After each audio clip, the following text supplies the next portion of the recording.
Part 1, Chapter 1 of The Valley of Fear by Sir Arthur Conan Doyle. Part 1. The Tragedy of Birlstone. Chapter 1. The Warning. "I'm inclined to think," said I. "I should do so," Sherlock Holmes remarked impatiently. "I believe that I am one of the most long-suffering of mortals. But I'll admit that I was annoyed at the sardonic interruption. "Really, Holmes," said I severely, "you are a little trying at times." He was too much absorbed with his own thoughts to give any immediate answer to my remonstrance. He leaned upon his hand, with his untasted breakfast before him, and he stared at the slip of paper which he had just drawn from its envelope. Then he took the envelope itself, held it up to the light, and very carefully studied both the exterior and the flap. "It is Porlock's writing," said he thoughtfully. "I can hardly doubt that it is Porlock's writing, though I have seen it only twice before. The Greek E, with a peculiar top flourish, is distinctive. But if it is Porlock, then it must be something of the very first importance." He was speaking to himself rather than to me, but my vexation disappeared in the interest which the words awakened. "Who then is Porlock?" I asked. "Porlock, Watson, is a nom de plume, a mere identification mark, but behind it lies a shifty and evasive personality. In a former letter he frankly informed me that the name was not his own, and defied me ever to trace him among the teeming millions of this great city. Porlock is important, not for himself, but for the great man with whom he is in touch. Picture to yourself the pilot-fish with the shark, the jackal with the lion. Anything that is insignificant in companionship with that is formidable. Not only formidable, Watson, but sinister. In the highest degree sinister. That is where he comes within my purview. You have heard me speak of Professor Moriarty? The famous scientific criminal, as famous among crooks as—" "My blushes, Watson," Holmes murmured in a deprecating voice. "I was about to say, as he is unknown to the public." "A touch, a distinct touch," cried Holmes. "You are developing a certain unexpected vein of porky humour, Watson, against which I must learn to guard myself. But in calling Moriarty a criminal you are uttering a libel in the eyes of the law, and there lie the glory and the wonder of it. The greatest schemer of all time, the organizer of every devilry, the controlling brain of the underworld, a brain which might have made or marred the destiny of nations. That's the man. But so aloof is he from general suspicion, so immune from criticism, so admirable in his management and self-effacement, that for those very words that you have uttered he could hale you to a court and emerge you with your heart's pension as a solation for his wounded character. Is he not the celebrated author of The Dynamics of an Asteroid, a book which ascends to such rarefied heights of pure mathematics that it is said that there was no man in the scientific press capable of criticizing it? Is this a man to traduce? Foul-mouthed doctor and slandered professor?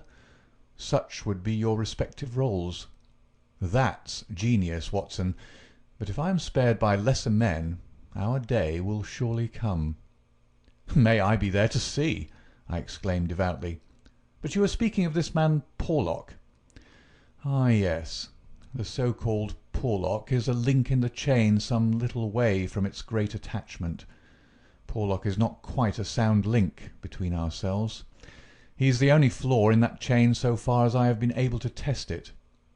"But no chain is stronger than its weakest link." "Exactly, my dear Watson. Hence the extreme importance of Porlock."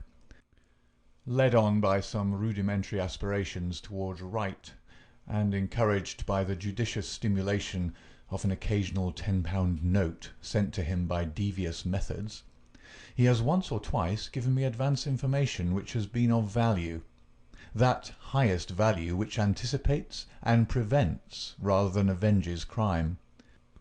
I cannot doubt that, if we had the cypher, we should find that this communication is of the nature that I indicate. Again Holmes flattened out the paper upon his unused plate. I rose and, leaning over him, stared down at the curious inscription, which ran as follows: 534 C2 13 127 36 31 4 17 21 41 Douglas 109 293 5 37 Birlstone 26 Birlstone 9 47 171. What do you make of it, Holmes? It is obviously an attempt to convey secret information. But what is the use of a cipher message without the cipher? In this instance, none at all. Why do you say "in this instance"? Because there are many ciphers which I would read as easily as I do the Apocrypha of the Agony column. Such crude devices amuse the intelligence without fatiguing it. But this is different. It is clearly a reference to the words in a page of some book. Until I am told which page and which book, I am powerless. But why Douglas and Birlstone? Clearly because those are words which were not contained in the page in question. Then why has he not indicated the book? Your native shrewdness, my dear Watson, that innate cunning which is the delight of your friends, would surely prevent you from enclosing cipher and message in the same envelope. Should it miscarry, you are undone. As it is, both have to go wrong before any harm comes from it. Our second post is now overdue, and I shall be surprised if it does not bring us either a further letter of explanation, or, as is more probable, the very volume to which these figures refer. Holmes's calculation was fulfilled within a very few minutes by the appearance of Billy the page, with the very letter which we were expecting. "The same writing," remarked Holmes, as he opened the envelope, "and actually signed," he added in an exultant voice as he unfolded the epistle. "Come, we are getting on, Watson." His brow clouded, however, as he glanced over the contents. "Dear me, this is very disappointing. I fear, Watson, that all our expectations come to nothing. I trust that the man Porlock will come to no harm. Dear Mr. Holmes," he says, "I will go no further in this matter. It is too dangerous. He suspects me. I can see that he suspects me. He came to me quite unexpectedly after I had actually addressed this envelope with the intention of sending you the key to the cipher. I was able to cover it up. If he had seen it, it would have gone hard with me, but I read suspicion in his eyes. Please burn the cipher message, which can now be of no use to you. Fred Porlock." Holmes sat for some little time, twisting this letter between his fingers and frowning as he stared into the fire. "After all," he said at last, "there may be nothing in it. It may be only his guilty conscience. Knowing himself to be a traitor, he may have read the accusation in the other's eyes. The other being, I presume, Professor Moriarty?" "No less. When any of that party talk about 'he,' you know whom they mean. There is one predominant 'he' for all of them. But what can he do?" That's a large question. When you have one of the first brains of Europe up against you, and all the powers of darkness at his back, there are infinite possibilities. Anyhow, friend Porlock is evidently scared out of his senses. Kindly compare the writing in the note to that upon its envelope, which was done, he tells us, before this ill-omened visit. The one is clear and firm, the other hardly legible. Why did he write it at all? Why did he not simply drop it? Because he feared I would make some inquiry after him in that case, and possibly bring trouble on him. "No doubt," said I. "Of course." I had picked up the original cipher message and was bending my brows over it. "It's pretty maddening to think that an important secret may lie here on this slip of paper, and that it is beyond human power to penetrate it." Sherlock Holmes had pushed away his untasted breakfast and lit the unsavoury pipe, which was the companion of his deepest meditations. "I wonder," said he, leaning back and staring at the ceiling. "Perhaps there are points which have escaped your Machiavellian intellect. Let us consider the problem in the light of pure reason. This man's reference is to a book. That is our point of departure. A somewhat vague one. Let us see then if we can narrow it down. As I focus my mind upon it, it seems rather less impenetrable. What indications have we as to this book?" "None." "Well, well, it is surely not quite so bad as that. The cipher message begins with a large 534, does it not? We may take it as a working hypothesis that 534 is the particular page to which the cipher refers. So our book has already become a large book, which is surely something gained. What other indications have we as to the nature of this large book? The next sign is C2. What do you make of that, Watson?" "Chapter the second, no doubt."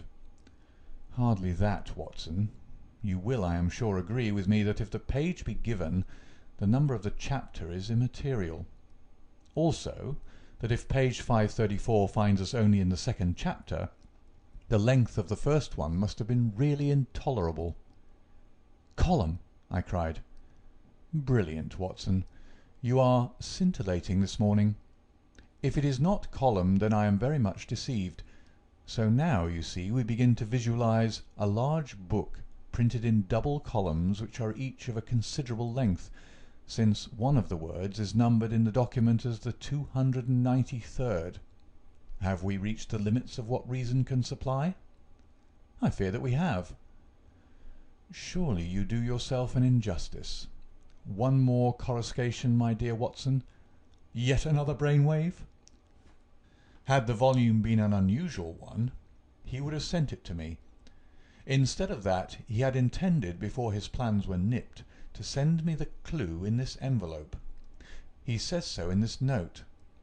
This would seem to indicate that the book is one which he thought I would have no difficulty in finding for myself. He had it, and he imagined that I would have it too. In short, Watson, it is a very common book. What you say certainly sounds plausible. So, we have contracted our field of search to a large book printed in double columns and in common use. "The Bible!" I cried triumphantly. "Good, Watson, good. But not, if I may say so, quite good enough. Even if I accepted the compliment for myself, I could hardly name any volume which would be less likely to lie at the elbow of one of Moriarty's associates. Besides, the editions of Holy Writ are so numerous that he could hardly suppose that two copies would have the same pagination. This is clearly a book which is standardized. He knows for certain that his page 534 will exactly agree with my page 534. But very few books would correspond with that." "Exactly. Therein lies our salvation. Our search is narrowed down to standardized books which anyone may be supposed to possess." "Bradshaw!" "There are difficulties, Watson. The vocabulary of Bradshaw is nervous and terse, but limited. The selection of words would hardly lend itself to the sending of general messages. We will eliminate Bradshaw.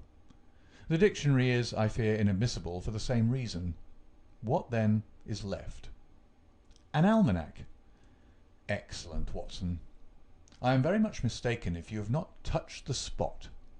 An almanac. Let us consider the claims of Whitaker's almanac. It is in common use. It has the requisite number of pages. It is in double column. Though reserved in its earlier vocabulary, it becomes, if I remember right, quite garrulous towards the end." He picked the volume from his desk. "Here is page 534, column 2. A substantial block of print dealing, I perceive, with the trade and resources of British India. Jot down the words, Watson. Number 13 is Mahratta. Not, I fear, a very auspicious beginning. Number 127 is government, which at least makes sense, though somewhat irrelevant to ourselves and Professor Moriarty. Now, let us try again. What does the Mahratta government do? Alas! The next word is pig's bristles. We are undone, my good Watson. It is finished. He had spoken in jesting vein, but the twitching of his bushy eyebrows bespoke his disappointment and irritation. I sat helpless and unhappy, staring into the fire. A long silence was broken by a sudden exclamation from Holmes, who dashed at a cupboard from which he emerged with a second yellow-covered volume in his hand. "We pay the price, Watson, for being too up-to-date," he cried. "We are before our time and suffer the usual penalties. Being the 7th of January, we have very properly laid in the new almanac. It is more than likely that Porlock took his message from the old one. No doubt he would have told us so had his letter of explanation been written. Now, let us see what page 534 has in store for us. Number 13 is there, which is much more promising. Number 127 is. There is." Holmes's eyes were gleaming with excitement, and his thin, nervous fingers twitched as he counted the words. "Danger! Ha, ha! Capital! Put that down, Watson. There is danger. May come very soon. 1. Then we have the name Douglas. Rich country. Now. At Birlstone House. Birlstone. Confidence is pressing. There, Watson. What do you think of pure reason and its fruit? If the greengrocer had such a thing as a laurel wreath, I should send Billy round for it." I was staring at the strange message which I had scrawled as he deciphered it upon a sheet of foolscap on my knee. "What a queer scrambling way of expressing his meaning," said I. "On the contrary, he has done quite remarkably well," said Holmes. "When you search a single column for words with which to express your meaning, you can hardly expect to get everything you want. You are bound to leave something to the intelligence of your correspondent. The purport is perfectly clear. Some devilry is intended against one Douglas, whoever he may be, residing as stated, a rich country gentleman. He is sure, confidence was as near as he could get to confident, that it is pressing. There is our result, and a very workmanlike little bit of analysis it was." Holmes had the impersonal joy of the true artist in his better work, even as he mourned darkly when it fell below the high level to which he aspired. He was still chuckling over his success when Billy swung open the door, and Inspector MacDonald of Scotland Yard was ushered into the room. Those were the early days at the end of the 80s, when Alec MacDonald was far from having attained the national fame which he has now achieved. He was a young but trusted member of the detective force, who had distinguished himself in several cases which had been entrusted to him. His tall, bony figure gave promise of exceptional physical strength, while his great cranium and deep-set, lustrous eyes spoke no less clearly of the keen intelligence which twinkled out from behind his bushy eyebrows. He was a silent, precise man, with a dour nature and a hard Aberdonian accent. Twice already in his career had Holmes helped him to attain success, his own sole reward being the intellectual joy of the problem. For this reason, the affectation and respect of the Scotchman for his amateur colleague were profound, and he showed them by the frankness with which he consulted Holmes in every difficulty. Mediocrity knows nothing higher than itself, but talent instantly recognizes genius, and MacDonald had talent enough for his profession to enable him to perceive that there was no humiliation in seeking the assistance of one who already stood alone in Europe, both in his gifts and in his experience. Holmes was not prone to friendship, but he was tolerant of the big Scotchman, and smiled at the sight of him. "You are an early bird, Mr. Mac," said he. "I wish you luck with your worm. I fear this means that there is some mischief afoot." "If you said hope instead of fear, it would be nearer the truth, I'm thinking, Mr. Holmes," the inspector answered with a knowing grin. Well, maybe a wee nip would keep out the raw morning chill. No, I won't smoke, I thank you. I'll have to be pushing on my way for the early hours of a case are the precious ones, as no man knows better than your own self, but... The inspector had stopped suddenly and was staring with a look of absolute amazement at a paper upon the table. It was the sheet upon which I had scrawled the enigmatic message. Douglas, he stammered. Birlstone? What's this, Mr. Holmes? Man, it's witchcraft. Where's the name of all that is wonderful did you get these names?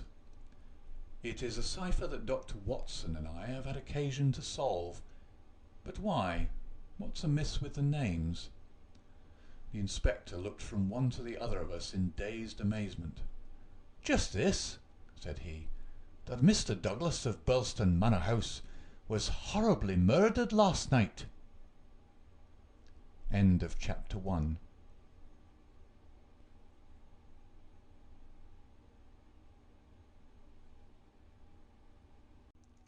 Chapter 2 of The Valley of Fear by Sir Arthur Conan Doyle. Chapter 2. Sherlock Holmes' Discourses. It was one of those dramatic moments for which my friend existed. It would be an overstatement to say that he was shocked or even excited by the amazing announcement. Without having a tinge of cruelty in his singular composition, he was undoubtedly callous from long overstimulation. Yet, if his emotions were dulled, his intellectual perceptions were exceedingly active. There was no trace, then, of the horror which I had myself felt at this curt declaration, but his face showed rather the quiet and interested composure of the chemist who sees the crystals falling into position from his oversaturated solution. "Remarkable," said he. "Remarkable. You don't seem surprised." "Interested, Mr. Mac, but hardly surprised. Why should I be surprised? I receive an anonymous communication from a quarter which I know to be important, warning me that danger threatens a certain person. Within an hour I learn that this danger has actually materialized, and that the person is dead. I am interested, but as you observe, I am not surprised." In a few short sentences he explained to the inspector the facts about the letter and the cypher. MacDonald sat with his chin on his hands, and his great sandy eyebrows bunched into a yellow tangle. "I was going down to Birlstone this morning," said he. "I'd come to ask you if you cared to come with me, you and your friend here, but from what you say, we might perhaps be doing better work in London." "I rather think not," said Holmes. "Hang it all, Mr. Holmes," cried the inspector. "The papers will be full of the Birlstone mystery in a day or two. But where's the mystery if there's a man in London who prophesied the crime before ever it occurred? We've only to lay our hands on that man, and the rest will follow." "No doubt, Mr. Mac. But how do you propose to lay your hands on the so-called Porlock?" MacDonald turned over the letter which Holmes had handed him. "Posted in Camberwell. That doesn't help us much. Name, you say, is assumed. Not much to go on, certainly. Didn't you say that you sent him money?" "Twice." "And how?" "In notes to Camberwell post office." "Did you ever trouble to see who called for them?" "No." The inspector looked surprised and a little shocked. "Why not?" "Because I always keep faith. I had promised when he first wrote that I would not try to trace him." "You think there's someone behind him?" "I know there is." "This professor that I've heard you mention?" "Exactly." Inspector MacDonald smiled, and his eyelid quivered as he glanced towards me. "I won't conceal from you, Mr. Holmes, that we think in the C.I.D. that you have a wee bit of a bee in your bonnet over this professor. I made some inquiries myself about the matter. He seems to be a very respectable, learned and talented sort of man." "I'm glad you've got so far as to recognize the talent." "Man, you can't but recognize it after I heard your view. I made it my business to see him. I had a chat with him on eclipses. How the talk got that way I canna think, but he had out a reflector lantern and a globe, and he made it all clear in a minute. He lent me a book, but I don't mind saying that it was a bit above my head, though I had a good Aberdeen upbringing. He'd have made a grand minister with his thin face and grey hair and solemn-like way of talking. When he put his hand on my shoulder, as we were parting, it was like a father's blessing before you go out into the cold, cruel world." Holmes chuckled and rubbed his hands. "Great," he said. "Great. Tell me, friend MacDonald, this pleasing and touching interview was, I suppose, in the Professor's study?" "That's so." "A fine room, is it not?" "Very fine. Very handsome indeed, Mr. Holmes." "You sat in front of his writing desk?" "Just so." "Sun in your eyes, and his face in the shadow?" "Well, it was evening, but I mind that the lamp was turned on my face." "It would be. Did you happen to observe a picture over the Professor's head?" "I don't miss much, Mr. Holmes. Maybe I learned that from you. Yes, I saw the picture. A young woman with her head on her hands, peeping at you sideways." "That painting was by Jean-Baptiste Greuze." The inspector endeavoured to look interested. "Jean-Baptiste Greuze," Holmes continued, joining his fingertips and leaning well back in his chair, "was a French artist who flourished between the years 1750 and 1800.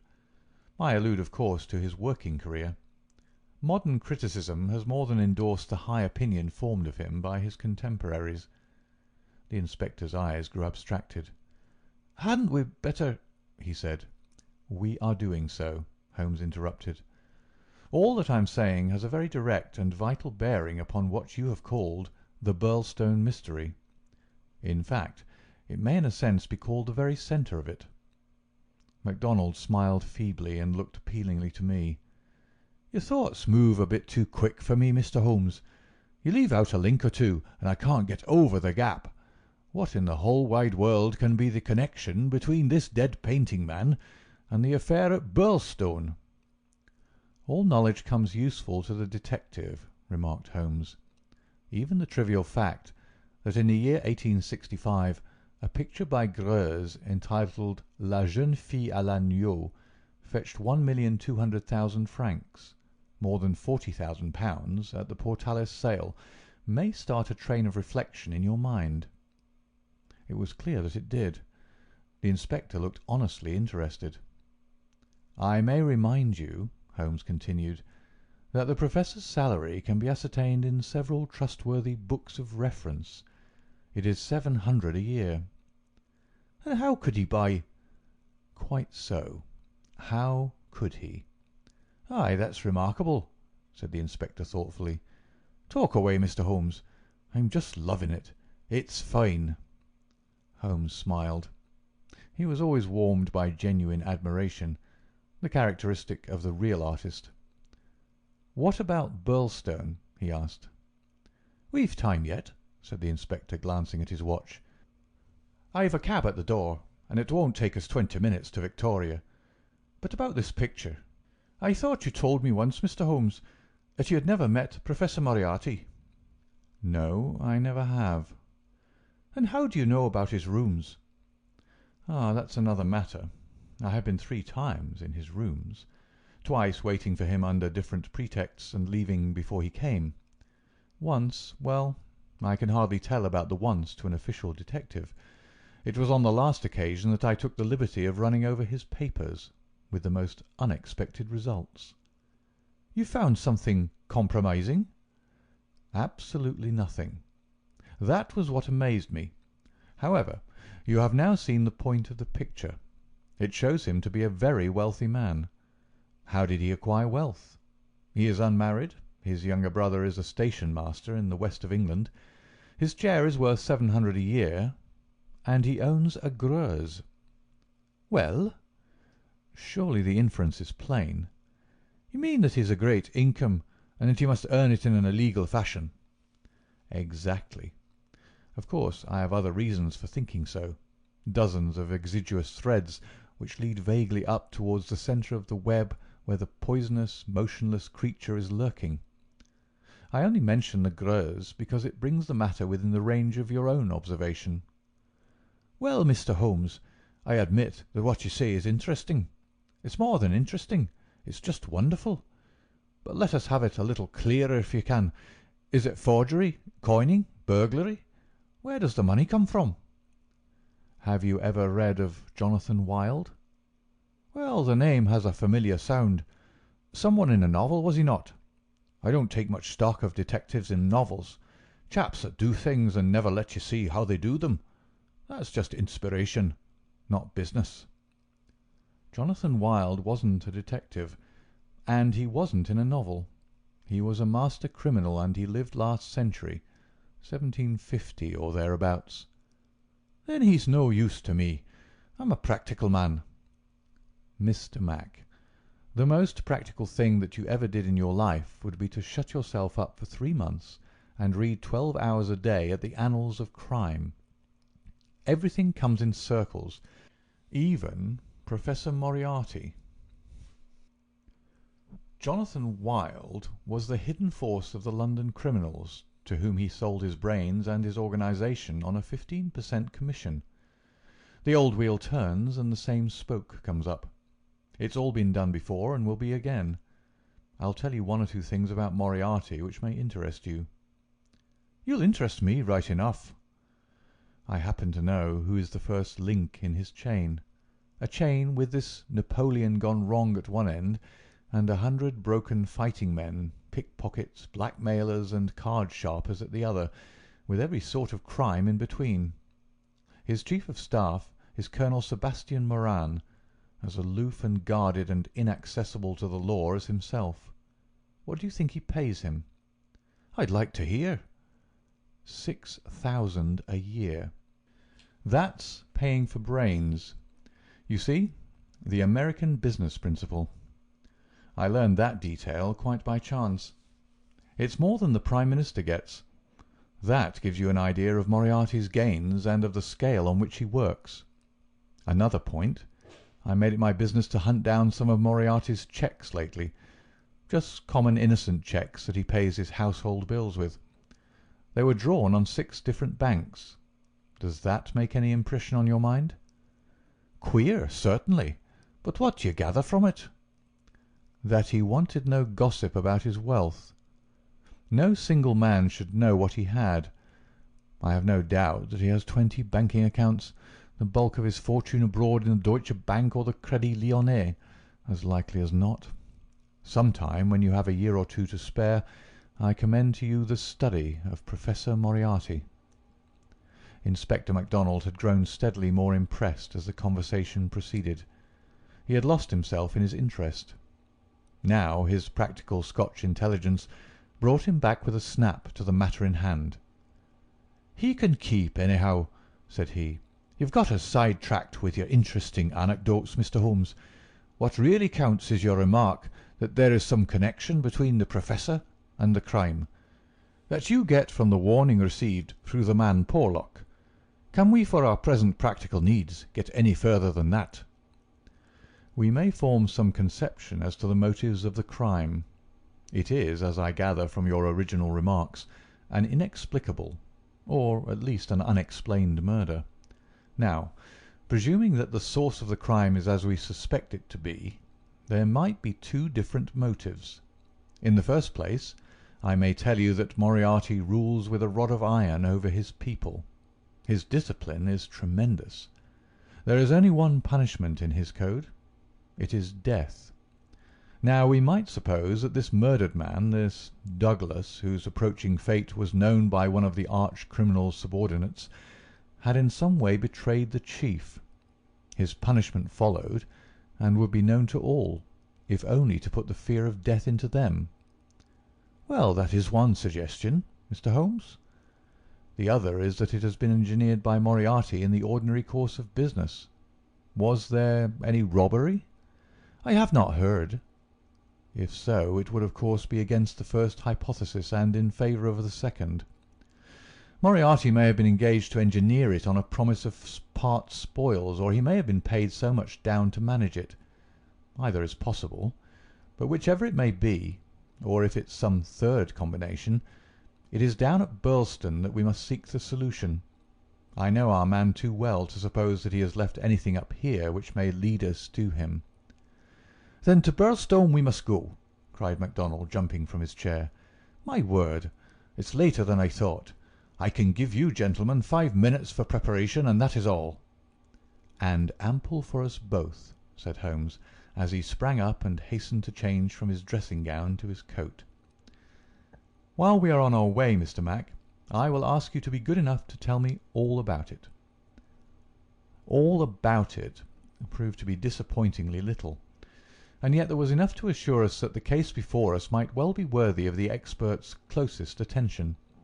He brightened and rubbed his thin hands together as he listened to the meagre but remarkable details. A long series of sterile weeks lay behind us, and here at last there was a fitting object for those remarkable powers which, like all special gifts, become irksome to their owner when they are not in use, that razor brain blunted and rusted with inaction. Sherlock Holmes's eyes glistened, his pale cheeks took a warmer hue, and his whole eager face shone with an inward light when the call for work reached him. Leaning forward in the cab, he listened intently to MacDonald's short sketch of the problem which awaited us in Sussex. The inspector was himself dependent, as he explained to us, upon a scribbled account forwarded to him by the milk train in the early hours of the morning. White Mason, the local officer, was a personal friend, and hence MacDonald had been notified much more promptly than is usual at Scotland Yard when provincials need their assistance. It is a very cold scent upon which the metropolitan expert is generally asked to run. "Dear Inspector MacDonald," said the letter which he read to us, "official requisition for your services is in separate envelope. This is for your private eye. Wire me what train in the morning you can get for Birlstone, and I will meet it, or have it met if I am too occupied. This case is a snorter. Don't waste a moment in getting started. If you can bring Mr. Holmes, please do so, for he will find something after his own heart. We would think the whole had been fixed up for theatrical effect if there wasn't a dead man in the middle of it. My word, it is a snorter." "Your friend seems to be no fool," remarked Holmes. "No, sir. White Mason is a very live man, if I'm any judge." "Well, have you anything more?" "Only that he'll give us every detail when we meet." "Then how did you get at Mr. Douglas and the fact that he had been horribly murdered?" "That was in the enclosed official report. It didn't say 'horrible.' That's not a recognized official term. It gave the name John Douglas. It mentioned that his injuries had been in the head from the discharge of a shotgun. It also mentioned the hour of the alarm, which was close on to midnight last night. It added that the case was undoubtedly one of murder, but that no arrest had been made, and that the case was one which presented some very perplexing and extraordinary features. That's absolutely all we have at present, Mr. Holmes." "Then, with your permission, we will leave it at that, Mr. Mac. The temptation to form premature theories upon insufficient data is the bane of our profession. I can see only two things for certain at present: a great brain in London and a dead man in Sussex. It's the chain between that we are going to trace." End of chapter 2.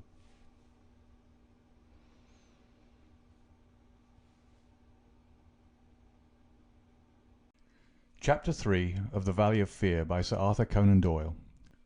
Chapter 3. The Tragedy of Birlstone. Now for a moment I will ask leave to remove my own insignificant personality, and to describe events which occurred before we arrived upon the scene by the light of knowledge which came to us afterwards. Only in this way can I make the reader appreciate the people concerned and the strange setting in which their fate was cast. The village of Birlstone is a small and very ancient cluster of half-timbered cottages on the northern border of the county of Sussex. For centuries it had remained unchanged, but within the last few years its picturesque appearance and situation have attracted a number of well-to-do residents whose villas peep out from the woods around. These woods are locally supposed to be the extreme fringe of the great Weald Forest, which thins away until it reaches the northern chalk downs. A number of small shops have come into being to meet the wants of the increased population, so there seems some prospect that Birlstone may soon grow from an ancient village into a modern town. It is the centre for a considerable area of country, since Tunbridge Wells, the nearest place of importance, is 10 or 12 miles to the eastward over the borders of Kent. about half a mile from the town, standing in an old park famous for its huge beech trees, is the ancient manor house of Birlstone. Part of this venerable building dates back to the time of the First Crusade, when Hugo de Capus built a fortalice in the centre of the estate, which had been granted to him by the Red King. This was destroyed by fire in 1543, and some of its smoke-blackened cornerstones were used when, in Jacobean times, a brick country house rose upon the ruins of the feudal castle. The manor house, with its many gables and its small diamond-paned windows, was still much as the builder had left it in the early 17th century. Of the double moats which had guarded its more warlike predecessor, the outer had been allowed to dry up, and served the humble function of a kitchen garden. The inner one was still there, and lay 40 feet in breadth, though now only a few feet in depth round the whole house. A small stream fed it, and continued beyond it, so that the sheet of water, though turbid, was never ditch-like or unhealthy. The ground-floor windows were within a foot of the surface of the water. The only approach to the house was over a drawbridge, the chains and windlass of which had long been rusted and broken. The latest tenants of the manor house had, however, with characteristic energy, set this right, and the drawbridge was not only capable of being raised, but actually was raised every evening and lowered every morning. By thus renewing the custom of the old feudal days, the manor house was converted into an island during the night, a fact which had very direct bearing upon the mystery which was soon to engage the attention of all England. The house had been untenanted for some years, and was threatening to moulder into a picturesque decay when the Douglases took possession of it. This family consisted of only 2 individuals, John Douglas and his wife. Douglas was a remarkable man, both in character and in person. In age he may have been about 50, with a strong-jawed, rugged face, a grizzling moustache, peculiarly keen grey eyes, and a wiry, vigorous figure which had lost nothing of the strength and activity of youth. He was cheery and genial to all, but somewhat off-hand in his manners, giving the impression that he had seen life in social strata on some far lower horizon than the county society of Sussex. Yet, though looked at with some curiosity and reserve by his more cultivated neighbours, he soon acquired a great popularity among the villagers, subscribing handsomely to all local objects, and attending their smoking concerts and other functions, where, having a remarkably rich tenor voice, he was always ready to oblige with an excellent song. He appeared to have plenty of money, which was said to have been gained in the California gold-fields, and it was clear from his own talk and that of his wife that he had spent a part of his life in America. The good impression which had been produced by his generosity and by his democratic manners was increased by a reputation gained for utter indifference to danger. Though a wretched rider, he turned out at every meet, and took the most amazing falls in his determination to hold his own with the best. When the vicarage caught fire, he distinguished himself also by the fearlessness with which he re-entered the building to save property, after the local fire brigade had given it up as impossible. Thus it came about that John Douglas of the manor house had within 5 years won himself quite a reputation in Birlstone. His wife, too, was popular with those who had made her acquaintance, though after the English fashion, the callers upon a stranger who settled in the county without introductions were few and far between. This mattered the less to her, as she was retiring by disposition, and very much absorbed, to all appearance, in her husband and her domestic duties. It was known that she was an English lady who had met Mr. Douglas in London, he being at the time a widower. She was a beautiful woman, tall, dark, and slender, some 20 years younger than her husband, a disparity which seemed in no wise to mar the contentment of their family life. It was remarked sometimes, however, by those who knew them best, that the confidence between the two did not appear to be complete, since the wife was either very reticent about her husband's past life, or else, as seemed more likely, was imperfectly informed about it. It had also been noted and commented upon by a few observant people that there were signs sometimes of some nerve strain upon the part of Mrs. Douglas, and that she would display acute uneasiness if her absent husband should ever be particularly late in his return. On a quiet countryside where all gossip is welcome, this weakness of the lady of the manor house did not pass without remark, and it bulked large upon people's memory when the events arose which gave it a very special significance. There was yet another individual whose residence under that roof was, it is true, only an intermittent one, but whose presence at the time of the strange happenings which will now be narrated brought his name prominently before the public. This was Cecil James Barker, of Hales Lodge, Hampstead. Cecil Barker's tall, loose-jointed figure was a familiar one in the main street of Birlstone village, for he was a frequent and welcome visitor at the manor house. He was the more noticed as being the only friend of the past unknown life of Mr. Douglas, who was ever seen in his new English surroundings. Barker was himself an undoubted Englishman, but by his remarks it was clear that he had first known Douglas in America, and had there lived on intimate terms with him. He appeared to be a man of considerable wealth, and was reputed to be a bachelor. In age he was rather younger than Douglas, 45 at the most, a tall, straight, broad-chested fellow with a clean-shaved, prize-fighter face, thick, strong, black eyebrows, and a pair of masterful black eyes, which might, even without the aid of his very capable hands, clear a way for him through a hostile crowd. He neither rode nor shot, but spent his days in wandering around the old village with his pipe in his mouth, or in driving with his host, or in his absence with his hostess, over the beautiful countryside. "An easy-going, free-handed gentleman," said Ames the butler, "but my word, I had rather not be the man that crossed him." He was cordial and intimate with Douglas, and he was no less friendly with his wife, a friendship which more than once seemed to cause some irritation to the husband, so that even the servants were able to perceive his annoyance. Such was the third person, who was one of the family when the catastrophe occurred.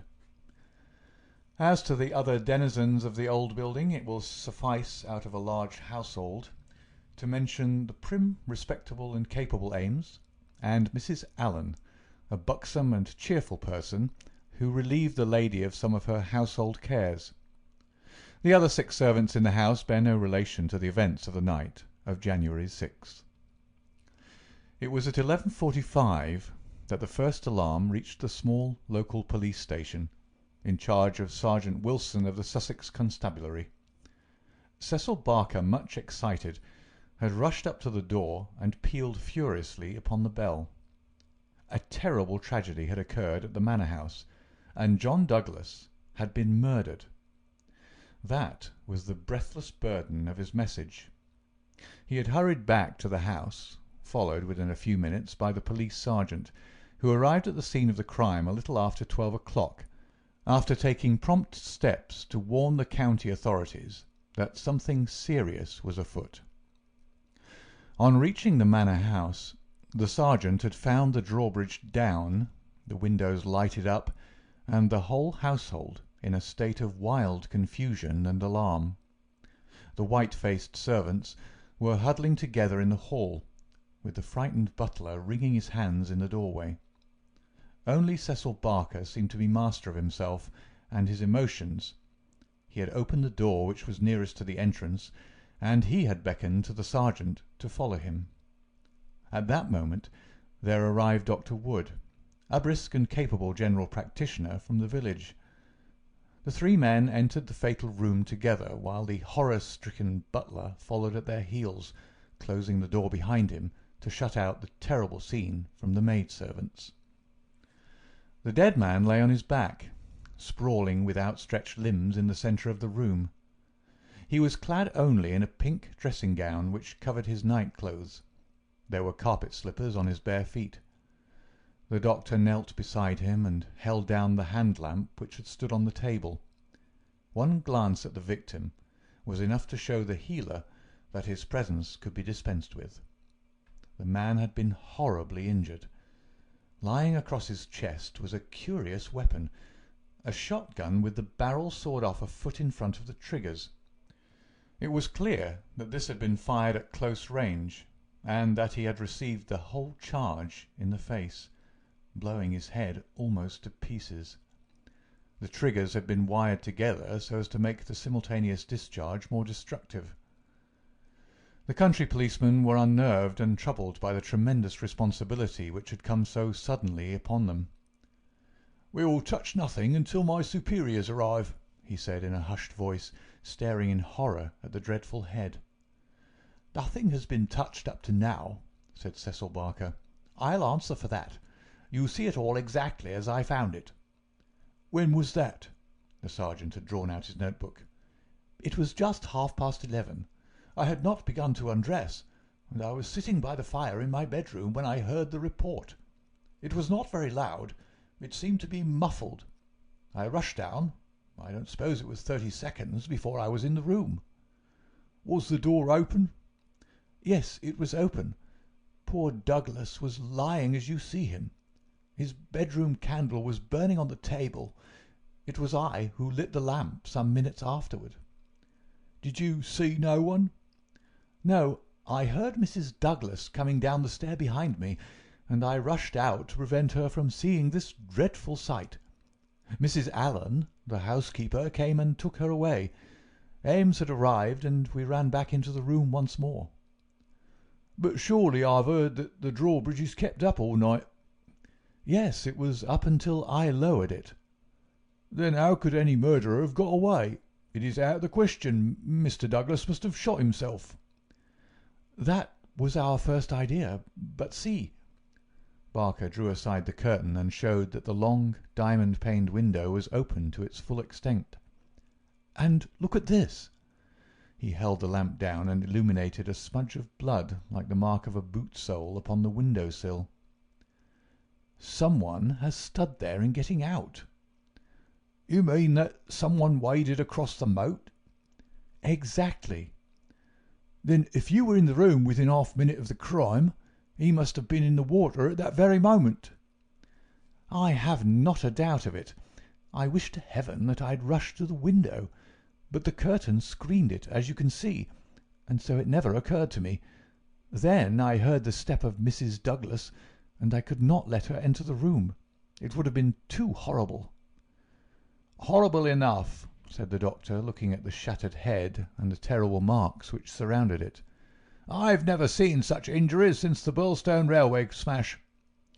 "But I say," remarked the police sergeant, whose slow, bucolic common sense was still pondering the open window, "it's all very well you saying that a man escaped by wading this moat, but why I ask you is, how did he ever get into the house at all if the bridge was up?" "Ah, that's the question," said Barker. "At what o'clock was it raised?" "It was nearly 6 o'clock," said Ames, the butler. "I've heard," said the sergeant, "that it was usually raised at sunset. That would be near 4:30 than 6 at this time of year." "Mrs. Douglas had visitors to tea," said Ames. "I couldn't raise it until they went. Then I wound it up myself." "Then it comes to this," said the sergeant. "If anyone came from outside, if they did, they must have got in across the bridge before 6 and been in the hiding ever since, until Mr. Douglas came into the room after 11. "That is so. Mr. Douglas went round the house every night, the last thing before he turned in to see that the lights were right. That brought him in here. The man was waiting and shot him. Then he got away through the window and left his gun behind him. That's how I read it, for nothing else will fit the facts." The sergeant picked up a card which lay beside the dead man on the floor. The initials V.V. and under them the number 341 were rudely scrawled in ink upon it. "What's this?" he asked, holding it up. Barker looked at it with curiosity. "I never noticed it before," he said. "The murderer must have left it behind him." V.V. 341. I can make no sense of that." The sergeant kept turning it over in his big fingers. "What's V.V.? Somebody's initials, maybe. What have you got there, Dr. Wood? It was a good-sized hammer which had been lying on the rug in front of the fireplace, a substantial workmanlike hammer. Cecil Barker pointed to a box of brass-headed nails upon the mantelpiece. Mr. Douglas was altering the pictures yesterday, he said. I saw him myself, standing upon that chair and fixing the big picture above it. That accounts for the hammer. We'd best put it back on the rug where we found it, said the sergeant, scratching his puzzled head in his perplexity. You'll want the best brains in the force to get to the bottom of this thing. It'll be a London job before it's finished. He raised the hand lamp and walked slowly round the room. Hello, he cried excitedly, drawing the window curtain to one side. What o'clock were these curtains drawn? When the lamps were lit, said the butler. It will be shortly after 4. Someone had been hiding here, sure enough. He held down the light, and the marks of muddy boots were very visible in the corner. I'm bound to say this bears out your theory, Mr. Barker. It looks as if the man got into the house after 4 when the curtains were drawn, and before 6 when the bridge was raised. He slipped into his room because it was the first that he saw. There was no other place where he could hide, so he popped in behind this curtain.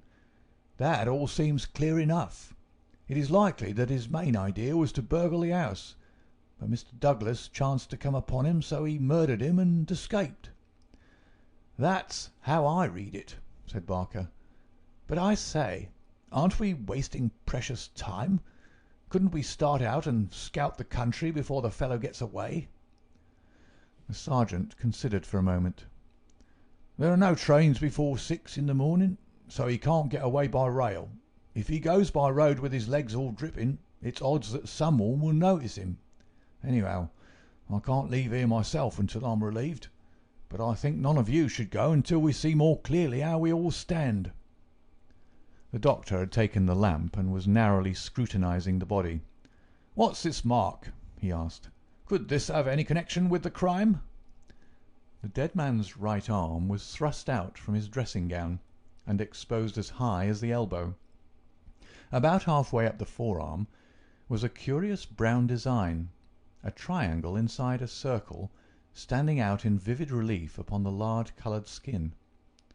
It's not tattooed, said the doctor, peering through his glasses. I never saw anything like it. The man has been branded at some time, as they brand cattle. What is the meaning of this? I don't profess to know the meaning of it, said Cecil Barker, but I have seen the mark on Douglas many times this last 10 years. And so have I, said the butler. Many a time when the master has rolled up his sleeves, I have noticed that very mark. I've often wondered what it could be. Then it has nothing to do with the crime anyhow, said the sergeant. But it's a rum thing all the same. Everything about this case is rum. Well, what is it now? The butler had given an exclamation of astonishment and was pointing at the dead man's outstretched hand. They've taken his wedding ring, he gasped. What? Yes, indeed. Master always wore his plain gold wedding ring on the little finger of his left hand. That ring with the sword nugget on it was above it, and a twisted snake ring on the third finger. There's the nugget and there's the snake, but the wedding ring is gone. He's right, said Barker. Do you tell me, said the sergeant, that the wedding ring was below the other? Always. Then the murderer, or whoever it was, first took off this ring you call the nugget ring, then the wedding ring, and afterwards put the nugget ring back again. That is so. The worthy country policeman shook his head. Seems to me the sooner we get London onto this case, the better, said he. White Mason is a smart man. No local job has ever been too much for White Mason. It won't be long now before he's here to help us.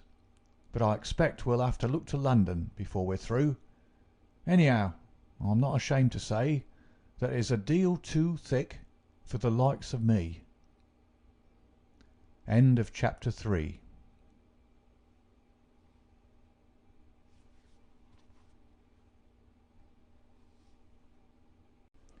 Chapter 4 of The Valley of Fear by Sir Arthur Conan Doyle.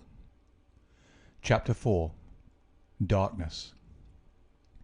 At 3 in the morning, the chief Sussex detective, obeying the urgent call from Sergeant Wilson of Birlstone, arrived from headquarters in a light dog-cart behind a breathless trotter. By the 5:40 train in the morning, he had sent his message to Scotland Yard, and he was at the Birlstone station at 12 o'clock to welcome us. White Mason was a quiet, comfortable-looking person in a loose tweed suit, with a clean-shaved, ruddy face, a stoutish body, and powerful, bandy legs, adorned with gaiters, looking like a small farmer, a retired gamekeeper, or anything upon earth except a very favourable specimen of the provincial criminal officer. "A real downright snorter, Mr. MacDonald," he kept repeating. "We'll have the pressmen down like flies when they understand it. I'm hoping we'll get our work done before they get poking their noses into it and messing up all the trails. There's been nothing like this that I can remember. There are some bits that will come home to you, Mr. Holmes, or I'm mistaken. And you also, Dr. Watson, for the medicos will have a word to say before we finish. Your room is at the Westville Arms. There's no other place, but I hear that it is clean and good. The man will carry your bags. This way, gentlemen, if you please." He was a very bustling and genial person, this Sussex detective. In 10 minutes we had all found our quarters. In 10 more we were seated in the parlour of the inn, and being treated to a rapid sketch of those events which have been outlined in the previous chapter. MacDonald made an occasional note, while Holmes sat absorbed with the expression of surprised and reverent admiration with which the botanist surveys the rare and precious bloom. "Remarkable," he said, when the story was unfolded. "Most remarkable. I can hardly recall any case where the features have been more peculiar." "I thought you would say so, Mr. Holmes," said White Mason in great delight. "We're well up with the times in Sussex. I've told you now how matters were up to the time when I took over from Sergeant Wilson between 3 and 4 this morning. My word, I made the old mare go, but I need not have been in such a hurry as it turned out, for there was nothing immediate that I could do. Sergeant Wilson had all the facts. I checked them and considered them, and maybe added a few of my own."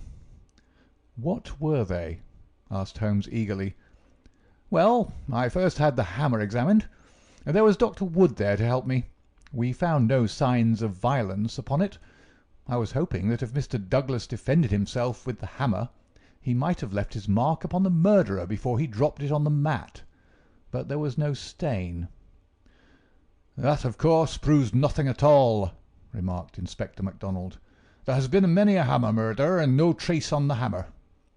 "Quite so. It doesn't prove it wasn't used. But there might have been stains, and that would have helped us. As a matter of fact, there were none. Then I examined the gun. They were buckshot cartridges, and, as Sergeant Wilson pointed out, the triggers were wired together so that if you pulled on the hinder one, both barrels were discharged. Whoever fixed that up had made up his mind that he was going to take no chances of missing his man. The sword gun was not more than 2 feet long. One could carry it easily under one's coat. There was no complete maker's name, but the printed letters P.E.N. were on the fluting between the barrels, and the rest of the name had been cut off by the saw." "A big P with a flourish above it, E and N smaller?" asked Holmes. "Exactly." "Pennsylvania Small Arms Company, well-known American firm," said Holmes. White Mason gazed at my friend as the little village practitioner looks at the Harley Street specialist, who by a word can solve the difficulties that perplex him. "That is very helpful, Mr. Holmes. No doubt you're right. Wonderful, wonderful. Do you carry the names of all the gunmakers in the world in your memory?" Holmes dismissed the subject with a wave. "No doubt it is an American shotgun," White Mason continued. "I seem to have read that a sawed-off shotgun is a weapon used in some parts of America. Apart from the name upon the barrel, the idea had occurred to me. There is some evidence, then, that this man who entered the house and killed its master was an American." MacDonald shook his head. "Man, you're surely travelling over fast," said he. "I've heard no evidence yet that any stranger was ever in the house at all." "The open window? The blood on the sill, the queer card, the marks of boots in the corner, the gun. Nothing there that could have been arranged. Mr. Douglas was an American who had lived long in America. So had Mr. Barker. You don't need to import an American from outside in order to account for American doings. Ames, the butler. What about him? Is he reliable? 10 years with Sir Charles Chandos, as solid as a rock. He's been with Douglas ever since he took the manor house 5 years ago. He's never seen a gun of this sort in the house. The gun was made to conceal. That's why the barrels were sawed. It would fit into any box. How could he swear there was no such gun in the house? Well, anyhow, he had never seen one. MacDonald shook his obstinate Scotch head. I'm not convinced yet that there was ever anyone in the house, said he. I'm asking you to consider. His accent became more Aberdonian as he lost himself in his argument. I'm asking you to consider what it involves if you suppose that his gun is ever brought into the house, and that all these strange things were done by a person from outside. Oh, man, it's just inconceivable. It's clean against common sense. I put it to you, Mr. Holmes, judging it by what we've heard. Well, state your case, Mr. Mac, said Holmes in his most judicial style. The man is not a burglar, supposing that he ever existed.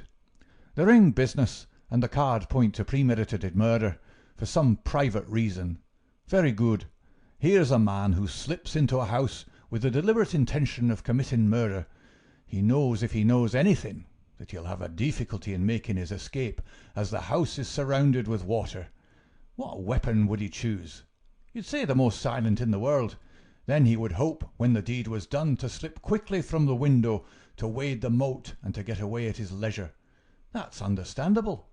But is it understandable that he should go out of his way to bring with him the most noisy weapon he could select, knowing well that it will fetch every human being in the house to the spot as quick as he could run, and that it is all odds that he will be seen before he can go across the moat? Is that credible, Mr. Holmes? Well, you put the case strongly, my friend replied thoughtfully. It certainly needs a good deal of justification. May I ask, Mr. White Mason, whether you examined the farther side of the moat at once to see if there were any signs of the man having climbed out from the water? There were no signs, Mr. Holmes, but it is a stone ledge, and one could hardly expect them. No tracks or marks? None. Would there be any objection, Mr. White Mason, to our going down to the house at once? There may possibly be some small point which might be suggestive. I was going to propose it, Mr. Holmes, but I thought it well to put you in touch with all the facts before we go. I suppose if anything should strike you. White Mason looked doubtfully at the amateur. I have worked with Mr. Holmes before, said Inspector MacDonald. He plays the game. My own idea of the game, at any rate, said Holmes with a smile. I go into a case to help the ends of justice and the work of the police. If I have ever separated myself from the official force, it is because they have first separated themselves from me. I have no wish ever to score at their expense. At the same time, Mr. White Mason, I claim the right to work in my own way and give my results at my own time, complete rather than in stages. I'm sure we are honoured by your presence, and to show you all we know, said White Mason cordially. Come along, Dr. Watson, and when the time comes we'll all hope for a place in your book. We walked down the quaint village street, with a row of pollarded elms on each side of it. Just beyond were two ancient stone pillars, weather-stained and lichen-blotched, bearing upon their summits a shapeless something which had once been the rampant lion of Capus of Birlstone. A short walk along the winding drive, with such sward and oaks around it as one only sees in rural England, then a sudden turn, and the long, low Jacobean house of dingy, liver-coloured brick lay before us, with an old-fashioned garden of cut yews on each side of it. As we approached it, there was the wooden drawbridge, and the beautiful broad moat, as still and luminous as quicksilver in the cold winter sunshine. 3 centuries had flowed past the old manor house. centuries of births and of homecomings, of country dances and of the meetings of fox hunters. Strange that now in its old age this dark business should have cast its shadow upon the venerable walls. And yet those strange peaked roofs and quaint overhung gables were a fitting covering to grim and terrible intrigue. As I looked at the deep-set windows and the long sweep of the dull-coloured water-lapped front, I felt that no more fitting scene could be set for such a tragedy. "That's the window," said White Mason. "That one on the immediate right of the drawbridge. It's open just as it was found last night." "It looks rather narrow for a man to pass." "Well, it wasn't a fat man, anyhow. We don't need your deductions, Mr. Holmes, to tell us that. But you or I could squeeze through all right." Holmes walked to the edge of the moat and looked across. Then he examined the stone ledge and the grass border beyond it. "I've had a good look, Mr. Holmes," said White Mason. "There's nothing there. No sign that anyone has landed. But why should he leave any sign?" "Exactly. Why should he? Is the water always turbid?" "Generally about this colour. The stream brings down the clay." "How deep is it?" "About 2 feet at each side and 3 in the middle." "So we can put aside all idea of the man having been drowned in crossing." "No, a child could not be drowned in it." We walked across the drawbridge and were admitted by a quaint, gnarled, dried-up person who was the butler Ames. The poor old fellow was white and quivering from the shock. The village sergeant, a tall, formal, melancholy man, still held his vigil in the room of fate. The doctor had departed. "Anything fresh, Sergeant Wilson?" asked White Mason. "No, sir." "Then you can go home. You've had enough. We can send for you if we want you. The butler had better wait outside. Tell him to warn Mr. Cecil Barker, Mrs. Douglas, and the housekeeper that we may want a word with them presently. Now, gentlemen, perhaps you'll allow me to give you the views I've formed first, and then you'll be able to arrive at your own." He impressed me, this country specialist. He had a solid grip of fact and a cool, clear, common-sense brain, which should take him some way in his profession. Holmes listened to him intently, with no sign of that impatience which the official exponent too often produced. "Is it suicide or is it murder? That's our first question, gentlemen, is it not? If it was suicide, then we have to believe that this man began by taking off his wedding ring and concealing it, that he then came down here in his dressing gown, trampled mud into a corner behind the curtain in order to give the idea someone had waited for him, opened the window, put blood on the—" "We can surely dismiss that," said MacDonald. "So I think. Suicide is out of the question. Then a murder has been done. What we have to determine is whether it was done by someone outside or inside the house." "Well, let's hear the argument." "There are considerable difficulties both ways, and yet one or the other it must be. We will suppose first that some person or persons inside the house did the crime. They got this man down here at a time when everything was still, and yet no one was asleep. They then did the deed with the queerest and noisiest weapon in the world, so as to tell everyone what had happened, a weapon that was never seen in the house before. That does not seem a very likely start, does it?" "No, it does not."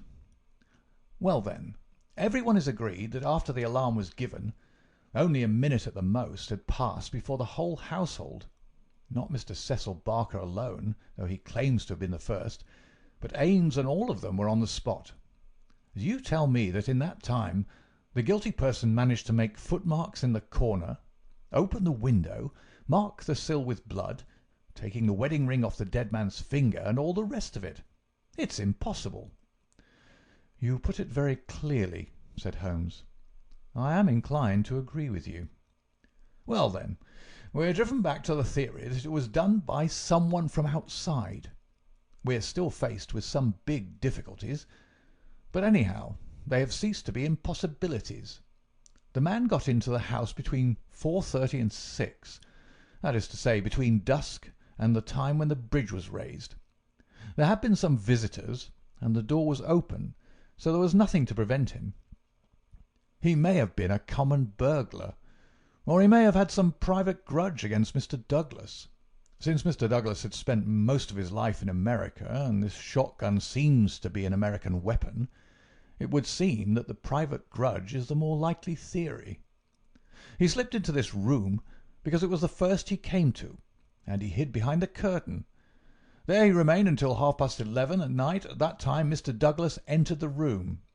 It was a short interview, if there were any interview at all, for Mrs. Douglas declares that her husband had not left her more than a few minutes when she heard the shot.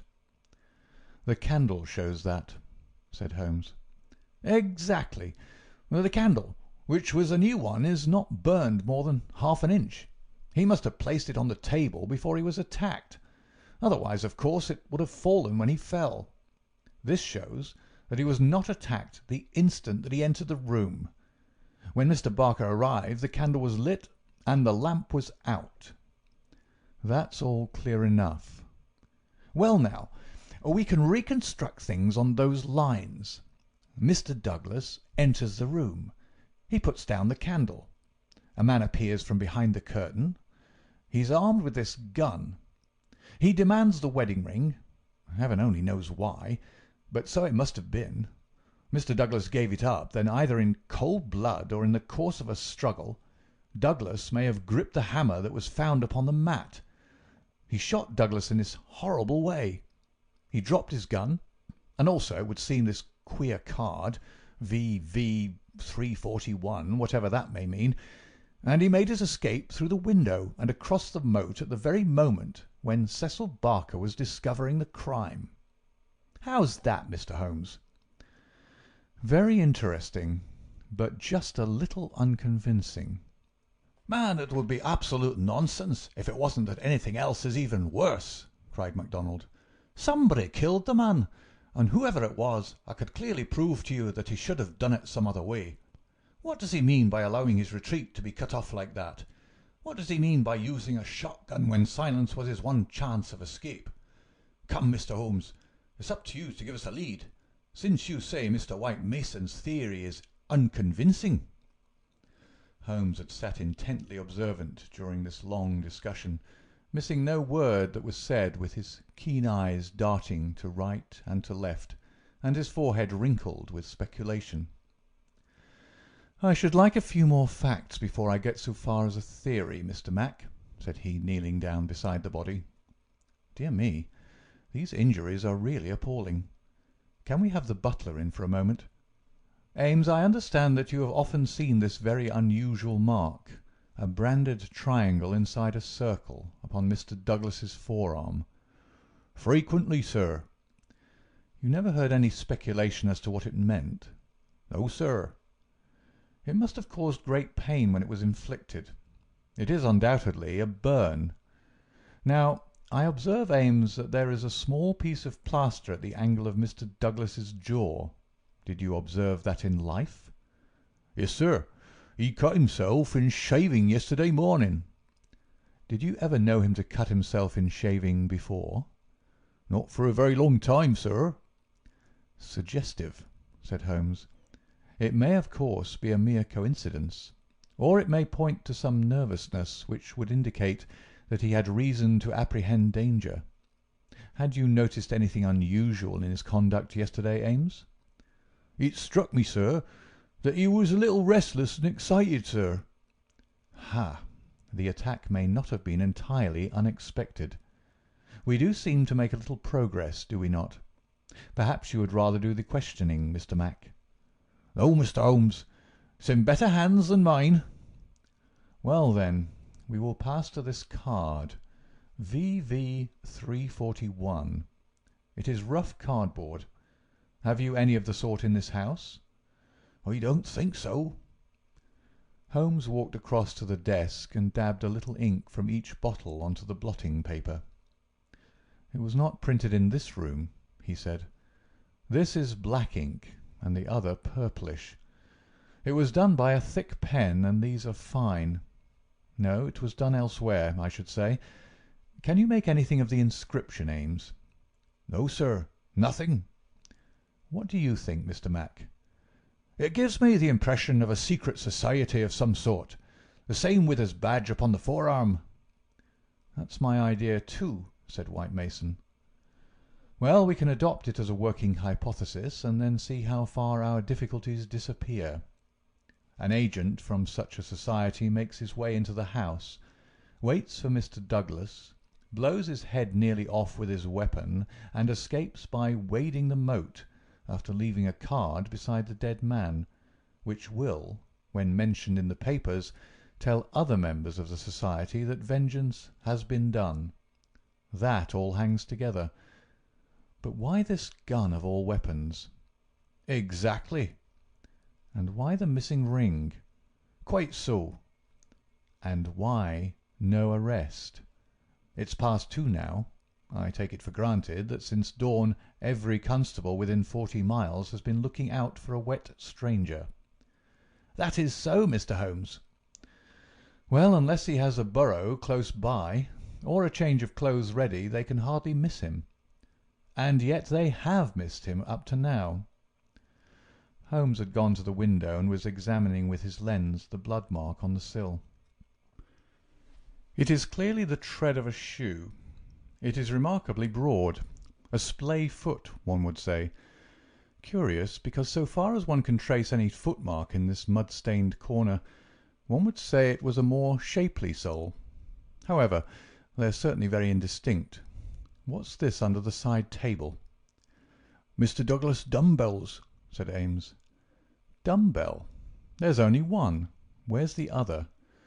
"I don't know, Mr. Holmes. There may have been only one. I've not noticed them for months." "One dumbbell," Holmes said seriously, but his remarks were interrupted by a sharp knock at the door. A tall, sunburned, capable-looking, clean-shaved man looked in at us. I had no difficulty in guessing that it was the Cecil Barker of whom I had heard. His masterful eyes travelled quickly with a questioning glance from face to face. "Sorry to interrupt your consultation," said he, "but you should hear the latest news." "An arrest?" "No such luck. But they've found his bicycle. The fellow left his bicycle behind him. Come and have a look. It is within 100 yards of the hall door." We found 3 or 4 grooms and idlers standing in the drive, inspecting a bicycle which had been drawn out from a clump of evergreens in which it had been concealed. It was a well-used Rudge Whitworth, splashed as from a considerable journey.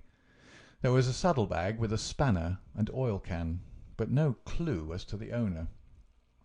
"It would be a grand help to the police," said the inspector, "if these things were numbered and registered, but we must be thankful for what we've got. If we can't find where he went to, at least we're likely to get where he came from. But what in the name of all that is wonderful made the fellow leave it behind, and how in the world has he got away without it? We don't seem to get a gleam of light in the case, Mr. Holmes." "Don't we?" my friend answered thoughtfully. "I wonder." End of chapter 4.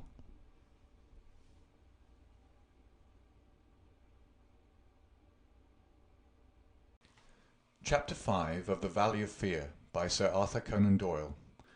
Chapter 5. The People of the Drama. "Have you seen all you want of the study?" asked White Mason as we re-entered the house. "For the time," said the inspector, and Holmes nodded. "Then perhaps you would now like to hear the evidence of some of the people in the house.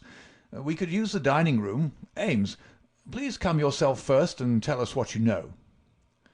The butler's account was a simple and a clear one, and he gave a convincing impression of sincerity.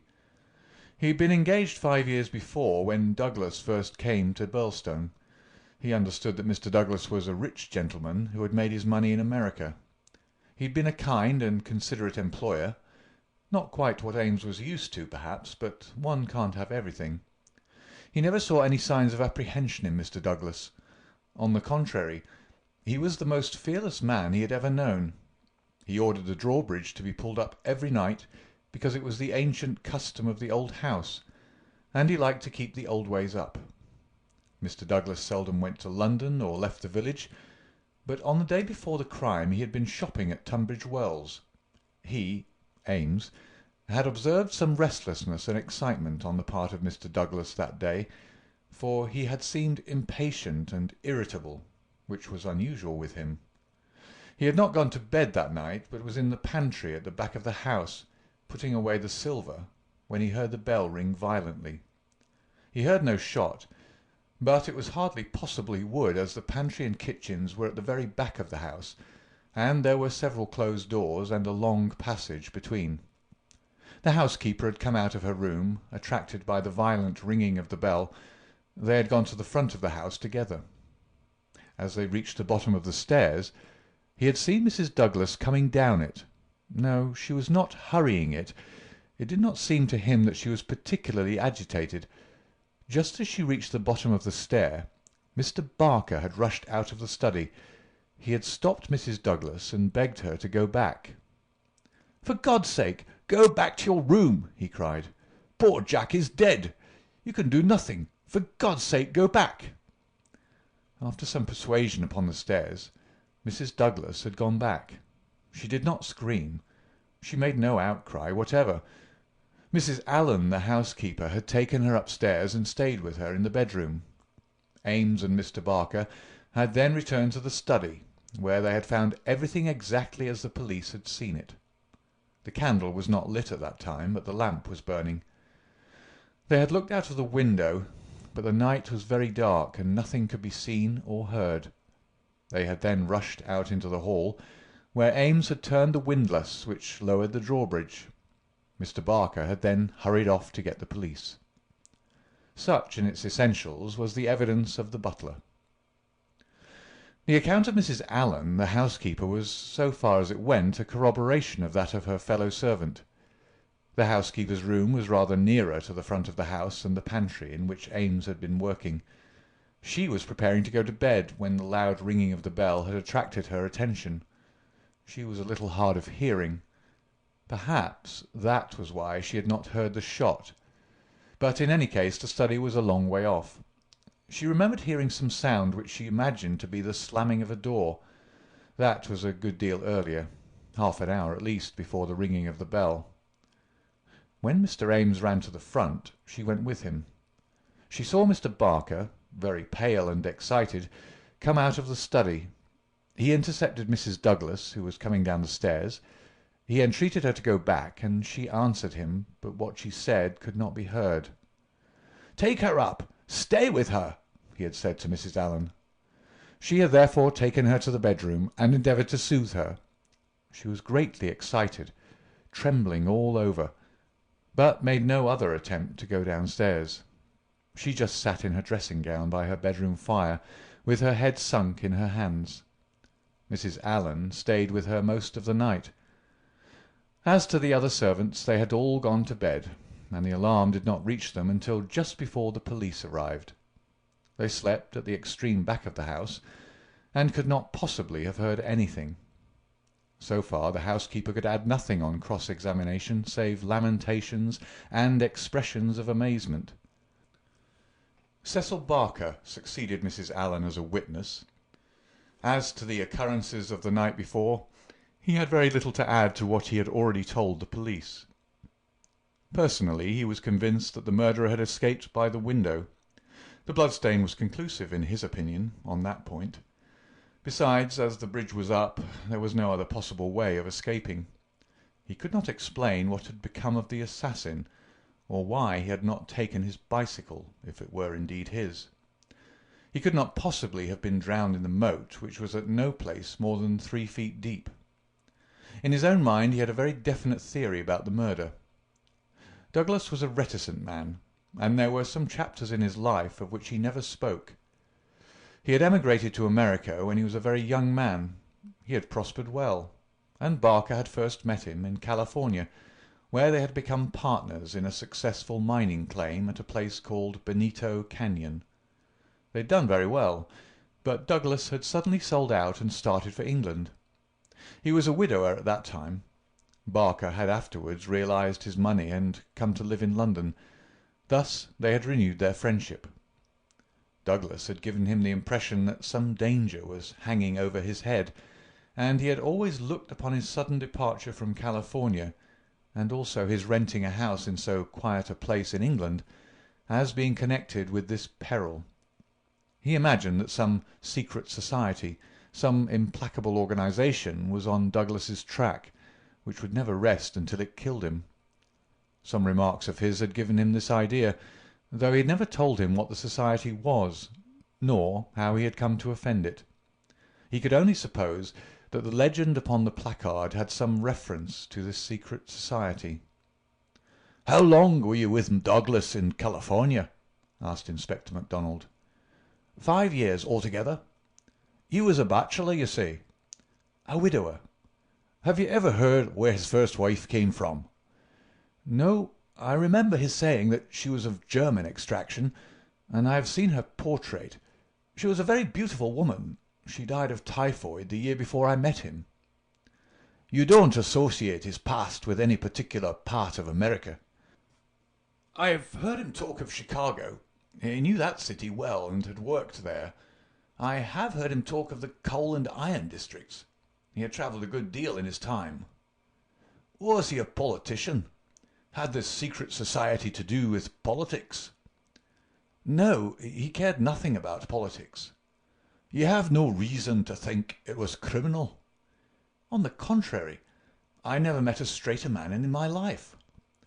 "Was there anything curious about his life in California?" "He liked best to stay and to work at our claim in the mountains. He would never go where other men were if he could help it. That's why I first thought that someone was after him.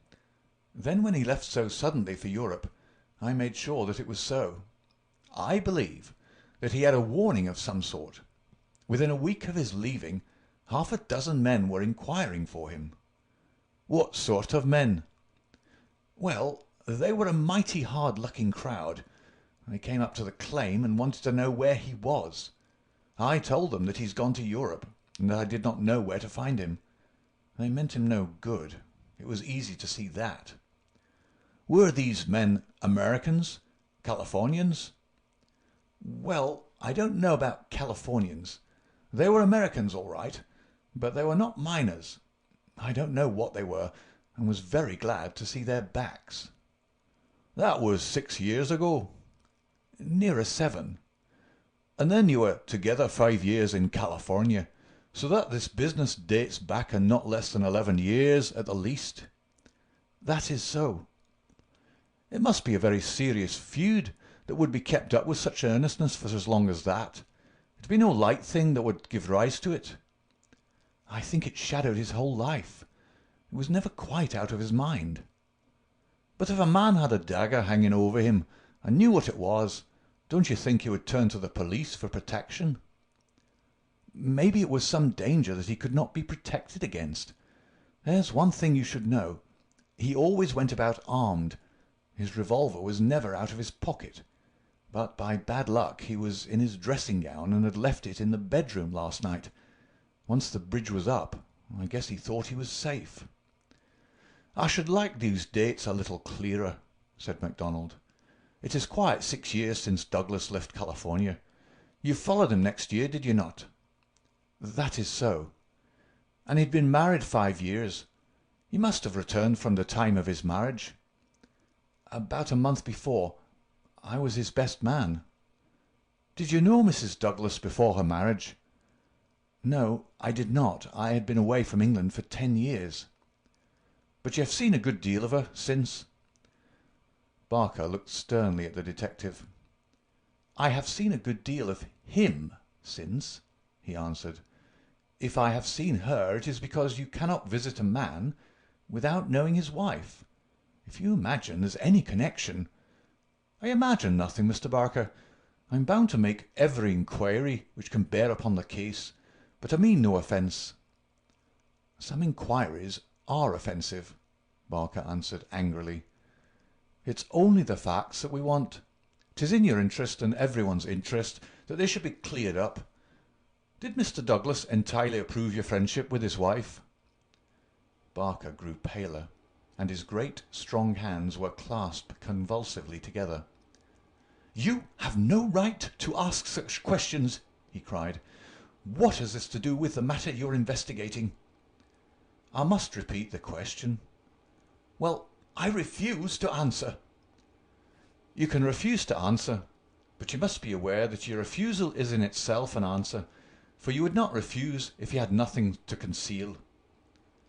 Barker stood for a moment, with his face set grimly and his strong black eyebrows drawn low in intense thought.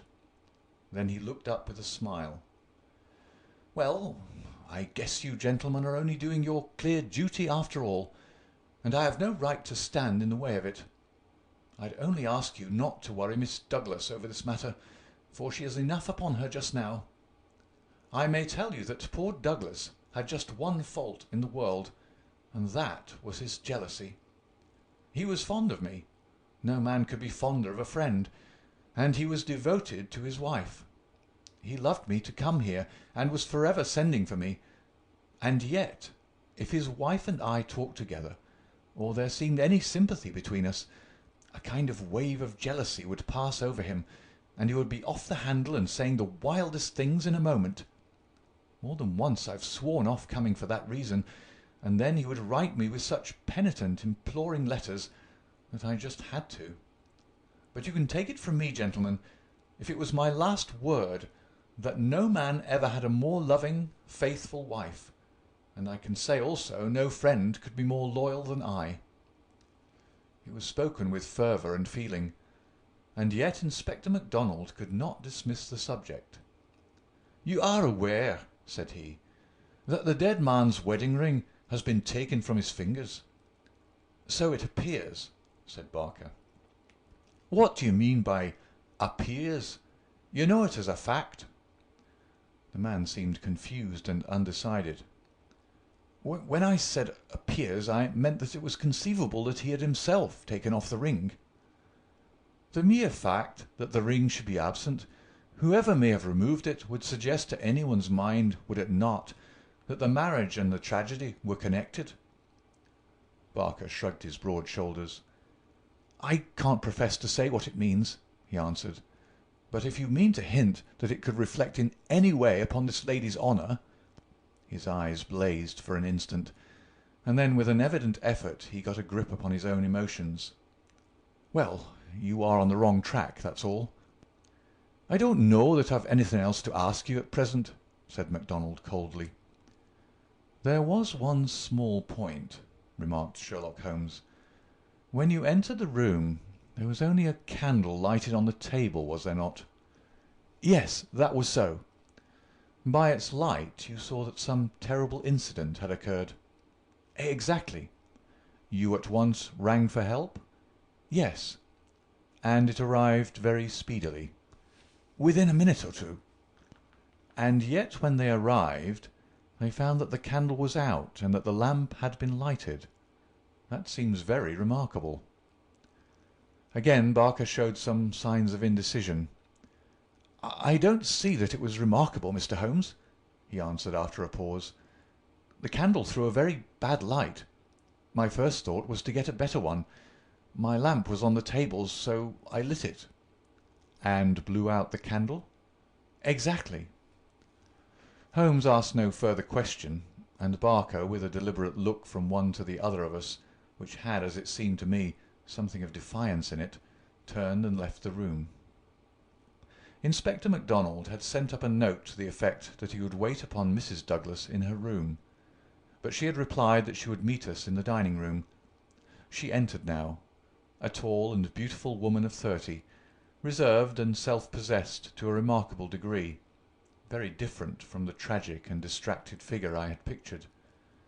It is true that her face was pale and drawn, like that of one who had endured a great shock, but her manner was composed, and the finely moulded hand which she rested upon the edge of the table was as steady as my own. Her sad appealing eyes travelled from one to the other of us with a curiously inquisitive expression. That questioning gaze transformed itself suddenly into abrupt speech. "Have you found anything out yet?" she asked. Was it my imagination that there was an undertone of fear rather than of hope in the question? "We have taken every possible step, Mrs. Douglas," said the inspector. "You may rest assured that nothing will be neglected." "Spare no money," she said in a dead even tone. "It is my desire that every possible effort should be made." "Perhaps you can tell us something which may throw some light upon the matter." "I fear not, but all I know is at your service." "We've heard from Mr. Cecil Barker that you did not actually see, that you were never in the room where the tragedy occurred." "No, he turned me back upon the stairs. He begged me to return to my room." "Quite so. You had heard the shot, and you had at once come down." "I put on my dressing gown and then came down." "How long was it after hearing the shot that you were stopped on the stair by Mr. Barker?" "It may have been a couple of minutes. It is so hard to reckon time at such a moment. He implored me not to go on. He assured me that I could do nothing. Then Mrs. Allen, the housekeeper, led me upstairs again. It was all like some dreadful dream." "Can you give us any idea how long your husband had been downstairs before you heard the shot?" "No, I cannot say. He went from his dressing room, and I did not hear him go. He did the round of the house every night, for he was nervous of fire. It is the only thing that I have ever known him nervous of." "That is just the point which I want to come to, Mrs. Douglas. You have known your husband only in England, have you not?" "Yes, we have been married 5 years." "Have you heard him speak of anything which occurred in America and might bring some danger upon him?" Mrs. Douglas thought earnestly before she answered. "Yes," she said at last. "I have always felt that there was a danger hanging over him. He refused to discuss it with me. It was not from want of confidence in me. There was the most complete love and confidence between us. But it was out of his desire to keep all alarm away from me. He thought I should brood over it if I knew all, and so he was silent." "How did you know it, then?" Mrs. Douglas' face lit with a quick smile. "Can a husband ever carry about a secret all his life, and a woman who loves him have no suspicion of it? I knew it by his refusal to talk about some episodes in his American life. I knew it by certain precautions he took. I knew it by certain words he let fall. I knew it by the way he looked at unexpected strangers. I was perfectly certain that he had some powerful enemies, that he believed they were on his track, and that he was always on his guard against them. I was so sure of it that for years I have been terrified if ever he came home later than was expected." "Might I ask," asked Holmes, "what the words were which attracted your attention?" "The Valley of Fear," the lady answered. "That was an expression he had used when I questioned him. I have been in the Valley of Fear. I am not out of it yet." "Are we never to get out of the Valley of Fear?" I have asked him, when I've seen him more serious than usual. "Sometimes I think that we never shall," he has answered. "Surely you asked him what he meant by the Valley of Fear?" "I did, but his face would become very grave, and he would shake his head. 'It is bad enough that one of us should have been in its shadow,' he said. 'Please God it shall never fall upon you.' It was some real valley in which he had lived and in which something terrible had occurred to him, of that I am certain. But I can tell you no more." "And he never mentioned any names?" "Yes. He was delirious with fever once when he had his hunting accident 3 years ago. Then I remember that there was a name that came continually to his lips. He spoke it with anger and a sort of horror. McGinty was the name. Bodymaster McGinty. I asked him when he recovered who Bodymaster McGinty was, and whose body he was master of. 'Never of mine, thank God,' he answered with a laugh, and that was all I could get from him. But there is a connection between Bodymaster McGinty and the Valley of Fear." "There is one other point," said Inspector MacDonald. "You met Mr. Douglas in a boarding-house in London, did you not, and became engaged to him there? Was there any romance, anything secret or mysterious about the wedding?" "There was romance. There is always romance. There was nothing mysterious. He had no rival. No, I was quite free. You have heard, no doubt, that his wedding ring has been taken. Does that suggest anything to you? Suppose that some enemy of his old life had tracked him down and committed his crime. What possible reason could he have for taking his wedding ring? For an instant I could have sworn that the faintest shadow of a smile flickered over the woman's lips. I really can't tell, she answered. It is certainly a most extraordinary thing. Well, we'll not detain you any longer, and we're sorry to have put you to this trouble at such a time, said the inspector. There are some other points, no doubt, but we can refer to you as they arise. She arose, and I was again conscious of that quick, questioning glance with which she had just surveyed us. What impression has my evidence made upon you? The question might as well have been spoken. Then with a bow she swept from the room. She's a beautiful woman, a very beautiful woman, said MacDonald thoughtfully, after the door had closed behind her. This man Barker has certainly been down here a good deal. He's a man who might be attractive to a woman. He admits that the dead man was jealous, and maybe he knew best himself what cause he had for jealousy. Then there's that wedding ring. You can't get past that. The man who tears a wedding ring off a dead man's... What do you say to that, Mr. Holmes? My friend had sat with his head upon his hands, sunk in the deepest thought. Now he rose and rang the bell. "Ames," he said, when the butler entered, "where is Mr. Cecil Barker now?" "I'll see, sir." He came back in a moment to say that Barker was in the garden. "Can you remember, Ames, what Mr. Barker had on his feet last night when they joined him in the study?" "Yes, Mr. Holmes. He had a pair of bedroom slippers. I brought him his boots when he went for the police." "Where are the slippers now?" "They're still under the chair in the hall." "Very good, Ames. It is, of course, important for us to know which tracks may be Mr. Barker's and which from outside." "Yes, sir. I may say that I noticed that the slippers were stained with blood. So indeed were my own." "That is natural enough, considering the condition of the room. Very good, Ames. We will ring if we want you." A few minutes later we were in the study. Holmes had brought with him the carpet slippers from the hall. As Ames had observed, the soles of both were dark with blood. "Strange," murmured Holmes as he stood in the light of the window and examined them minutely. "Very strange indeed." Stooping with one of his quick feline pounces, he placed the slipper upon the blood mark on the sill. It exactly corresponded. He smiled in silence at his colleagues. The inspector was transfigured with excitement. His native accent rattled like a stick upon railings. "Man," he cried, "there's not a doubt of it. Barker has just marked the window himself. It's a good deal broader than any boot mark. I mind you said it was a splay foot, and here's the explanation. But what's the game, Mr. Holmes? What's the game?" "Aye, what's the game?" my friend repeated thoughtfully. White Mason chuckled and rubbed his fat hands together in his professional satisfaction. "I said it was a snorter," he cried, "and a real snorter it is." End of chapter 5.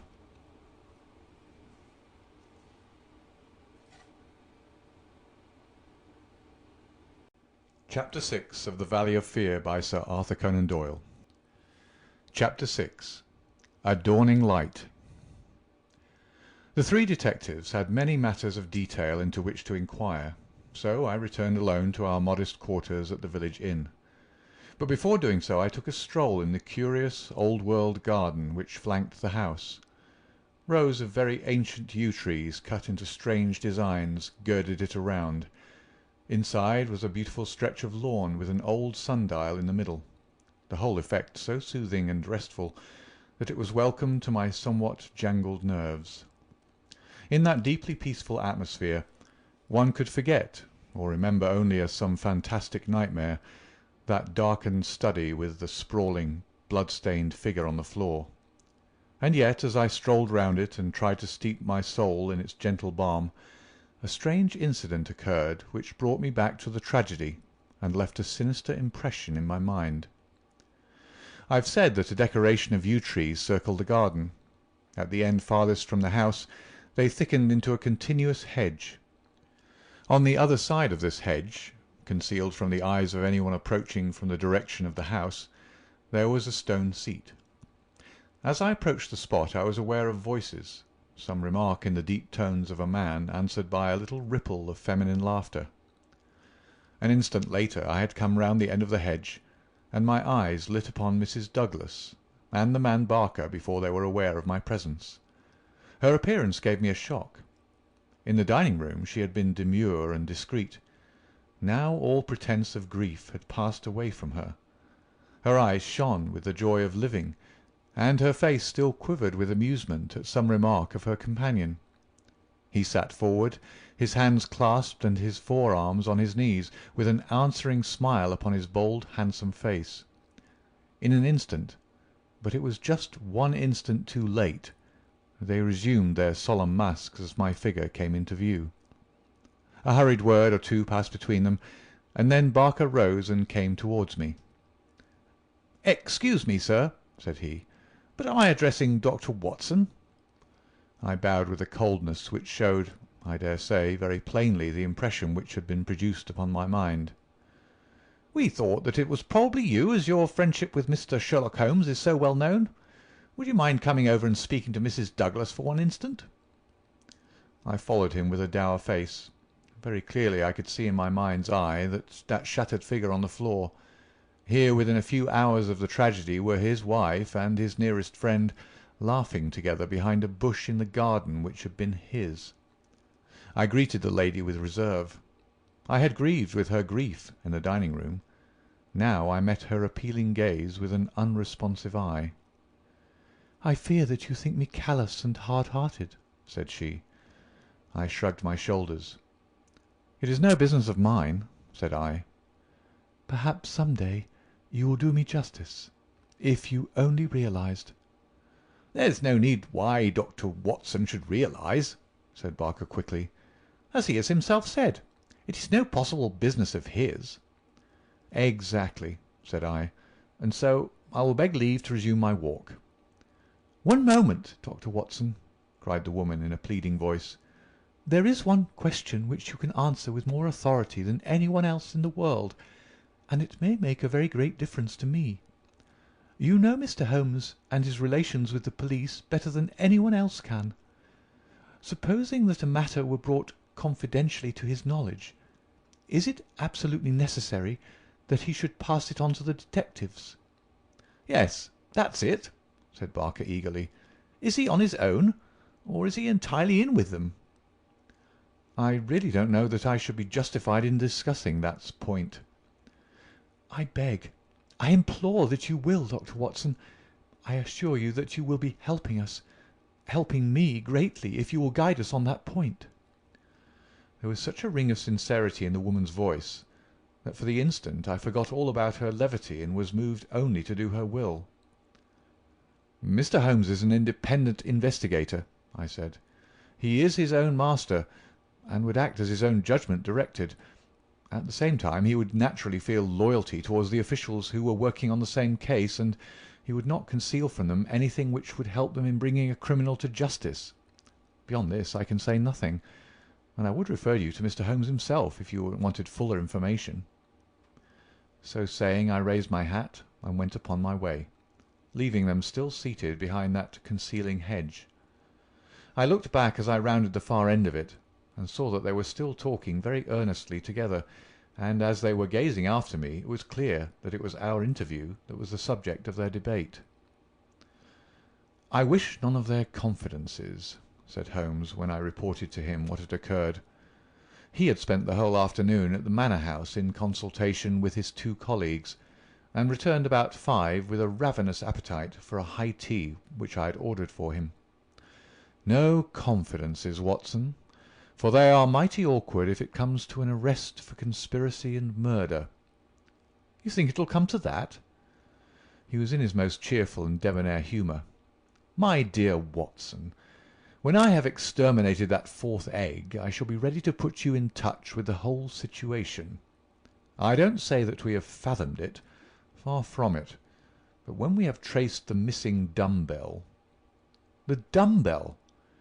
Dear me, Watson, is it possible that you have not penetrated the fact that the case hangs upon the missing dumbbell?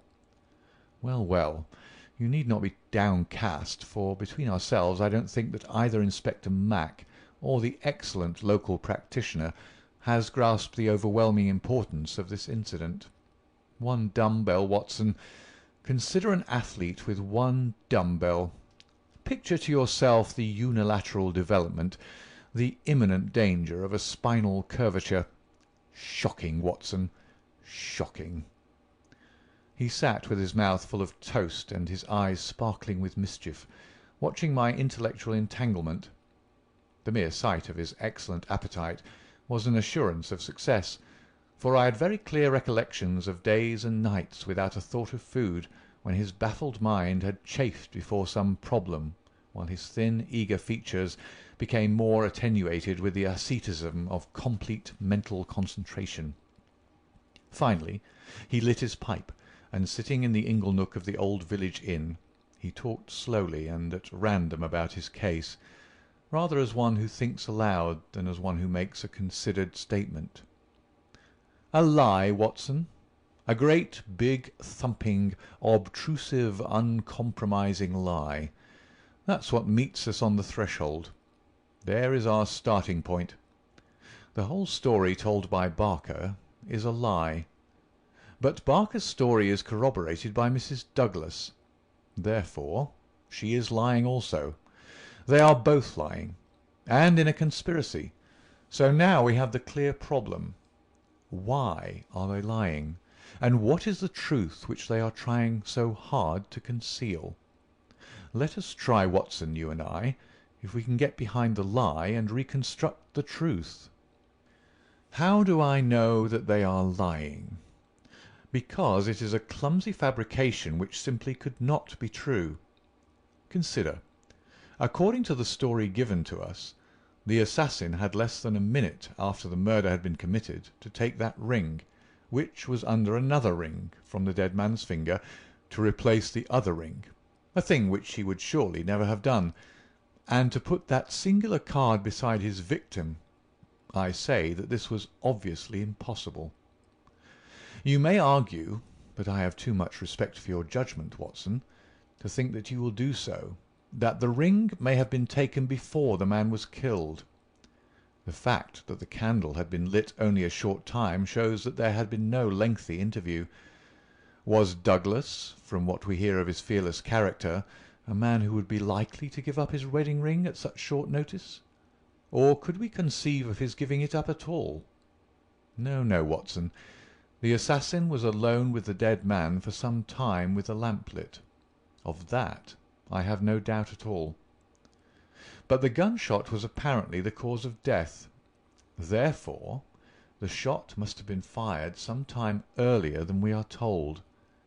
But there can be no mistake about such a matter as that. We are in the presence, therefore, of a deliberate conspiracy upon the part of the two people who heard the gunshot, of the man Barker, and of the woman Douglas. When on the top of this I am able to show that the blood mark on the windowsill was deliberately placed there by Barker, in order to give a false clue to the police, you will admit that the case grows dark against him. Now, we have to ask ourselves at what hour the murder actually did occur. Up to 10:30, the servants were moving about the house, so it was certainly not before that time. At 11:15 they had all gone to their rooms with the exception of Ames, who was in the pantry. I have been trying some experiments after you left us this afternoon, and I find that no noise which MacDonald can make in the study can penetrate to me in the pantry when the doors are all shut. It is otherwise, however, from the housekeeper's room. It is not so far down the corridor, and from it I could vaguely hear a voice when it was very loudly raised. The sound from a shotgun is to some extent muffled when the discharge is at very close range, as it undoubtedly was in this instance. It would not be very loud, and yet in the silence of the night it should have easily penetrated to Mrs. Allen's room. She is, as she has told us, somewhat deaf, but none the less she mentioned in her evidence that she did hear something like a door slamming half an hour before the alarm was given. Half an hour before the alarm was given would be 11:15. I have no doubt that what she heard was the report of the gun, and that this was the real instant of the murder. If this is so, we have now to determine what Barker and Mrs. Douglas, presuming that they are not the actual murderers, could have been doing from 11:15, when the sound of the shot brought them down, until 11:15, when they rang the bell and summoned the servants. What were they doing, and why did they not instantly give the alarm? That is the question which faces us, and when it has been answered we shall surely have gone some way to solve our problem. "I'm convinced myself," said I, "that there's an understanding between those two people. She must be a heartless creature to sit laughing at some jest within a few hours of her husband's murder." "Exactly. She does not shine as a wife even in her own account of what occurred. I am not a whole-souled admirer of womankind, as you are aware, Watson, but my experience of life has taught me that there are few wives, having any regard for their husbands, who would let any man's spoken word stand between them and that husband's dead body. Should I ever marry, Watson, I should hope to inspire my wife with some feeling which would prevent her from being walked off by a housekeeper when my corpse was lying within a few yards of her. It was badly stage-managed, for even the rawest investigators must be struck by the absence of the usual feminine ululation. If there had been nothing else, this incident alone would have suggested a prearranged conspiracy to my mind." "You think then definitely that Barker and Mrs. Douglas are guilty of the murder?" "There is an appalling directness about your questions, Watson," said Holmes, shaking his pipe at me. "They come at me like bullets.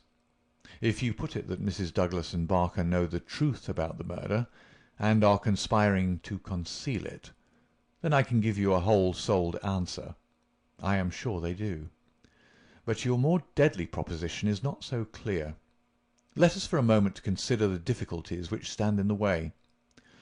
We will suppose that this couple are united by the bonds of a guilty love, and that they have determined to get rid of the man who stands between them. It is a large supposition, for discreet inquiry among servants and others has failed to corroborate it in any way. On the contrary, there is a good deal of evidence that the Douglases were very attached to each other." "That, I am sure, cannot be true," said I, thinking of the beautiful smiling face in the garden. "Well, at least they gave that impression. However, we will suppose that they are an extraordinarily astute couple, who deceive everyone upon this point, and conspire to murder the husband. He happens to be a man over whose head some danger hangs." "We've only their word for that." Holmes looked thoughtful. "I see, Watson. You are sketching out a theory by which everything they say from the beginning is false. According to your idea, there was never any hidden menace, or secret society, or valley of fear, or boss Mac-somebody, or anything else. Well, that is a good sweeping generalization. Let us see what that brings to us. They invent this theory to account for the crime. They then play up to the idea by leaving this bicycle in the park as proof of the existence of some outsider.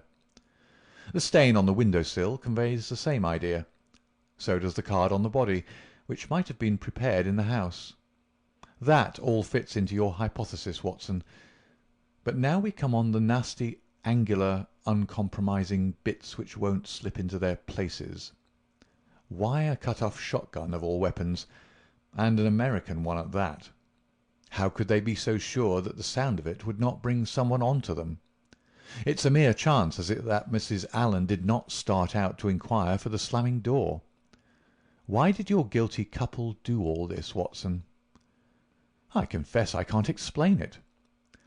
"Then again, if a woman and her lover conspire to murder a husband, are they going to advertise their guilt by ostentatiously removing his wedding ring after his death? Does that strike you as very probable, Watson?" "No, it doesn't." "And once again, if the thought of leaving a bicycle concealed outside had occurred to you, would it really have seemed worth doing, when the dullest detective would naturally say this is an obvious blind, as the bicycle is the first thing which the fugitive needed in order to make his escape? I can conceive of no explanation. And yet there should be no combination of events for which the wit of man cannot conceive an explanation. Simply as a mental exercise, without any assertion that it is true, let me indicate a possible line of thought. It is, I admit, mere imagination, but how often is imagination the mother of truth? We'll suppose that there was a guilty secret, a really shameful secret, in the life of this man Douglas.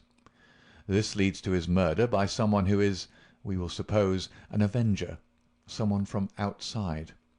This avenger, for some reason, which I confess I am still at a loss to explain, took the dead man's wedding ring. The vendetta might conceivably date back to the man's first marriage, and the ring be taken for some such reason. Before this avenger got away, Barker and the wife had reached the room. The assassin convinced them that any attempt to arrest him would lead to the publication of some hideous scandal. They were converted to this idea, and preferred to let him go. For this purpose they probably lowered the bridge, which can be done quite noiselessly, and then raised it again. He made his escape, and for some reason thought that he could do so more safely on foot than on the bicycle. He therefore left his machine where it would not be discovered until he had got safely away. So far we are within the bounds of possibility, are we not?" "Well, it's possible, no doubt," said I with some reserve. "We have to remember, Watson, that whatever occurred is certainly something very extraordinary. Well now, to continue our supposititious case, the couple, not necessarily a guilty couple, realize after the murderer is gone that they have placed themselves in a position in which it may be difficult for them to prove that they did not themselves either do the deed or connive at it. They rapidly and rather clumsily met the situation. The mark was put by Barker's blood-stained slipper upon the window-sill, to suggest how the fugitive got away. They obviously were the two who must have heard the sound of the gun, so they gave the alarm exactly as they would have done, but a good half-hour after the event. And how do you propose to prove all this? Well, if there was an outsider, he may be traced and taken. That would be the most effective of all proofs. But if not, well, the resources of science are far from being exhausted. I think that an evening alone in that study would help me much." "An evening alone?" "I propose to go up there presently. I have arranged it with the estimable Ames, who is by no means whole-hearted about Barker. I shall sit in that room and see if its atmosphere brings me inspiration. I'm a believer in the genius loci. You smile, friend Watson. Well, we shall see. By the way, you have that big umbrella of yours, have you not?" "It is here." "Well, I'll borrow that, if I may." "Certainly, but what a wretched weapon. If there's a danger—" "Nothing serious, my dear Watson, or I should certainly ask for your assistance. But I'll take the umbrella. At present I'm only awaiting the return of our colleagues from Tunbridge Wells, where they are at present engaged in trying for a likely owner of the bicycle." It was nightfall before Inspector MacDonald and White Mason came back from their expedition, and they arrived exultant, reporting a great advance in our investigation. "Man, I'll admit that I had my doubts if there was ever an outsider," said MacDonald. "But that's all past now. We've had the bicycle identified, and we have a description of our man, so that's a long step on our journey." "It sounds to me like the beginning of the end," said Holmes. "I'm sure I congratulate you both with all my heart." "Well, I started from the fact that Mr. Douglas had seemed disturbed since the day before, when he'd been at Tunbridge Wells. It was at Tunbridge Wells then that he had become conscious of some danger. It was clear, therefore, that if a man had come over with a bicycle, it was from Tunbridge Wells that he might be expected to have come. We took the bicycle over with us and showed it at the hotels, It was identified at once by the manager of the Eagle Commercial as belonging to a man named Hargrave, who had taken a room there 2 days before. This bicycle and a small valise were his old belongings. He had registered his name as coming from London, but had given no address. The valise was London-made, and the contents were British, but the man himself was undoubtedly an American. "Well, well," said Holmes gleefully, "you have indeed done some solid work while I've been sitting spinning theories with my friend. It's a lesson in being practical, Mr. Mac." "Aye, it's just that, Mr. Holmes," said the inspector with satisfaction. "But this may all fit in with your theories," I remarked. "That may or may not be. But let us hear the end, Mr. Mac. Was there nothing to identify this man?" "So little that it was evident that he had carefully guarded himself against identification. There were no papers or letters, and no marking upon the clothes. A cycle map of the county lay on his bedroom floor. He'd left the hotel after breakfast yesterday morning on his bicycle, and no more was heard of him until our inquiries." "That's what puzzles me, Mr. Holmes," said White Mason. "If the fellow did not want the hue and cry raised over him, one would imagine that he would have returned and remained at the hotel as an inoffensive tourist. As it is, he must know that he will be reported to the police by the hotel manager, and that his disappearance will be connected with the murder." "So one would imagine. Still, he has been justified of his wisdom up to date, at any rate, since he has not been taken. But his description, what of that?" MacDonald referred to his notebook. "Here we have it so far as they could give it. They don't seem to have taken every particular stock of him, but still the porter, the clerk, and the chambermaid are all agreed that this about covers the points. He was a man about 5'9" in height, 50 or so years of age, his hair slightly grizzled, a greyish moustache, a curved nose, and a face which all of them described as fierce and forbidding." "Well, bar the expression, that might almost be a description of Douglas himself," said Holmes. "He's just over 50, with grizzled hair and moustache, and about the same height. Did you get anything else?" "He was dressed in a heavy grey suit, with a reefer jacket, and he wore a short yellow overcoat and a soft cap." "What about the shotgun?" "It is less than 2 feet long. It could very well have fitted into his valise. He could have carried it inside his overcoat without difficulty." "And how do you consider that all this bears upon the general case?" "Well, Mr. Holmes," said MacDonald, "when we've got our man, and you may be sure that I had his description on the wires within 5 minutes of hearing it, we shall be better able to judge it. But even as it stands, we've surely gone a long way. We know that an American, calling himself Hargrave, came to Tunbridge Wells 2 days ago with bicycle and valise. In the latter was a sawed-off shotgun, so he came with a deliberate purpose of crime. Yesterday morning he set off for this place on his bicycle with his gun concealed in his overcoat. No one saw him arrive, so far as we can learn, but he need not pass through the village to reach the park gates, and there are many cyclists upon the road. Presumably he at once concealed his cycle among the laurels where it was found, and possibly lurked there himself with his eye on the house, waiting for Mr. Douglas to come out. A shotgun is a strange weapon to use inside a house, but he had intended to use it outside, and there it has very obvious advantages, as it would be impossible to miss with it, and the sound of shots is so common in an English sporting neighbourhood that no particular notice would be taken." "That is all very clear," said Holmes. "Well, Mr. Douglas did not appear. What was he to do next? He left his bicycle and approached the house in the twilight. He found the bridge down and no one about. He took his chance, intending no doubt to make some excuse if he met someone.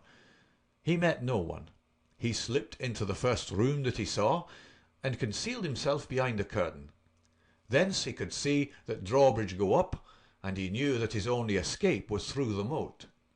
He waited until 11:15, when Mr. Douglas, upon his usual nightly round, came into the room. He shot him and escaped, as arranged.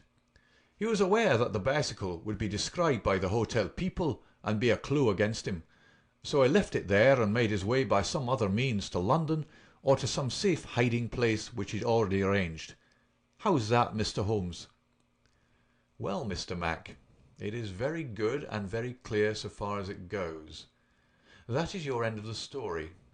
My end is that the crime was committed half an hour earlier than reported, that Mrs. Douglas and Barker are both in a conspiracy to conceal something, that they aided the murderer's escape, or at least that they reached the room before he escaped, and that they fabricated evidence of his escape through the window, whereas in all probability they had themselves let him go by lowering the bridge.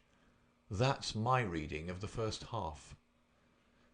The two detectives shook their heads. "Well, Mr. Holmes, if this is true, we only tumble out of one mystery into another," said the London inspector. "And in some ways a worse one," added White Mason. "The lady has never been in America in all her life. What possible connection could she have with an American assassin which would cause her to shelter him?" "I freely admit the difficulties," said Holmes. "I propose to make a little investigation of my own tonight, and it is just possible that it may contribute something to the common cause." "Can we help you, Mr. Holmes?" "No, no. Darkness and Dr. Watson's umbrella, my wants are simple. And Ames, the faithful Ames. No doubt he will stretch a point for me. All my lines of thought lead me back invariably to the one basic question. Why should an athletic man develop his frame upon so unnatural an instrument as a single dumbbell?" It was late that night when Holmes returned from his solitary excursion. We slept in a double-bedded room, which was the best that the little country inn could do for us. I was already asleep when I was partly awakened by his entrance. "Well, Holmes," I murmured, "have you found anything out?" He stood beside me in silence, his candle in his hand. Then the tall, lean figure inclined towards me. "I say, Watson," he whispered, "would you be afraid to sleep in the same room with a lunatic, a man with softening of the brain, an idiot whose mind has lost its grip?" "Not in the least," I answered in astonishment. "Ah, that's lucky," he said, and not another word would he utter that night. End of chapter 6.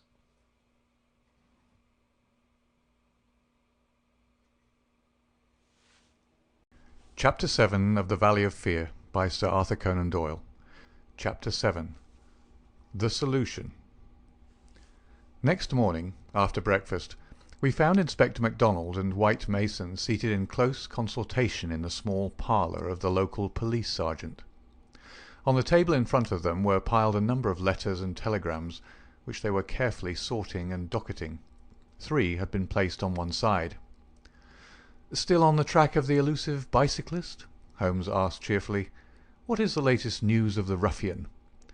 MacDonald pointed ruefully to his heap of correspondence. "He is at present reported from Leicester, Nottingham, Southampton, Derby, East Ham, Richmond, and 14 other places. In 3 of them, East Ham, Leicester, and Liverpool, there is a clear case against him, and he has actually been arrested. This country seems to be full of the fugitives with yellow coats." "Dear me," said Holmes sympathetically. "Now, Mr. Mac, and you, Mr. White Mason, I wish to give you a very earnest piece of advice. When I went into this case with you, I bargained, as you will no doubt remember, that I should not present you with half-proved theories, but that I should retain and work out my own ideas until I had satisfied myself that they were correct. For this reason, I am not at the present moment telling you all that is in my mind. On the other hand, I said that I would play the game fairly by you, and I do not think it is a fair game to allow you for one unnecessary moment to waste your energies upon a profitless task. Therefore I am here to advise you this morning, and my advice to you is summed up in 3 words. Abandon the case." MacDonald and White Mason stared in amazement at their celebrated colleague. "You consider it hopeless?" cried the inspector. "I consider your case to be hopeless. I do not consider that it is hopeless to arrive at the truth." "But this cyclist is not an invention. We have his description, his valise, his bicycle, The fellow must be somewhere. Why should we not get him?" "Yes, yes, no doubt he is somewhere, and no doubt we shall get him. But I would not have you waste your energies in East Ham or Liverpool. I am sure that we can find some shorter cut to a result." "You're holding something back. It's hardly fair of you, Mr. Holmes." The inspector was annoyed. "You know my methods of work, Mr. Mac, but I will hold it back for the shortest time possible. I only wish to verify my details in one way, which can very readily be done, and then I make my bow and return to London, leaving my results entirely at your service. I owe you too much to act otherwise, for in all my experience I cannot recall any more singular and interesting study." "This is clean beyond me, Mr. Holmes. We saw you when we returned from Tunbridge Wells last night, and you are in general agreement with our results. What has happened since then to give you a completely new idea of the case?" "Well, since you ask me, I spent, as I told you that I would, some hours last night at the Manor House." "Well, what happened?" I can only give you a very general answer to that for the moment. By the way, I have been reading a short but clear and interesting account of the old building, purchasable at the modest sum of 1 penny from the local tobacconist. Here Holmes drew a small tract, embellished with a rude engraving of the ancient manor house, from his waistcoat pocket. "It immensely adds to the zest of an investigation, my dear Mr. Mac, when one is in conscious sympathy with the historical atmosphere of one's surroundings. Don't look so impatient, for I assure you that even so bald an account as this raises some sort of picture of the past in one's mind. Permit me to give you an example. Erected in the 5th year of the reign of James I, and standing upon the site of a much older building, the manor house of Birlstone presents one of the finest surviving examples of the moated Jacobean residence." "You're making fools of us, Mr. Holmes." "Tut, tut, Mr. Mac. The first sign of temper I have detected in you. Well, I won't read it verbatim, since you feel so strongly upon the subject, but when I tell you that there is some account of the taking of the place by a parliamentary colonel in 1644, of the concealment of Charles for several days in the course of the Civil War, and finally of a visit there by the 2nd George, you will admit that there are various associations of interest connected with this ancient house." "I don't doubt it, Mr. Holmes, but that is no business of ours." "Is it not? Is it not? Breadth of view, my dear Mr. Mac, is one of the essentials of our profession. The interplay of ideas and the oblique uses of knowledge are often of extraordinary interest. You will excuse these remarks from one who, though a mere connoisseur of crime, is still rather older and perhaps more experienced than yourself." "I'm the first to admit that," said the detective heartily. "You get to your point, I admit, but you have such a deuced round-the-corner way of doing it." "Well, well, I'll drop past history and get down to present-day facts. I called last night, as I have already said, at the manor house. I did not see either Barker or Mrs. Douglas. I saw no necessity to disturb them, but I was pleased to hear that the lady was not visibly pining, and that she had partaken of an excellent dinner. My visit was specially made to the good Mr. Ames, with whom I exchanged some amiabilities which culminated in his allowing me, without reference to anyone else, to sit alone for a time in the study." "What? With that?" I ejaculated. "No, no, everything is now in order. You gave permission for that, Mr. Mac.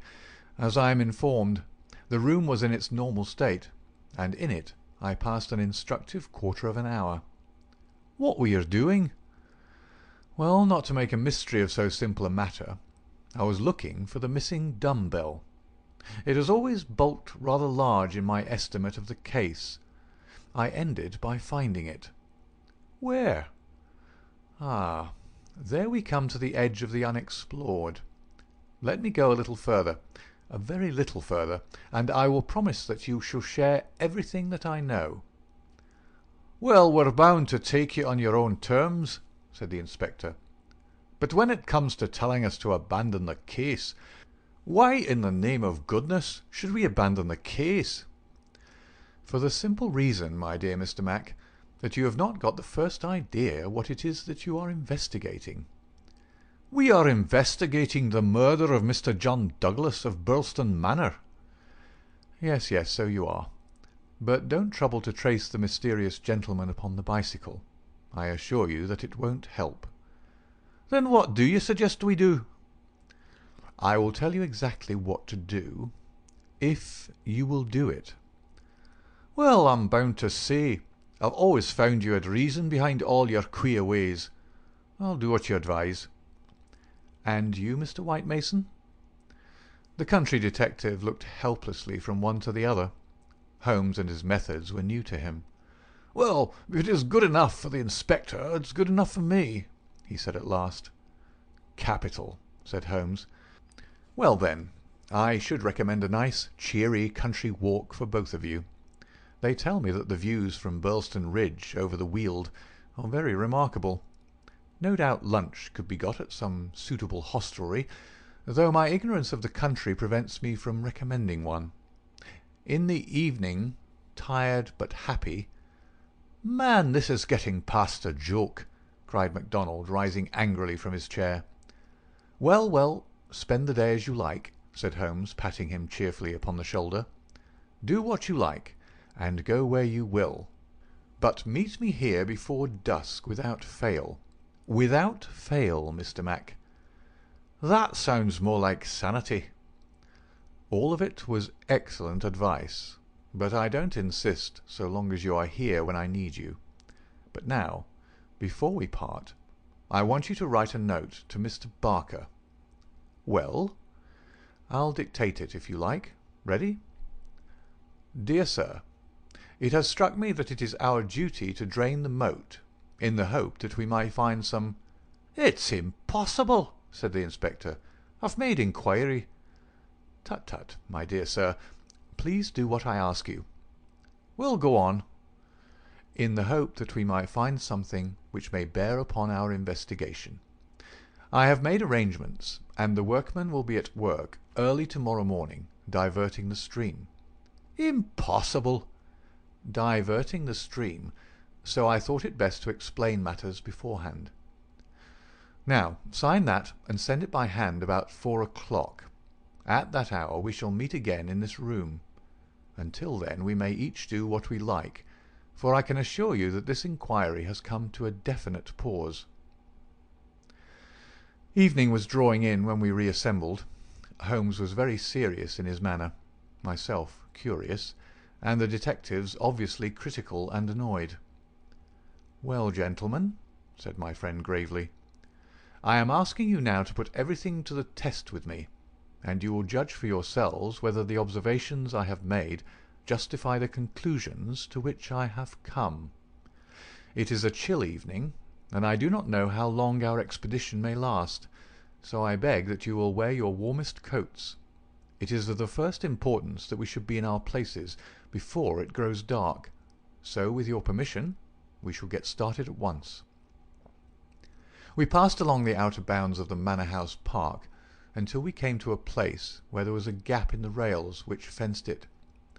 Through this we slipped, and then, in the gathering gloom, we followed Holmes until we had reached a shrubbery which lies nearby, opposite to the main door and the drawbridge.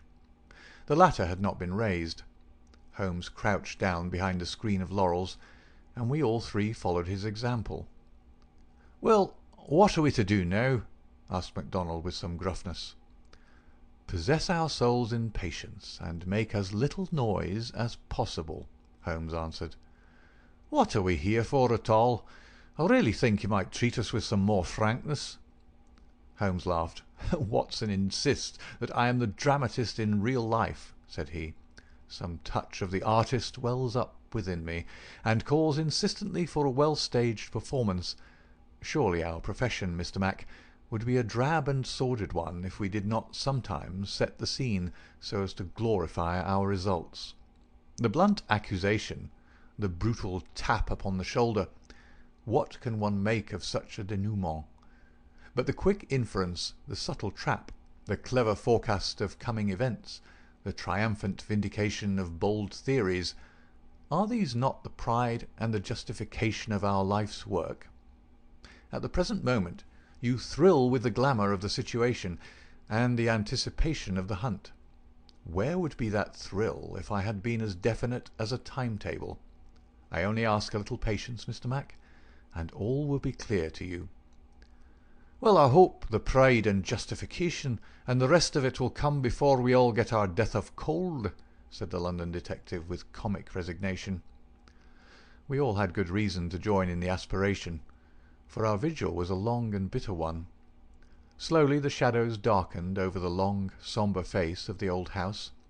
A cold, damp reek from the moat chilled us to the bones and set our teeth chattering.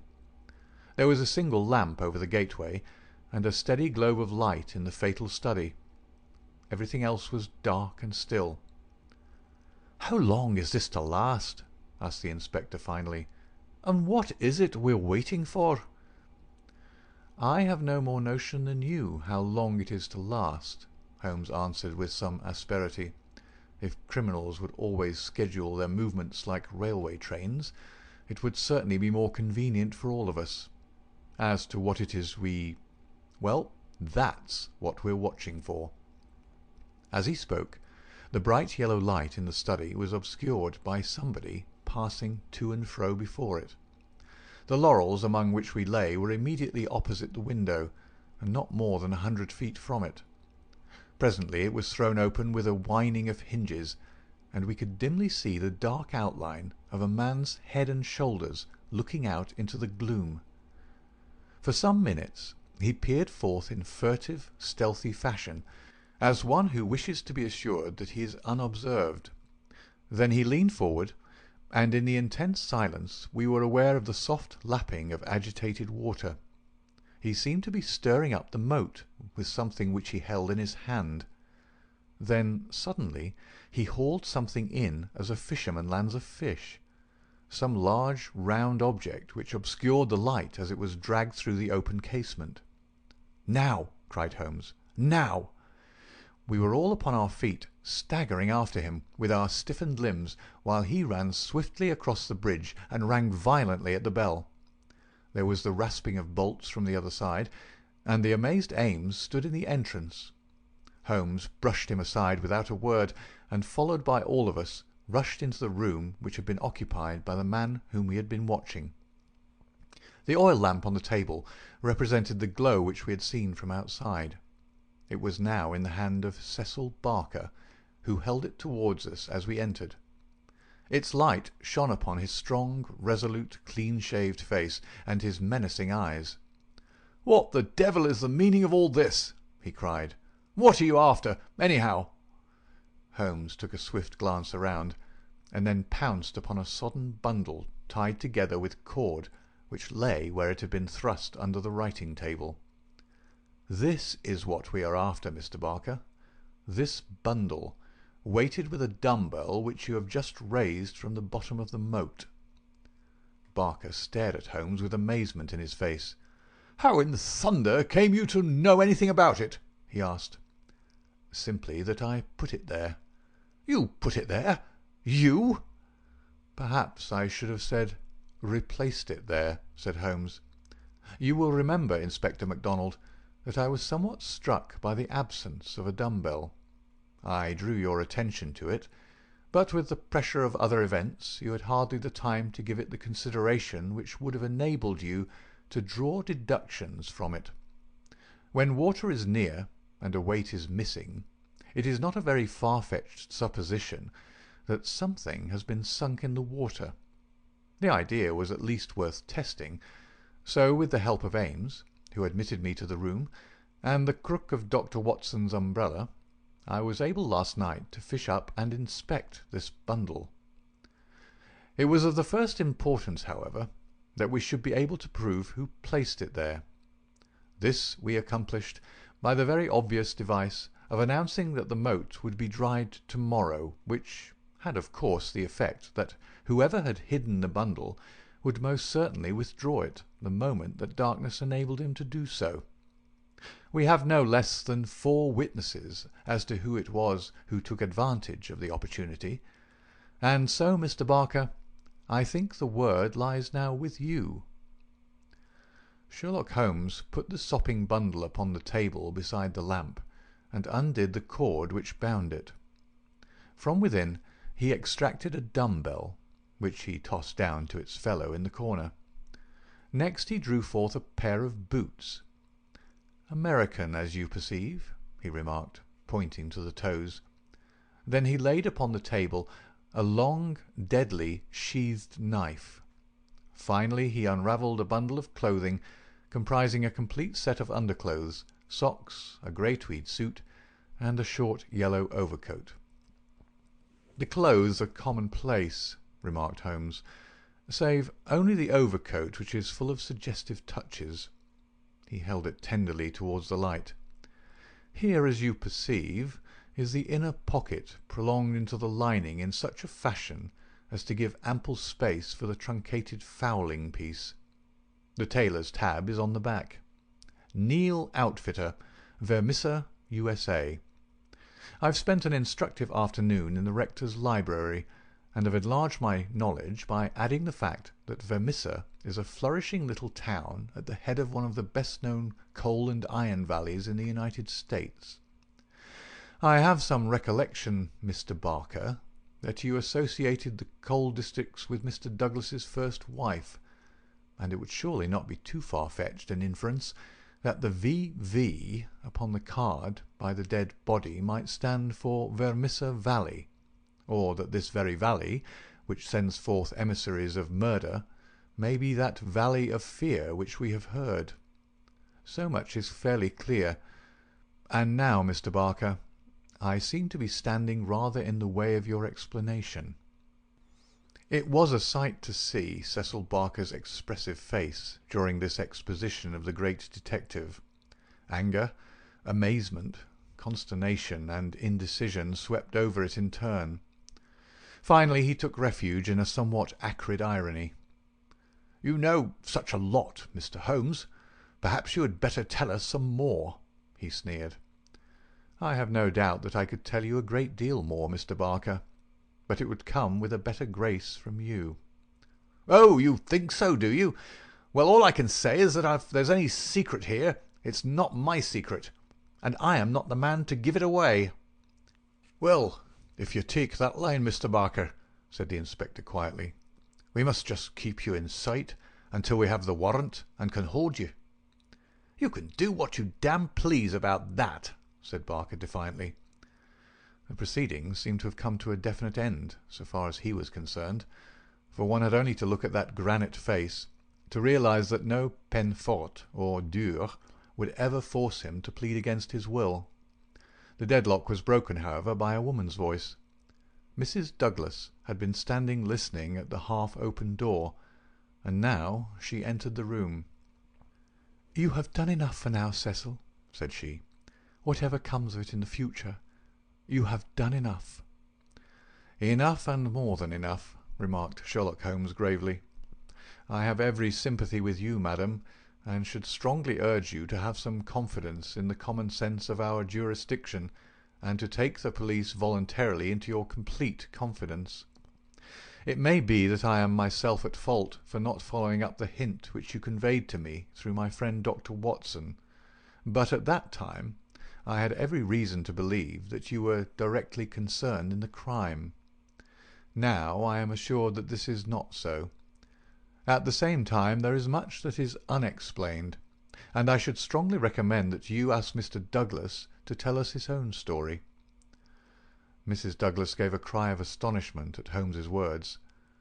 The detectives and I must have echoed it when we were aware of a man who seemed to have emerged from the wall, who advanced now from the gloom of the corner in which he had appeared. Mrs. Douglas turned, and in an instant her arms were round him. Barker had seized his outstretched hand. "It's best this way, Jack," his wife repeated. "I'm sure that it is best." "Indeed, yes, Mr. Douglas," said Sherlock Holmes. "I am sure that you will find it best. The man stood blinking at us with the dazed look of one who comes from the dark into the light. It was a remarkable face, bold grey eyes, a strong, short-clipped, grizzled moustache, a square projecting chin, and a humorous mouth. He took a good look at us all, and then, to my amazement, he advanced to me and handed me a bundle of paper. "I've heard of you," said he in a voice which was not quite English and not quite American, but was altogether mellow and pleasing. "You are the historian of this bunch. Well, Dr. Watson, you've never had such a story as that pass through your hands before, and I'll lay my last dollar on that. Tell it your own way, but there are the facts, and you can't miss the public so long as you have those.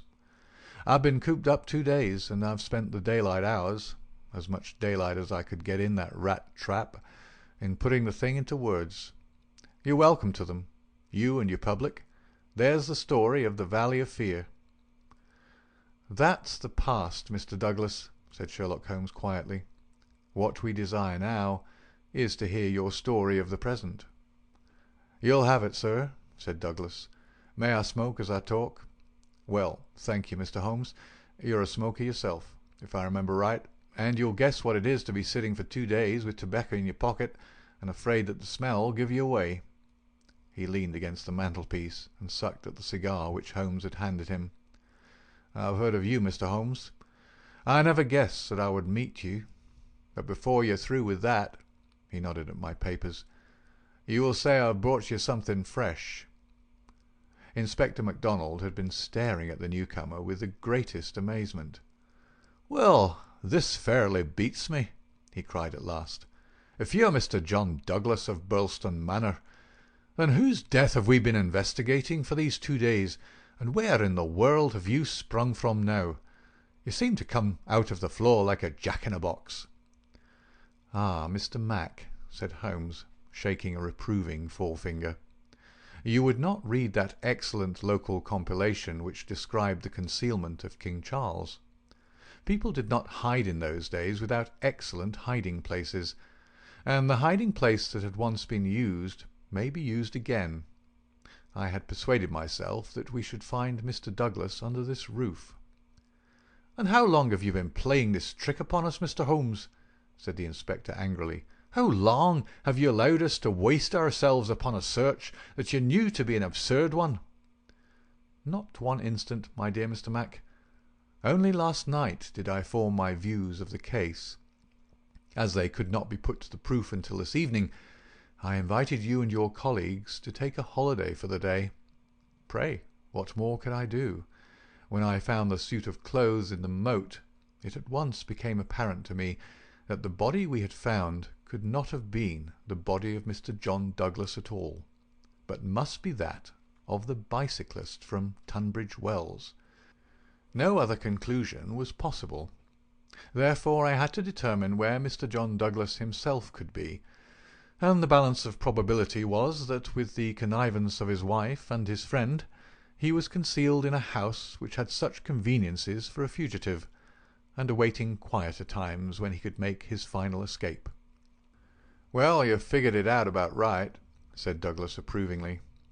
"I thought I'd dodge your British law, for I was not sure how I stood under it, and also I saw my chance to throw these hounds once for all off my track.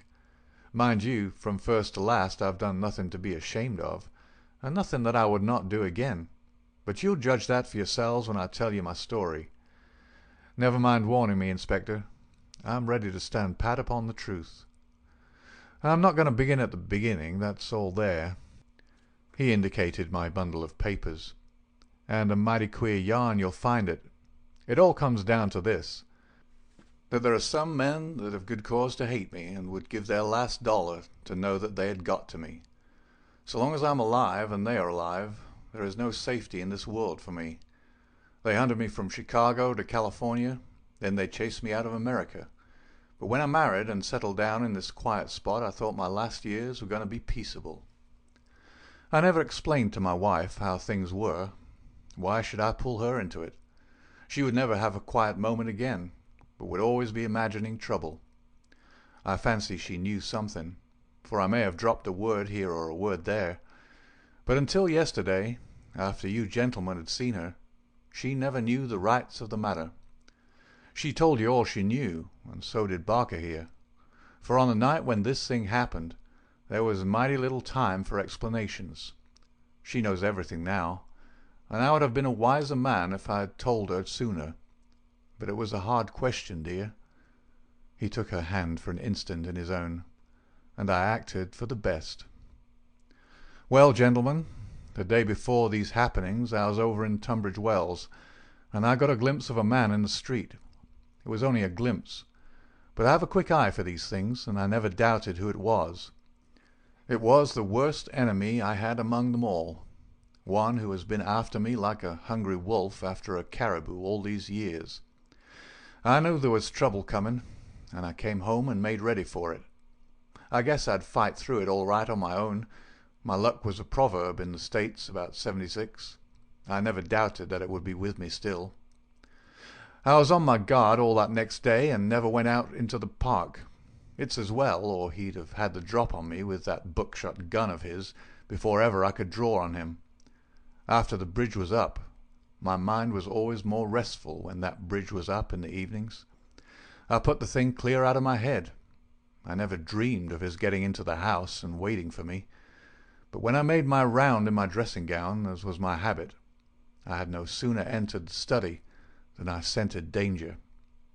I guess when a man has had dangers in his life, and I've had more than most in my time, there is a kind of sixth sense that waves the red flag. I saw the signal clear enough, and yet I couldn't tell you why. Next instant I spotted a boot under the window curtain, and then I saw why plain enough. I'd just the one candle that was in my hand, but there was a good light from the hall lamp through the open door. I put down the candle and jumped for a hammer that I'd left on the mantel. At the same moment he sprang at me. I saw the glint of a knife, and I lashed at him with the hammer. I got him somewhere, for the knife tinkled down on the floor. He dodged around the table as quick as an eel, and a moment later he'd got his gun from under his coat. I heard him cock it, but I'd got hold of it before he could fire. I had it by the barrel, and we wrestled for it all ends up for a minute or more. It was death to the man that lost his grip. He never lost his grip, but he got it butt downward for a moment too long. Maybe it was I that pulled the trigger. Maybe we just jolted it off between us. Anyhow, he got both barrels in the face, and there I was, staring down at all that was left of Ted Baldwin. I'd recognized him in the township, and again when he sprang for me, but his own mother wouldn't recognize him as I saw him then. I'm used to rough work, but I fairly turned sick at the sight of him. I was hanging on the side of the table when Barker came hurrying down.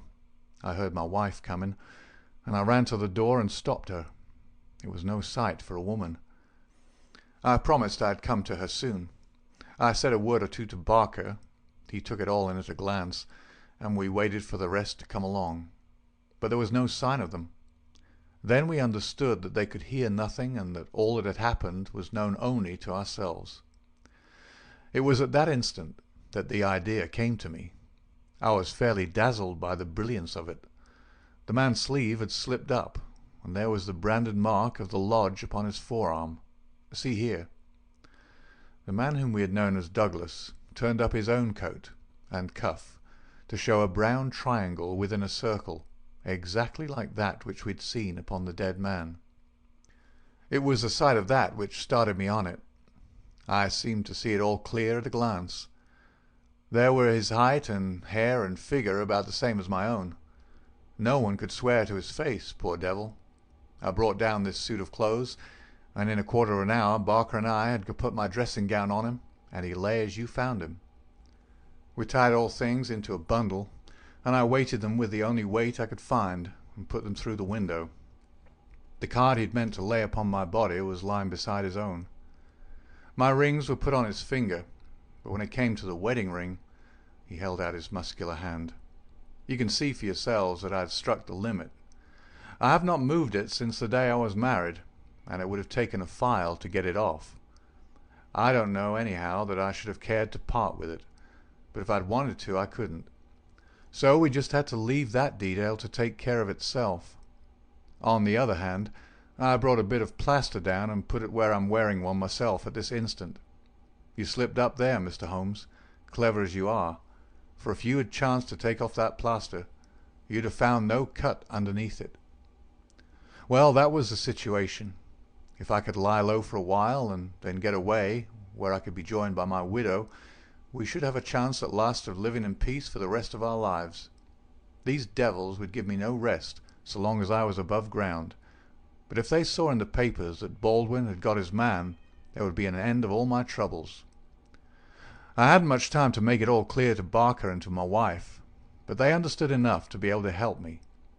I knew all about this hiding place, so did Ames, but it never entered his head to connect it with the matter. I retired into it, and it was up to Barker to do the rest. I guess you can fill in for yourselves what he did. He opened the window and made the mark on the sill, to give an idea of how the murderer escaped. It was a tall order, that, but as the bridge was up there was no other way. Then, when everything was fixed, he rang the bell for all he was worth. What happened afterward you know. And so, gentlemen, you can do what you please, but I've told you the truth and the whole truth, so help me God. What I ask you now is, how do I stand by the English law? There was a silence which was broken by Sherlock Holmes. The English law is in the main a just law. You'll get no worse than your deserts from that, Mr. Douglas. But I would ask you, how did this man know that you lived here, or how to get into your house, or where to hide to get you? I know nothing of this. Holmes's face was very white and grave. The story is not over yet, I fear, said he. You may find worse dangers than the English law, or even than your enemies from America. I see trouble before you, Mr. Douglas. You'll take my advice and still be on your guard. And now, my long-suffering readers, I'll ask you to come away with me for a time, far from the Sussex manor house of Birlstone, and far also from the year of grace in which we made our eventful journey, which ended with the strange story of the man who had been known as John Douglas. I wish you to journey back some 20 years in time, and westward some thousands of miles in space, that I may lay before you a singular and terrible narrative, so singular and so terrible that you may find it hard to believe that even as I tell it, even so did it occur.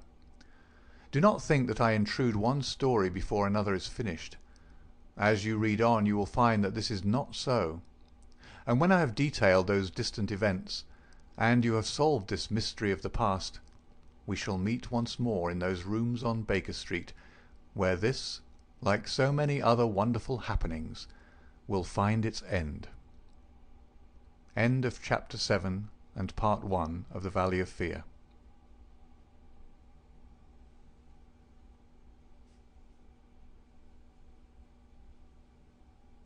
Part 2, Chapter 1 of The Valley of Fear by Sir Arthur Conan Doyle. Part 2, The Scourers. Chapter 1, The Man. It was the 4th of February in the year 1875. It had been a severe winter, and the snow lay deep in the gorges of the Gilmerton Mountains.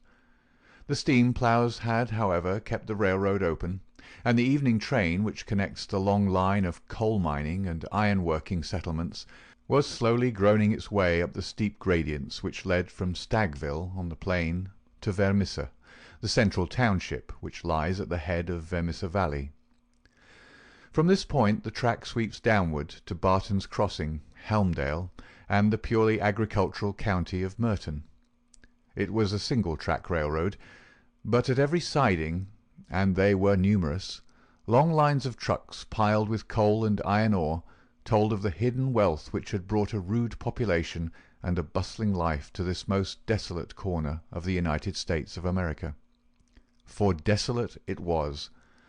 Little could the first pioneer who had traversed it have ever imagined that the fairest prairies and the most lush water pastures were valueless compared to this gloomy land of black crag and tangled forest.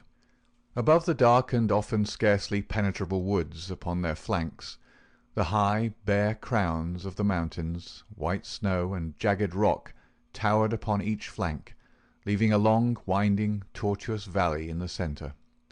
Up this the little train was slowly crawling. The oil lamps had just been lit in the leading passenger car, a long, bare carriage in which some 20 or 30 people were seated. The greater number of these were workmen returning from their day's toil in the lower part of the valley. At least a dozen, by their grimed faces and the safety lanterns which they carried, proclaimed themselves miners. These sat smoking in a group and conversed in low voices, glancing occasionally at 2 men on the opposite side of the car, whose uniforms and badges showed them to be policemen. Several women of the labouring class and 1 or 2 travellers who might have been small local storekeepers made up the rest of the company, with the exception of 1 young man in a corner by himself. It is with this man that we are concerned. Take a good look at him, for he is worth it. He's a fresh-complexioned, middle-sized young man, not far, one would guess, from his 30th year. He has large, shrewd, humorous grey eyes, which twinkle inquiringly from time to time as he looks round through his spectacles at the people about him. It is easy to see that he is of a sociable and possibly simple disposition, anxious to be friendly to all men.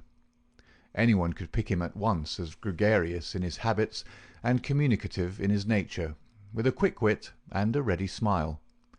And yet the man who studied him more closely might discern a certain firmness of jaw and grim tightness about the lips which would warn him that there were depths beyond, and that this pleasant, brown-haired young Irishman might conceivably leave his mark for good or evil upon any society to which he was introduced.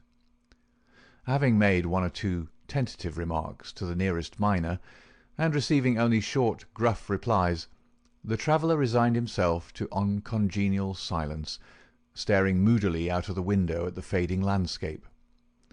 It was not a cheering prospect.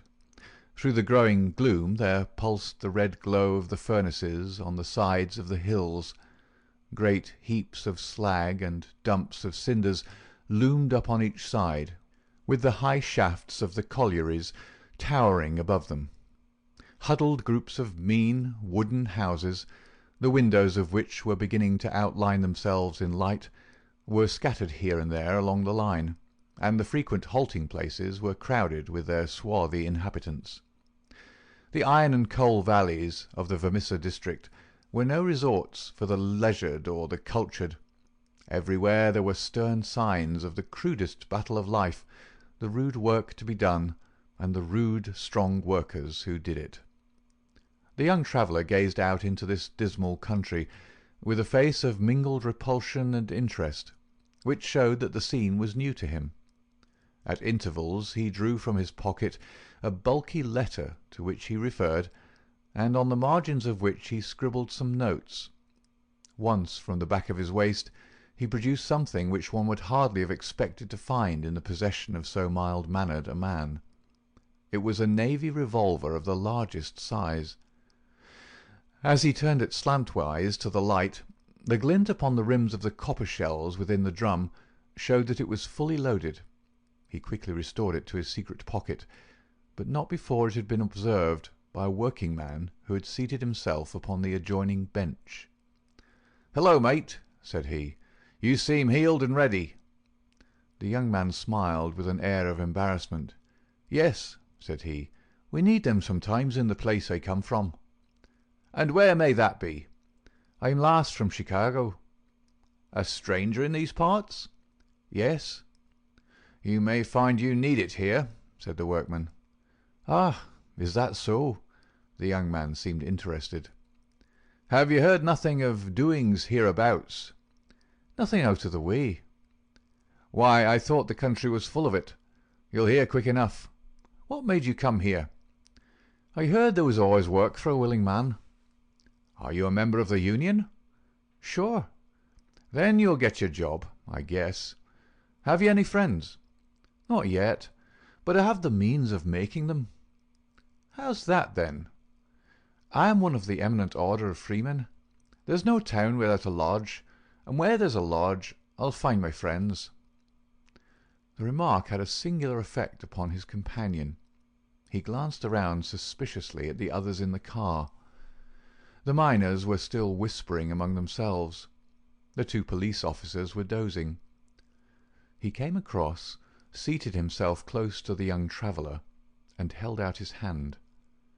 "Put it there," he said. A hand grip passed between the two. "I see you speak the truth," said the workman, "but it's well to make certain." He raised his right hand to his right eyebrow. The traveller at once raised his left hand to his left eyebrow. "Dark nights are unpleasant," said the workman. "Yes, for strangers to travel," the other answered. "That's good enough. I'm Brother Scanlon, Lodge 341, Vermissa Valley. Glad to see you in these parts." "Thank you. I'm Brother John McMurdo, Lodge 29, Chicago. Bodymaster J.H. Scott, but I'm in luck to meet a brother so early." "Well, there are plenty of us about. You won't find the order more flourishing anywhere in the States than right here in Vermissa Valley. But we could do with some lads like you. I can't understand a spry man of the Union finding no work to do in Chicago." "I found plenty of work to do," said McMurdo. "Then why did you leave?" McMurdo nodded toward the policeman and smiled. "I guess those chaps will be glad to know," he said. Scanlon groaned sympathetically. "In trouble?" he asked in a whisper. "Deep. A penitentiary job? And the rest?" "Not a killing?" "It's early days to talk of such things," said McMurdo with the air of a man who had been surprised into saying more than he intended. "I've my own good reasons for leaving Chicago, and let that be enough for you. Who are you, that you should take it on yourself to ask such things?" His grey eyes gleamed with sudden and dangerous anger from behind his glasses. "All right, mate, no offence meant. The boys will think none the worse of you, whatever you may have done. Where are you bound for now?" "Vermissa." "That's the 3rd halt down the line. Where are you staying?"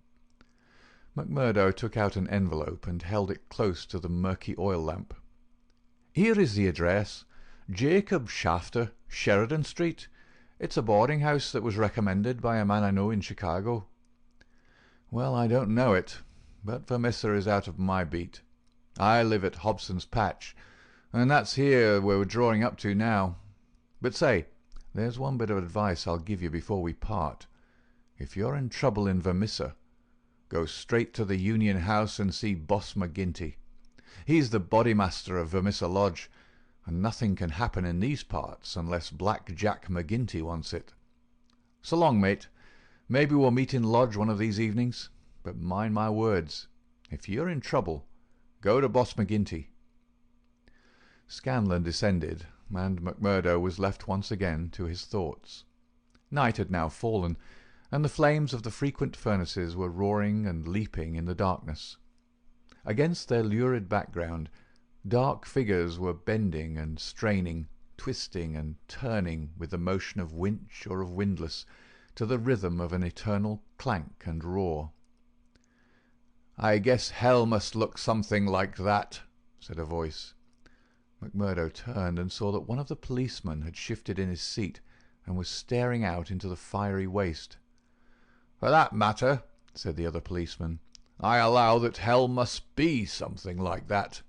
If there are worse devils down yonder than some we could name, it's more than I'd expect. I guess you're new to this part, young man." "Well, what if I am?"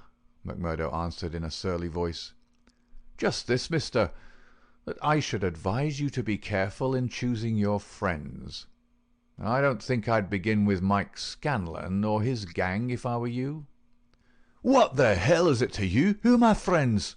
roared McMurdo in a voice which brought every head in the carriage round to witness the altercation. "Did I ask you for your advice, or did you think me such a sucker that I couldn't move without it? You speak when you're spoken to, and by the Lord you'd have to wait a long time if it was me."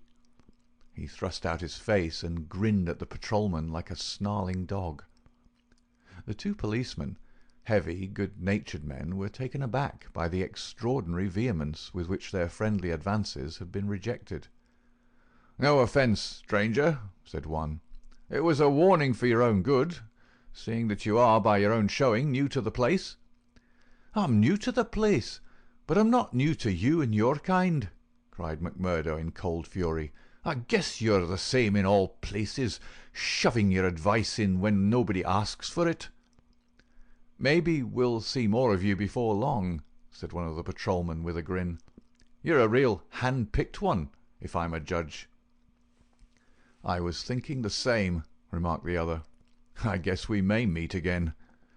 "I'm not afraid of you, and don't you think it," cried McMurdo. "My name's Jack McMurdo, see? If you want me, you'll find me at Jacob's Shafters on Sheridan Street, Vermissa. So I'm not hiding from you, am I? Day or night, I dare to look the like of you in the face. Don't make any mistake about that."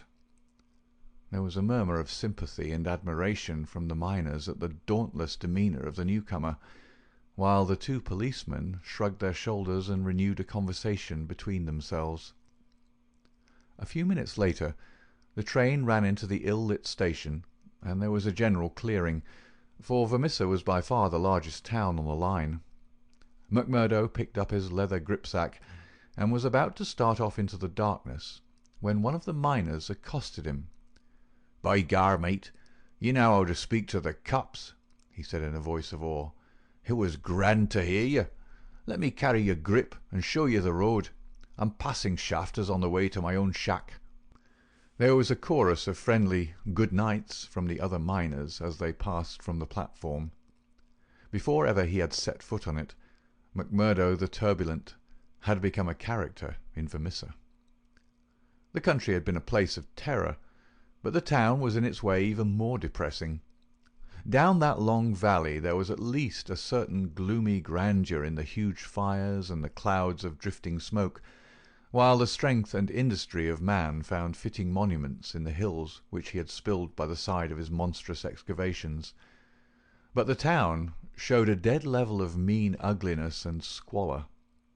The broad street was churned up by the traffic into a horrible rutted paste of muddy snow. The sidewalks were narrow and uneven. The numerous gas lamps served only to show more clearly a long line of wooden houses, each with its veranda facing the street, unkempt and dirty. As they approached the centre of the town, the scene was brightened by a row of well-lit stores, and even more by a cluster of saloons and gaming houses, in which the miners spent their hard-earned but generous wages. "That's the Union House," said the guide, pointing to one saloon which rose almost to the dignity of being a hotel. "Jack McGinty is the boss there." "What sort of man is he?" McMurdo asked. "What? Have you never heard of the boss?" "How could I have heard of him, when you know that I'm a stranger in these parts?" "Well, I thought his name was known clear across the country. It's been in the papers often enough." "What for?" "Well," the miner lowered his voice, "over the affairs." "What affairs?" "Good Lord, mister, you are queer. If I must say it without offence, there's only one set of affairs that you'll hear of in these parts, and that's the affairs of the Scourers." "Why, I seem to have read of the Scourers in Chicago. A gang of murderers, are they not?" "Hush, on your life!" cried the miner, standing still in alarm and gazing in amazement at his companion. "Man, you won't live long in these parts if you speak in the open street like that. Many a man has had the life beaten out of him for less." "Well, I know nothing about them. It's only what I've read." "And I'm not saying that you've not read the truth." The man looked nervously round him as he spoke, peering into the shadows as if he feared to see some lurking danger. "If killing is murder, then God knows there's a murder and to spare. But don't you dare to breathe the name of Jack McGinty in connection with it, stranger, for every whisper goes back to him, and he's not one that is likely to let it pass. Now, that's the house you're after, that one, standing back from the street. You'll find old Jacob Shafter that runs it as honest a man as lives in this township." "I thank you," said McMurdo, and shaking hands with his new acquaintance, he plodded, gripsack in hand, up the path which led to the dwelling-house, at the door of which he gave a resounding knock. It was opened at once by someone very different from what he had expected. It was a woman, young and singularly beautiful. She was of the German type, blonde and fair-haired, with the piquant contrast of a pair of beautiful dark eyes, with which she surveyed the stranger with surprise and a pleasing embarrassment which brought a wave of colour over her pale face. Framed in the bright light of the open doorway, it seemed to Macmurdo that he had never seen a more beautiful picture, the more attractive for its contrast with the sordid and gloomy surroundings. A lovely violet growing upon one of those black slag-heaps of the mines would not have seemed more surprising. So entranced was he that he stood staring without a word, and it was she who broke the silence. "I thought it was father," said she, with a pleasing little touch of a German accent. "Did you come to see him? He's downtown. I expect him back every minute." Macmurdo continued to gaze at her in open admiration until her eyes dropped in confusion before this masterful visitor. "No, miss," he said at last. "I'm in no hurry to see him. But your house was recommended to me for board. I thought it might suit me, and now I know it will." "You are quick to make up your mind," said she with a smile. "Anyone but a blind man could do as much," the other answered. She laughed at the compliment. "Come right in, sir," she said. "I'm Miss Ethel Shafter, Mr. Shafter's daughter. My mother's dead, and I run the house. You can sit down by the stove in the front room until father comes along. Ah, here he is, so you can fix things with him right away." A heavy, elderly man came plodding up the path. In a few words, Macmurdo explained his business. A man of the name of Murphy had given him the address in Chicago. He, in turn, had had it from someone else. Old Shafter was quite ready. The stranger made no bones about terms, agreed at once to every condition, and was apparently fairly flush of money. For $7 a week paid in advance, he was to have board and lodging. So it was that Macmurdo, the self-confessed fugitive from justice, took up his abode under the roof of the Shafters, the first step which was to lead to so long and dark a train of events, ending in a far distant land. End of Part 2, Chapter 1.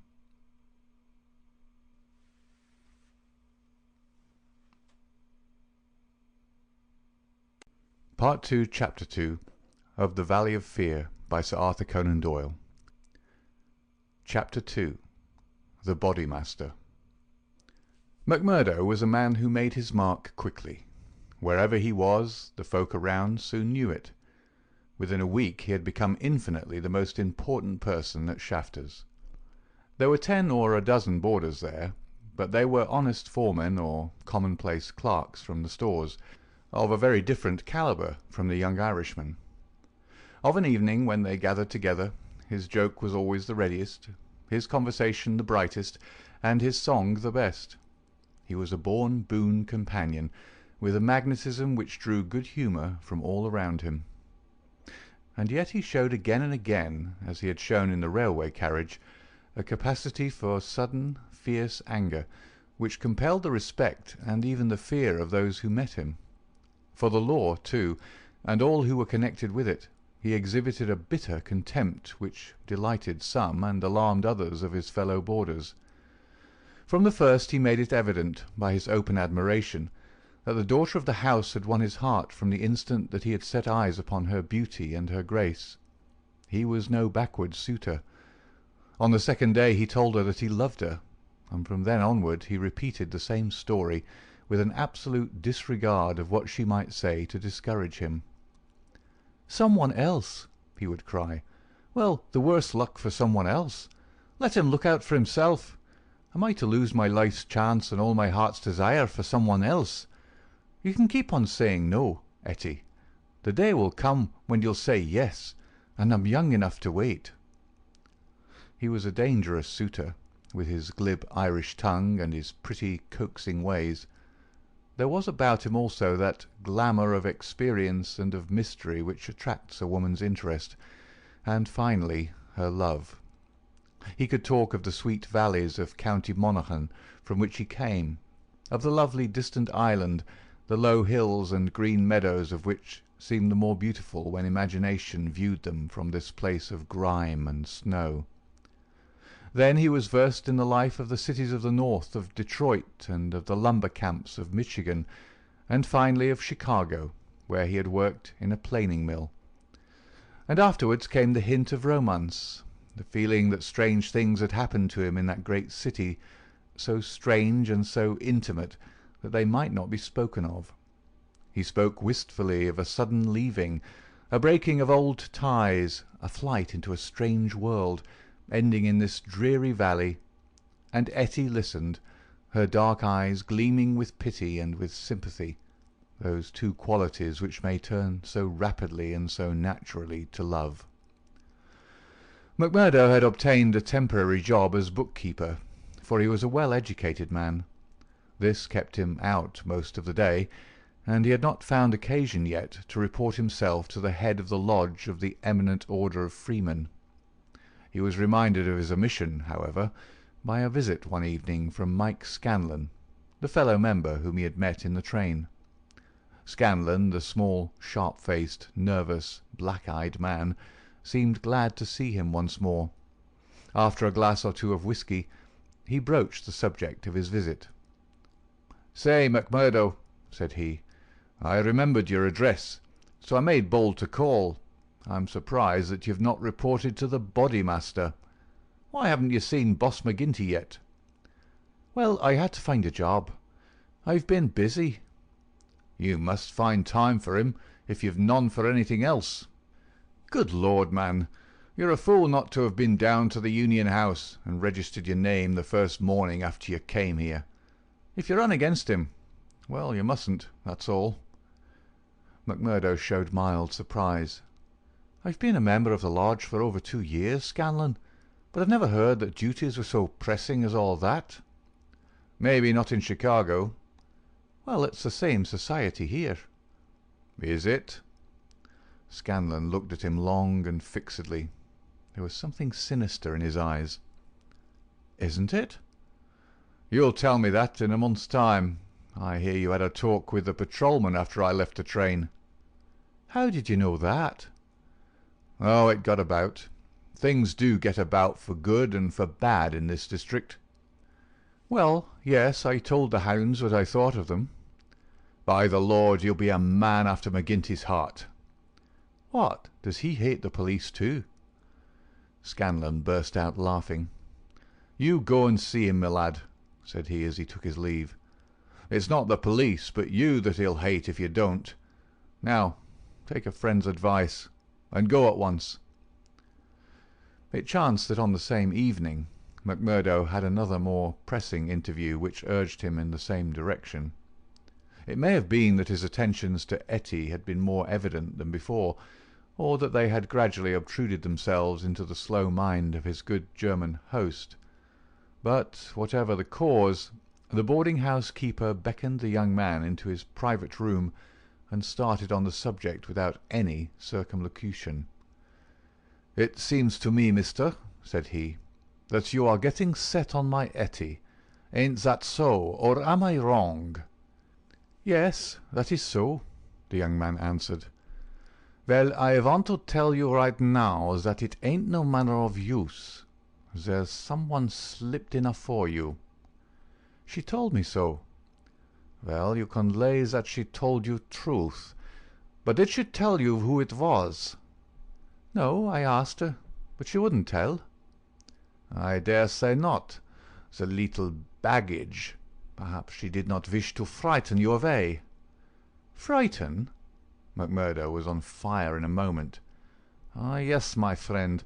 You need not be ashamed to be frightened of him. It is Teddy Baldwin." "And who the devil is he?" "He is the boss of Scourers." "Scourers? I've heard of them before. It's Scourers here and Scourers there, and always in a whisper. What are you all afraid of? Who are the Scourers?" The boarding-house keeper instinctively sank his voice, as everyone did who talked about that terrible society. "The Scourers," said he, "are the eminent order of freemen." The young man stared.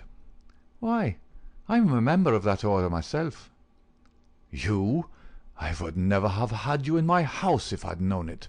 Not if you were to pay me $100 a week." "What's wrong with the order? It's for charity and good fellowship. The rules say so." "Maybe in some places. Not here." "What is it here?" "It's a murder society. That's what it is." McMurdo laughed incredulously.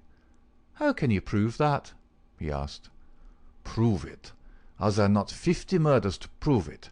What about Milman and von Schorst and the Nicholson family and old Mr. Hyam and little Billy James and the others? Prove it? Is there a man or a woman in this valley that does not know it?" "See here," said McMurdo earnestly, "I want you to take back what you said, or else make it good. One or the other you must do before I quit this room. Put yourself in my place. Here I am, a stranger in the town. I belong to a society that I know only as an innocent one. You'll find it through the length and breadth of the States, but always as an innocent one. Now, when I'm counting upon joining it here, you tell me that it's the same as a murder society called the Scourers. I guess you owe me either an apology or else an explanation, Mr. Shafter." "I can but tell you what the whole world knows, mister. The bosses of the one are the bosses of the other. If you offend the one, it is the other that will strike you. We have proved it too often." "That's just gossip. I want proof," said McMurdo. "If you live here long, you will get your proof. But I forget that you are yourself one of them. You will soon be as bad as the rest. But you will find other lodgings, mister. I cannot have you here. Is it not bad enough that one of these people come courting my Etty, and that I dare not turn him down, and that I should have another for my boarder? Yes, indeed, you shall not sleep here after tonight." McMurdo found himself under sentence of banishment, both from his comfortable quarters and from the girl whom he loved. He found her alone in the sitting-room that same evening, and he poured his troubles into her ear. "Sure, your father is after giving me notice," he said. "It's little I would care if it was just my room, but indeed, Etty, though it's only a week that I've known you, you're the very breath of life to me, and I can't live without you." "Oh, hush, Mr. McMurdo, don't speak so," said the girl. "I've told you, have I not, that you're too late. There's another, and if I have not promised to marry him at once, at least I can promise no one else." "Suppose I had been first, Etty? Would have had a chance." The girl sank her face into her hands. "I wish to heaven that you had been first," she sobbed. McMurdo was down on his knees before her in an instant. "For God's sake, Etty, let it stand at that," he cried. "Will you ruin your life and my own for the sake of this promise? Follow your heart, acushla. 'Tis a safer guide than any promise before you knew what it was that you were saying." He had seized Etty's white hand between his own strong brown ones. "Say that you'll be mine, and we'll face it out together." "Not here." "Yes, here." "No, no, Jack." His arms were round her now. "It could not be here. Could you take me away?" A struggle passed for a moment over McMurdo's face, but it ended by setting like granite. "No, here," he said. "I'll hold you against the world, Etty, right here where we are." "Why should we not leave together?" "No, Etty, I can't leave here." "But why?" "I'd never hold my head up again if I felt that I'd been driven out. Besides, what is there to be afraid of? Are we not free folks in a free country? If you love me, and I you, who will dare to come between us?" "You don't know, Jack. You've been here too short a time. You don't know this Baldwin. You don't know how McGinty and his Cowrers—" "No, I don't know them, and I don't fear them, and I don't believe in them," said McMurdo. I've lived among rough men, my darling, and instead of fearing them, it has always ended that they feared me. Always, Etty. It's mad on the face of it. If these men, as your father says, have done crime after crime in the valley, and if everyone knows them by name, how come is that none are brought to justice? You answer me that, Etty. Because no witness dares to appear against them. He would not live a month if he did. Also because they have always their own men to swear that the accused one was far from the scene of the crime. But surely, Jack, you must have read all this. I had understood that every paper in the United States was writing about it. Well, I've read something, it is true, but I thought it was a story. Maybe these men have some reason in what they do. Maybe they're wronged and have no other way to help themselves. Oh, Jack, don't let me hear you speak of so. That is how he speaks, the other one. Baldwin, he speaks like that, does he? And that is why I loathe him so. Oh, Jack, how can I tell you the truth? I loathe him with all my heart, but I fear him also. I fear him for myself, but above all I fear him for my father. I know that some great sorrow would come upon us if I dared to say what I really felt. That is why I have put him off with half-promises. It was in real truth our only hope. But if you would fly with me, Jack, we could take father with us and live forever far from the power of these wicked men. Again there was the struggle upon McMurdo's face, and again it set like granite. No harm shall come to you, Etty, nor to your father either. As to wicked men, I expect you may find that I'm as bad as the worst of them before you're through. No, no, Jack, I would trust you anywhere. McMurdo laughed bitterly. Good Lord, how little you know of me. Your innocent soul, my darling, could not even guess what is passing in mine. But hello, who's the visitor? The door had opened suddenly, and a young fellow came swaggering in with the air of one who is the master. He was a handsome, dashing young man of about the same age and build as McMurdo himself. Under his broad-brimmed black felt hat, which he had not troubled to remove, a handsome face with fierce, domineering eyes and a curved hawk-bill of a nose looked savagely at the pair who sat by the stove. Etty had jumped to her feet, full of confusion and alarm. "I'm glad to see you, Mr. Baldwin," said she. "You're earlier than I thought. Come and sit down." Baldwin stood with his hands on his hips, looking at McMurdo. "Who is this?" he asked curtly. "It's a friend of mine, Mr. Baldwin. A new boarder here, Mr. McMurdo. May I introduce you to Mr. Baldwin?" The young men nodded in surly fashion to each other. "Maybe Miss Etty has told you how it is with us," said Baldwin. "I don't understand that there was any relation between you." "Didn't you? Well, you can understand it now. You can take it from me that this young lady is mine, and you'll find it a very fine evening for a walk." "Thank you. I'm in no humour for a walk." "Aren't you?" The man's savage eyes were blazing with anger. "Maybe you're in a humour for a fight, Mr. Boarder." "That I am," cried McMurdo, springing to his feet. "You never said a more welcome word." "For God's sake, Jack! Oh, for God's sake, Jack!" cried poor distracted Etty. "Oh, Jack, Jack, he'll hurt you." "Oh, it's Jack, is it?" said Baldwin with an oath. "You've come to that already, have you?" "Oh, Ted, be reasonable, be kind. For my sake, Ted. If ever you loved me, be big-hearted and forgiving." "I think, Etty, that if you were to leave us alone, we could get this thing settled," said McMurdo quietly. "Or maybe, Mr. Baldwin, you'll take a turn down the street with me. It's a fine evening, and there's some open ground beyond the next block." "I'll get even with you without needing to dirty my hands," said his enemy. "You'll wish you'd never set foot in this house before I'm through with you." "No time like the present," cried McMurdo. "I'll choose my own time, mister. You can leave the time to me. See here. He suddenly rolled up his sleeve and showed upon his forearm a peculiar sign which appeared to have been branded there. It was a circle with a triangle within it. "Do you know what that means?" "I neither know nor care." "Well, you will know. I'll promise you that. You won't be much older, either. Perhaps Miss Eddie can tell you something about it. As to you, Eddie, you'll come back to me on your knees, do you hear, girl?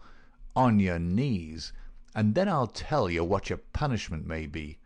You've sowed, and by the Lord I'll see that you reap." He glanced at them both in fury. Then he turned upon his heel, and an instant later the outer door had banged behind him. For a few moments McMurdo and the girl stood in silence. Then she threw her arms around him. "Oh, Jack, how brave you were! But it is no use. You must fly. Tonight, Jack, tonight. It's your only hope. He will have your life. I read it in his horrible eyes. What chance have you against a dozen of them, with Boss McGinty and all the power of the lodge behind them?" McMurdo disengaged her hands, kissed her, and gently pushed her back into a chair. "There, acushla, there. Don't be disturbed or fear for me. I'm a free man myself. I'm after telling your father about it. Maybe I am no better than the others, so don't make a saint of me. Perhaps you hate me too now that I've told you so much." "Hate you, Jack? While life lasts I could never do that. I've heard that there is no harm in being a freeman anywhere but here, so why should I think the worse of you for that? But if you are a freeman, Jack, why would you not go down and make a friend of Boss McGinty?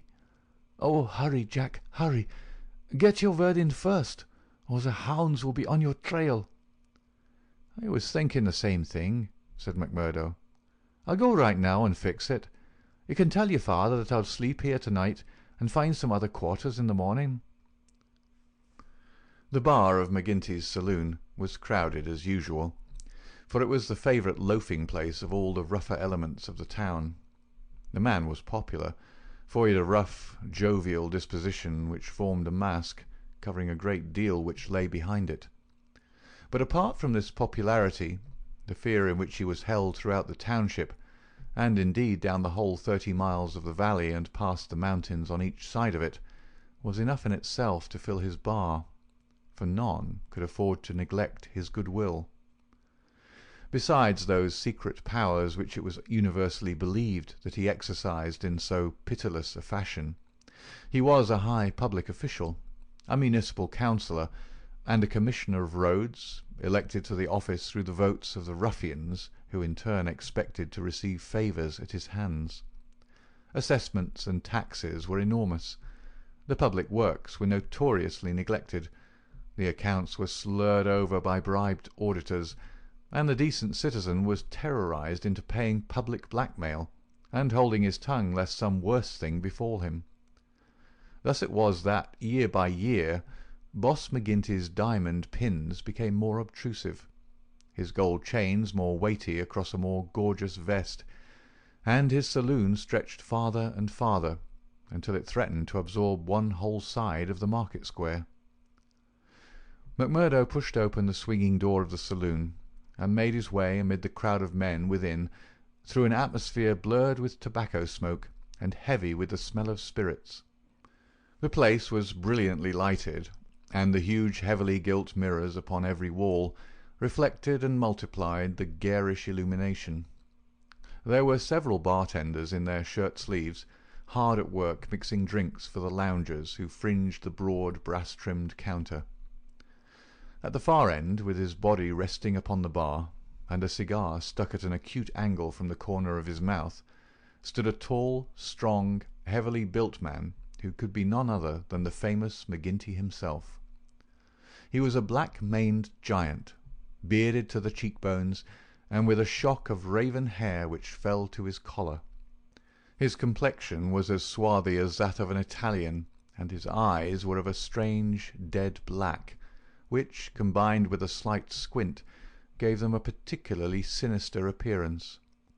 All else in the man, his noble proportions, his fine features, and his frank bearing, fitted in with that jovial man-to-man manner which he affected. Here, one would say, is a bluff, honest fellow, whose heart would be sound, however rude his outspoken words might seem.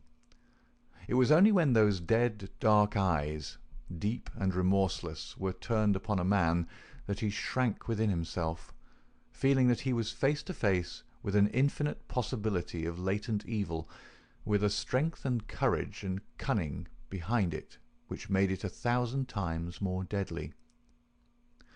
Having had a good look at this man, McMurdo elbowed his way forward with his usual careless audacity, and pushed himself through the little group of courtiers who were fawning upon the powerful boss, laughing uproariously at the smallest of his jokes. The young stranger's bold grey eyes looked back fearlessly through their glasses at the deadly black ones which turned sharply upon him. "Well, young man, I can't call your face to mind." "I'm new here, Mr. McGinty." "You are not so new that you can't give a gentleman his proper title." "He's Councillor McGinty, young man," said a voice from the group. "I'm sorry, Councillor. I'm strange to the ways of the place, but I was advised to see you." "Well, you see me. This is all there is. What do you think of me?" "Well, it's early days. If your heart is as big as your body, and your soul as fine as your face, then I'd ask for nothing better," said McMurdo. "By gar, you've got an Irish tongue in your head anyhow," cried the saloon-keeper, not quite certain whether to humour this audacious visitor or to stand upon his dignity. "So you are good enough to pass my appearance?" "Sure," said McMurdo. "And you were told to see me?" "I was." "And who told you?" "Brother Scanlon, of Lodge 341, Vermissa. I drink your health, Councillor, and to our better acquaintance." He raised a glass with which he had been served to his lips and elevated his little finger as he drank it. McGinty, who had been watching him narrowly, raised his thick black eyebrows. "Oh, it's like that, is it?" said he. "I'll have to look a bit closer into this, Mr. McMurdo." "A bit closer, Mr. McMurdo, for we don't take folk on trust in these parts, nor believe all we're told neither. Come in here for a moment, behind the bar." There was a small room there, lined with barrels. McGinty carefully closed the door, and then seated himself on one of them, biting thoughtfully on his cigar and surveying his companion with those disquieting eyes. For a couple of minutes he sat in complete silence. McMurdo bore the inspection cheerfully, one hand in his coat pocket, the other twisting his brown moustache. Suddenly McGinty stooped and produced a wicked-looking revolver. "See here, my joker," said he. "If I thought you were playing any game on us, it would be short work for you." "This is a strange welcome," McMurdo answered with some dignity, "for the Bodymaster of a lodge of freemen to give to a stranger brother." "Aye, but it's just the same that you've to prove," said McGinty, "and God help you if you fail. Where were you made?" "Lodge 29, Chicago." "When?" "June 24th, 1872. "What Bodymaster?" "James H. Scott." "Who is your district ruler?" "Bartholomew Wilson." You seem glib enough in your tests. What are you doing here?" "Working, the same as you, but a poorer job." "You have your back answer quick enough?" "Yes, I was always quick of speech." "Are you quick of action?" "I have had that name among those that knew me best." "Well, we may try you sooner than you think. Have you heard anything of the lodge in these parts?" "I've heard that it takes a man to be a brother." "True for you, Mr. McMurdo. Why did you leave Chicago?" "I'm damned if I'll tell you that." McGinty opened his eyes. He was not used to being answered in such fashion, and it amused him. "Why won't you tell me?" "Because no brother may tell another a lie." Then the truth is too bad to tell? You can put it that way if you like. See here, mister. You can't expect me as Bodymaster to pass into the lodge a man for whose past he can't answer. McMurdo looked puzzled. Then he took a worn newspaper cutting from an inner pocket. "You wouldn't squeal on a fellow," said he. "I'll wipe my hand across your face if you say such words to me," cried McGinty hotly. "You're right, counsellor," said McMurdo meekly. "I should apologize. I spoke without thought. Well, I know that I'm safe in your hands. Look at that clipping." McGinty glanced his eyes over the account of the shooting of one Jonas Pinto in the Lake Saloon, Market Street, Chicago, in the New Year week of 1874. "Your work?" he asked as he handed back the paper. McMurdo nodded. "Why did you shoot him?" "I was helping Uncle Sam to make dollars. Maybe mine were not as good gold as his, but they looked as well and were cheaper to make. This man Pinto helped me to shove the queer—" "To do what?" "Well, it means to pass the dollars out into circulation. Then he said he would split. Maybe he did split. I didn't wait to see. I just killed him and lighted out for the coal country." "Why the coal country?" "'Cause I'd read in the papers that they weren't too particular in those parts." McGinty laughed. "Ha! You're first a coiner and then a murderer, and you came to these parts because you thought you'd be welcome." "That's about the size of it," McMurdo answered. "Well, I guess you'll go far. Say, can you make those dollars yet?" McMurdo took half a dozen from his pocket. "Those never passed the Philadelphia Mint," said he. "You don't say." McGinty held them to the light in his enormous hand, which was hairy as a gorilla's. "I can see no difference. Gah, you'll be a mighty useful brother. I'm thinking we can do with a bad man or two among us, friend McMurdo, for there are times when we have to take our own part. We'd soon be against the wall if we didn't shove back at those that were pushing us." "Well, I guess I'll do my share of shoving with the rest of the boys." "You seem to have a good nerve. You didn't squirm when I shoved this gun at you." "It was not me that was in danger." "Who then?" "It was you, counsellor." McMurdo drew a cocked pistol from the side pocket of his pea-jacket. "I was covering you all the time. I guess my shot would have been as quick as yours." "By gar!" McGinty flushed an angry red and then burst into a roar of laughter. "Ha, ha, ha! Say, we've had no such holy terror come to hand this many a year. I reckon the lodge will learn to be proud of you. Well, what the hell do you want? And can't I speak alone with a gentleman for 5 minutes, but you must butt in on us?" The bartender stood abashed. "I'm sorry, counsellor, but it's Ted Baldwin. He says he must see you this very minute." The message was unnecessary, for the set, cruel face of the man himself was looking over the servant's shoulder. He pushed the bartender out and closed the door on him. "So," said he with a furious glance at McMurdo, "you got here first, did you? I've a word to say to you, counsellor, about this man." "Then say it here and now before my face," cried McMurdo. "I'll say it at my own time, in my own way." "Tut, tut," said McGinty, getting off his barrel. "This will never do. We have a new brother here, Baldwin, and it's not for us to greet him in such fashion. Hold out your hand, man, and make it up." "Never!" cried Baldwin in a fury. "I've offered to fight him if he thinks I've wronged him," said McMurdo. "I'll fight him with fists, or if that won't satisfy him, I'll fight him any other way he chooses. Now, I'll leave it to you, counsellor, to judge between us, as a Bodymaster should." "What is it, then?" "A young lady. She's free to choose for herself." "Is she?" cried Baldwin. "As between two brothers of the lodge, I should say that she was," said the boss.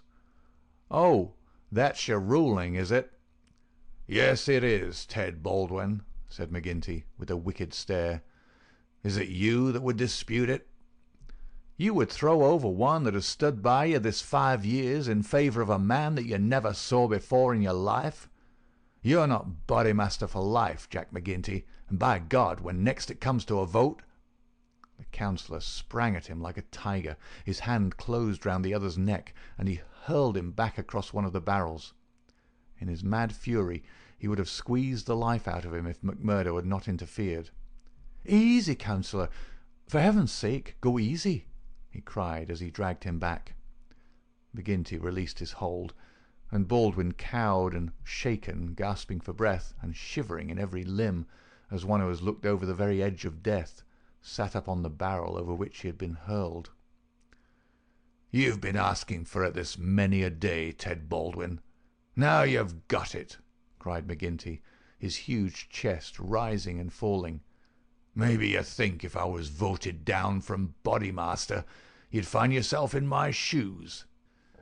It's for the lodge to say that, but so long as I'm the chief, I'll have no man lift his voice against me or my rulings." "I have nothing against you," mumbled Baldwin, feeling his throat. "Well, then," cried the other, relapsing in a moment into a bluff joviality, "we're all good friends again, and there's an end of the matter." He took a bottle of champagne down from the shelf and twisted out the cork. "See now," he continued as he filled 3 high glasses, "let us drink the quarrelling toast of the lodge. After that, as you know, there can be no bad blood between us. Now then, the left hand on the apple of my throat. I say to you, Ted Baldwin, what is the offence, sir?" "The clouds are heavy," answered Baldwin. "But they will forever brighten." "And this I swear." The men drank their glasses, and the same ceremony was performed between Baldwin and McMurdo. "There," cried McGinty, rubbing his hands, "that's the end of the black blood. You come under lodge discipline if it goes further, and that's a heavy hand in these parts, as Brother Baldwin knows, and as you will damn soon find out, Brother McMurdo, if you ask for trouble." "Faith, I'd be slow to do that," said McMurdo. He held out his hand to Baldwin. "I'm quick to quarrel, and quick to forgive. It's my hot Irish blood, they tell me, but it's over for me, and I bear no grudge." Baldwin had to take the proffered hand, for the baleful eye of the terrible boss was upon him. But his sullen face showed how little the words of the other had moved him. McGinty clapped them both on the shoulders. "Tut, these girls, he cried. "To think that the same petticoat should come between 2 of my boys. It's the devil's own luck. Well, it's the colleen inside of them that must settle the question, for it's outside the jurisdiction of a Bodymaster, and the Lord be praised for that. We have enough on us without the women as well.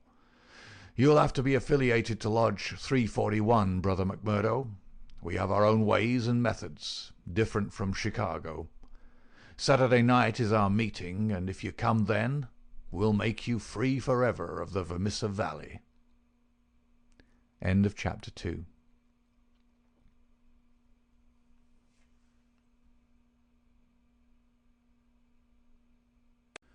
Part 2, Chapter 3 of The Valley of Fear by Sir Arthur Conan Doyle. Chapter 3. Lodge 341, Vermissa. On the day following the evening which had contained so many exciting events, McMurdo moved his lodgings from old Jacob Shafter's and took up his quarters at the widow Macnamara's on the extreme outskirts of the town. Scanlon, his original acquaintance aboard the train, had occasion shortly afterwards to move into Vermissa, and the 2 lodged together.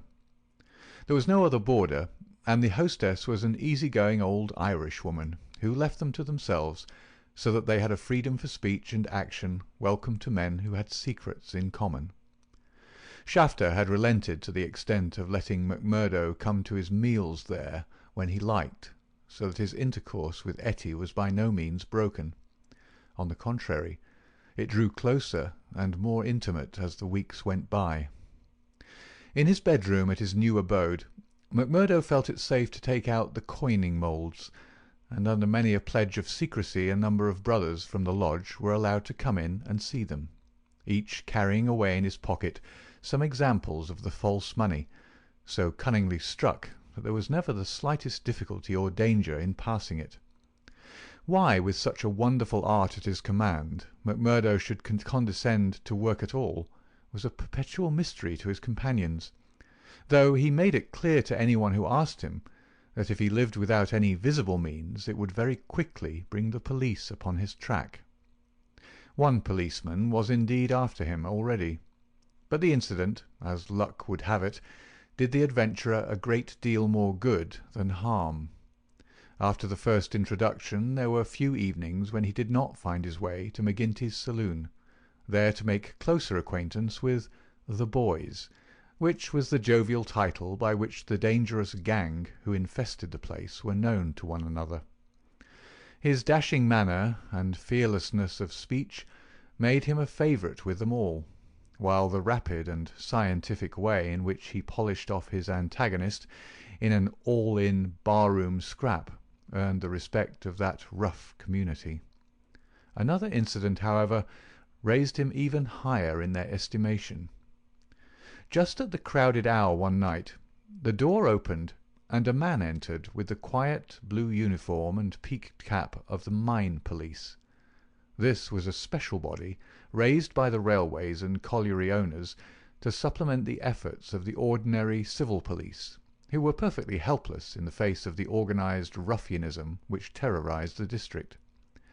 There was a hush as he entered, and many a curious glance was cast at him, but the relations between policemen and criminals are peculiar in some parts of the States, and McGinty himself, standing behind his counter, showed no surprise when the policeman enrolled himself among his customers. "A straight whisky for the night is bitter," said the police officer. "I don't think we've met before, councillor." "You'll be the new captain," said McGinty. "That's so. We're looking to you, councillor, and to the other leading citizens, to help us in upholding law and order in this township. Captain Marvin is my name." "We do better without you, Captain Marvin, for we have our own police of the township, and no need for any imported goods. What are you but the paid tool of the capitalists, hired by them to club or shoot your poorer fellow citizen?" "Well, well, we won't argue about that," said the police officer good-humouredly. "I expect we all do our duty same as we see it, but we can't all see it the same." He drunk off his glass and had turned to go when his eyes fell upon the face of Jack McMurdo, who was scowling at his elbow. "Hello, hello!" he cried, looking him up and down. "Here's an old acquaintance." McMurdo shrank away from him. "I was never a friend to you, nor any other cursed copper in my life," said he. "An acquaintance isn't always a friend," said the police captain, grinning. "You're Jack McMurdo of Chicago right enough, and don't you deny it." McMurdo shrugged his shoulders. "I'm not denying it," said he. "Do you think I'm ashamed of my own name?" "You've got good cause to be, anyhow." "What the devil do you mean by that?" he roared with his fist clenched. "No, no, Jack, bluster won't do with me. I was an officer in Chicago before ever I came to this darned coal bunker, and I know a Chicago crook when I see one." McMurdo's face fell. "Don't tell me that you're Marvin of the Chicago Central," he cried. "Just the same old Teddy Marvin at your service. We haven't forgotten the shooting of Jonas Pinto up there." "I never shot him." "Did you not? That's good impartial evidence, ain't it? Well, his death came in uncommon handy for you, or they would have had you for shoving the queer. Well, we can let that be bygones, for between you and me, and perhaps I'm going further than my duty in saying it, they could get no clear case against you, and Chicago's open to you tomorrow." "I'm very well where I am." "Well, I've given you the pointer, and you're a sulky dog not to thank me for it." "Well, I suppose you mean well, and I do thank you," said McMurdo in no very gracious manner. "It's mum with me so long as I see you living on the straight," said the captain. "But by the Lord, if you get off after this, it's another story. So good night to you, and good night, counsellor." He left the bar-room, but not before he'd created a local hero. McMurdo's deeds in far Chicago had been whispered before. He'd put off all questions with a smile, as one who did not wish to have greatness thrust upon him. But now the thing was officially confirmed. The bar loafers crowded round him and shook him heartily by the hand. He was free of the community from that time on. He could drink hard and show little trace of it. But that evening, had his mate Scanlon not been at hand to lead him home, the fated hero would surely have spent his night under the bar. On a Saturday night McMurdo was introduced to the lodge. He had thought to pass in without ceremony, as being an initiate of Chicago, but there were particular rites in Vermissa of which they were proud, and these had to be undergone by every postulant. The assembly met in a large room reserved for such purposes at the Union House. Some 60 members assembled at Vermissa, but that by no means represented the full strength of the organisation, for there were several other lodges in the valley, and others across the mountains on each side, who exchanged members when any serious business was afoot, so that a crime might be done by men who were strangers to the locality. Altogether, there were not less than 500 scattered over the coal district. In the bare assembly room, the men were gathered round a long table. At the side was a second one, laden with bottles and glasses, on which some members of the company were already turning their eyes. McGinty sat at the head, with a flat black velvet cap upon his shock of tangled black hair, and a coloured purple stole round his neck, so that he seemed to be a priest presiding over some diabolical ritual. To right and left of him were the higher lodge officials, the cruel, handsome face of Ted Baldwin among them. Each of these wore some scarf or medallion as emblem of his office. They were, for the most part, men of mature age, but the rest of the company consisted of young fellows from 18 to 25, the ready and capable agents who carried out the commands of their seniors. Among the older men were many whose features showed the tigerish, lawless souls within, but looking at the rank and file, it was difficult to believe that these eager and open-faced young fellows were in very truth a dangerous gang of murderers, whose minds had suffered such complete moral perversion that they took a horrible pride in their proficiency at the business, and looked with deepest respect at the men who had the reputation of making what they called a clean job. To their contorted natures it had become a spirited and chivalrous thing to volunteer for service against some man who had never injured them, and whom in many cases they had never seen in their lives. The crime committed, they quarrelled as to who had actually struck the fatal blow, and amused one another and the company by describing the cries and contortions of the murdered man. At first they had shown some secrecy in their arrangements, but at the time which this narrative describes, their proceedings were extraordinarily open, for the repeated failure of the law had proved to them that on the one hand no one would dare to witness against them, and on the other they had an unlimited number of staunch witnesses upon whom they could call, and a well-filled treasure chest from which they could draw the funds to engage the best legal talent in the state.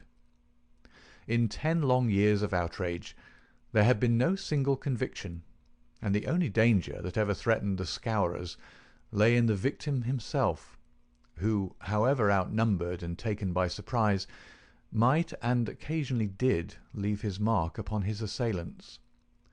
McMurdo had been warned that some ordeal lay before him, but no one would tell him in what it consisted. He was led now into an outer room by 2 solemn brothers. Through the plank partition he could hear the murmur of many voices from the assembly within. Once or twice he caught the sound of his own name, and he knew that they were discussing his candidacy.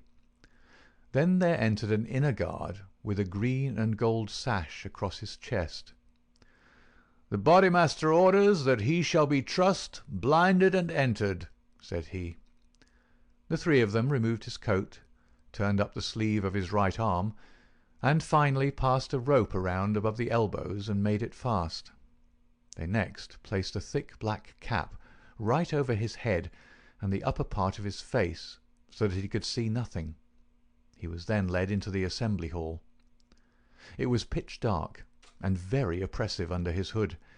He heard the rustle and murmur of the people round him, and then the voice of McGinty sounded dull and distant through the covering of his ears.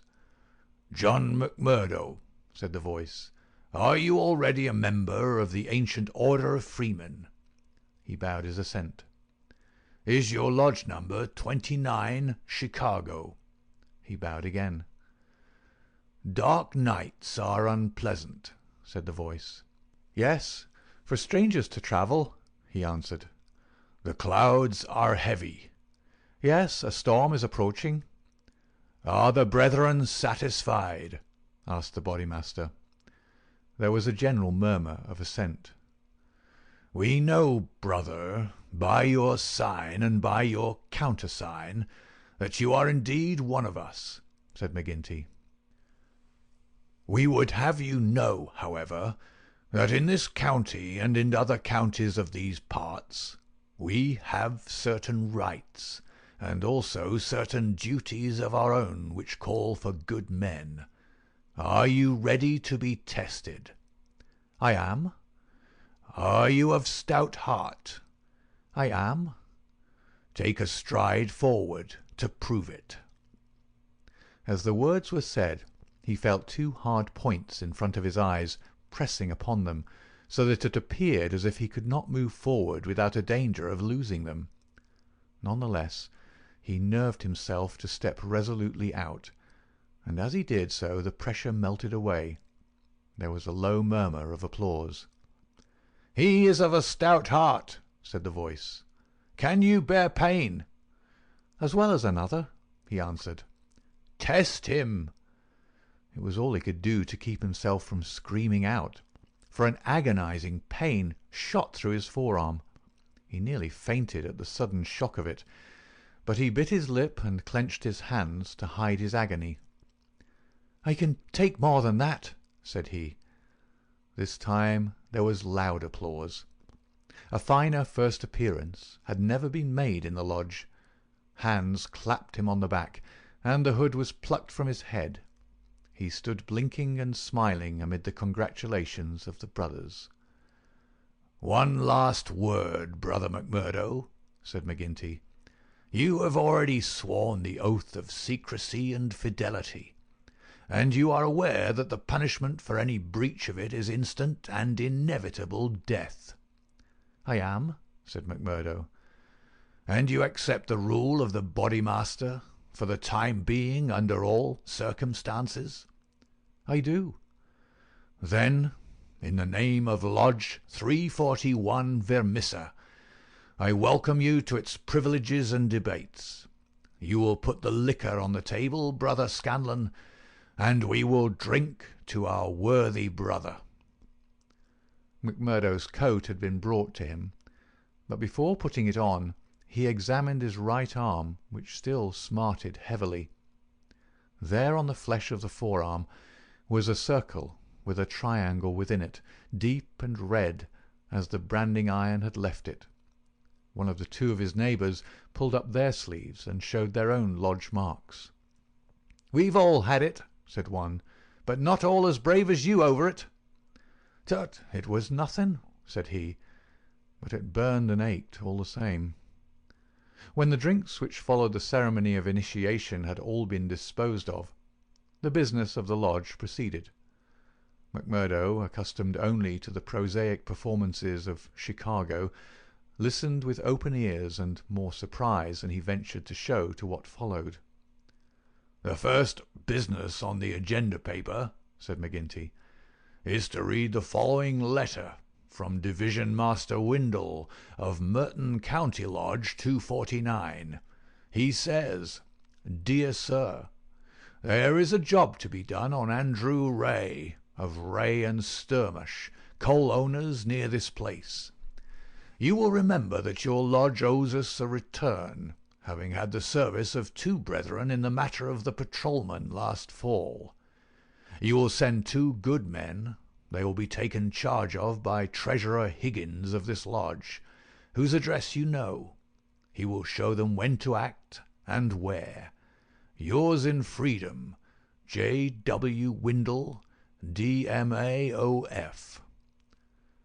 Windle has never refused us when we have had occasion to ask for the loan of a man or 2, and it's not for us to refuse him.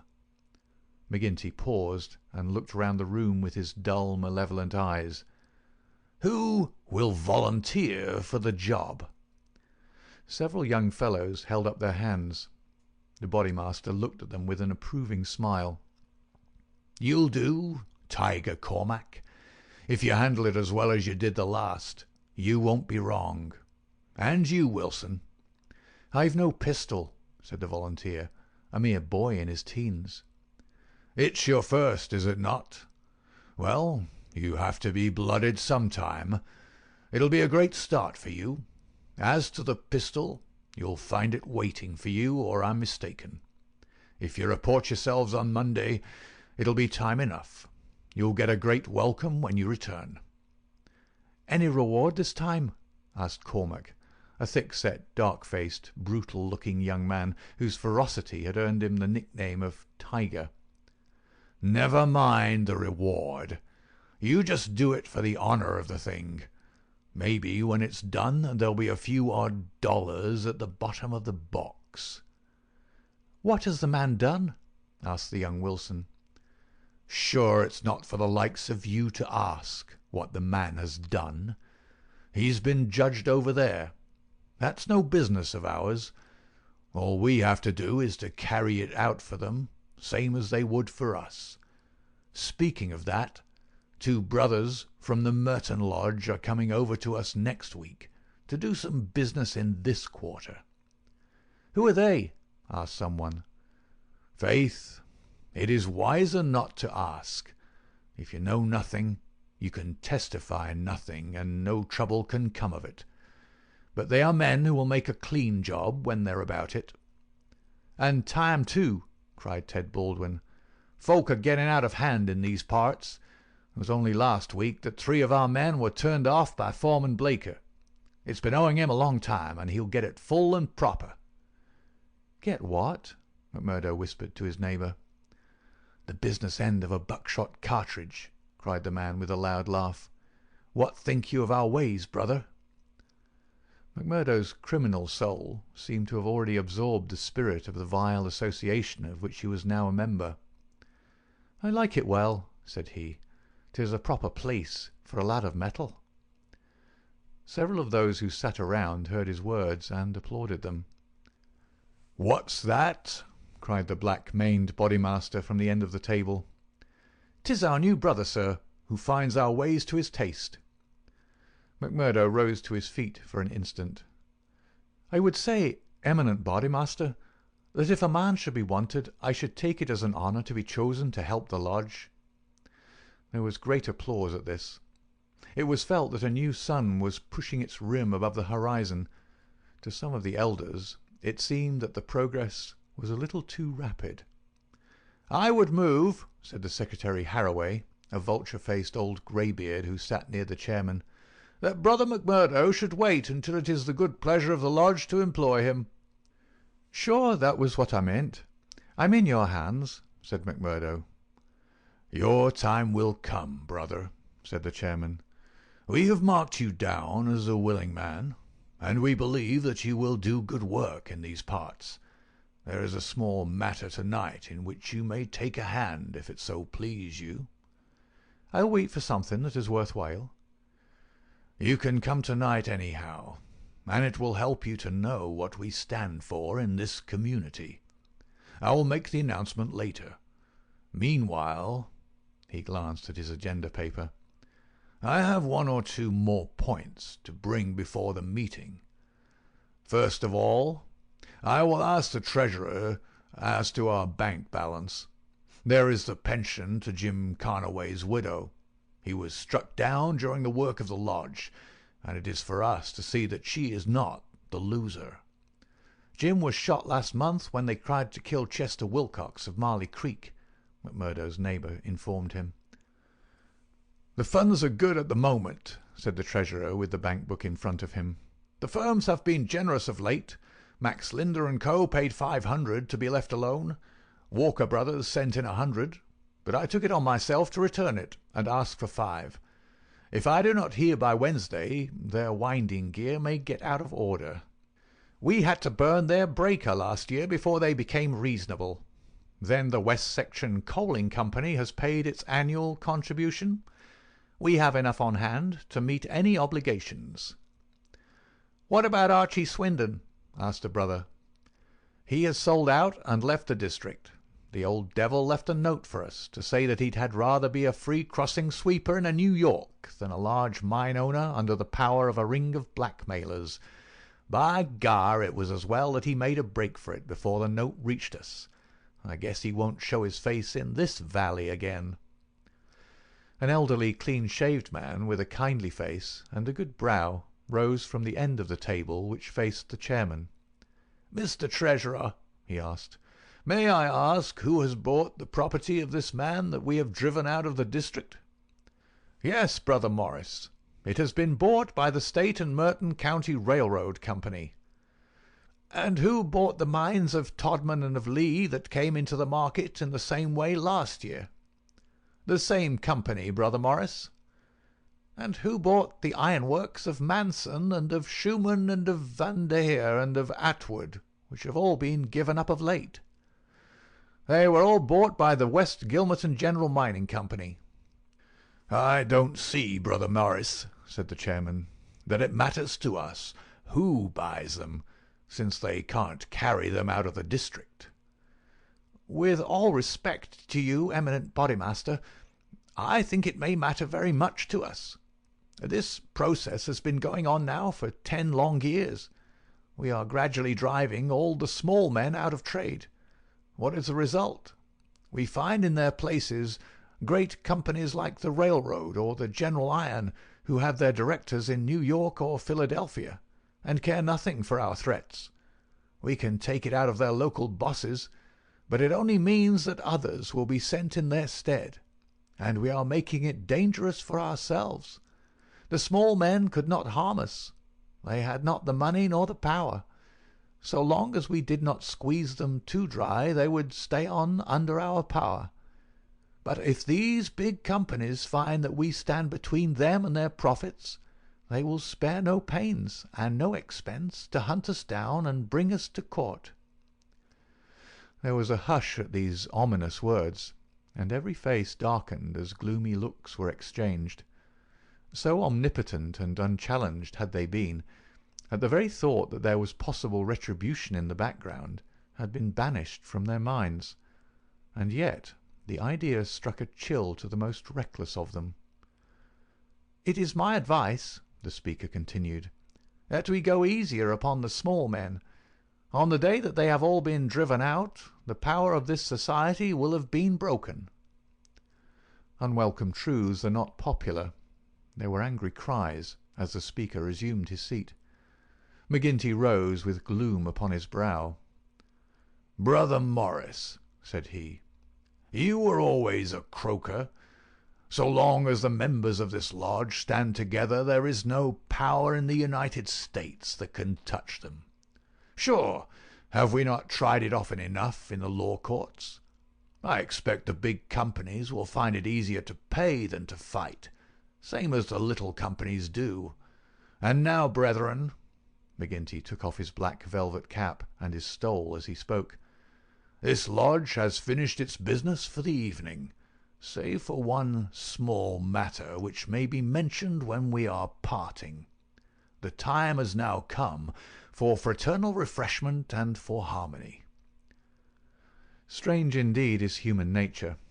Here were these men, to whom murder was familiar, who again and again had struck down the father of the family, some man against whom they had no personal feeling, without one thought of compunction or of compassion for his weeping wife or helpless children, and yet the tender or pathetic in music could move them to tears.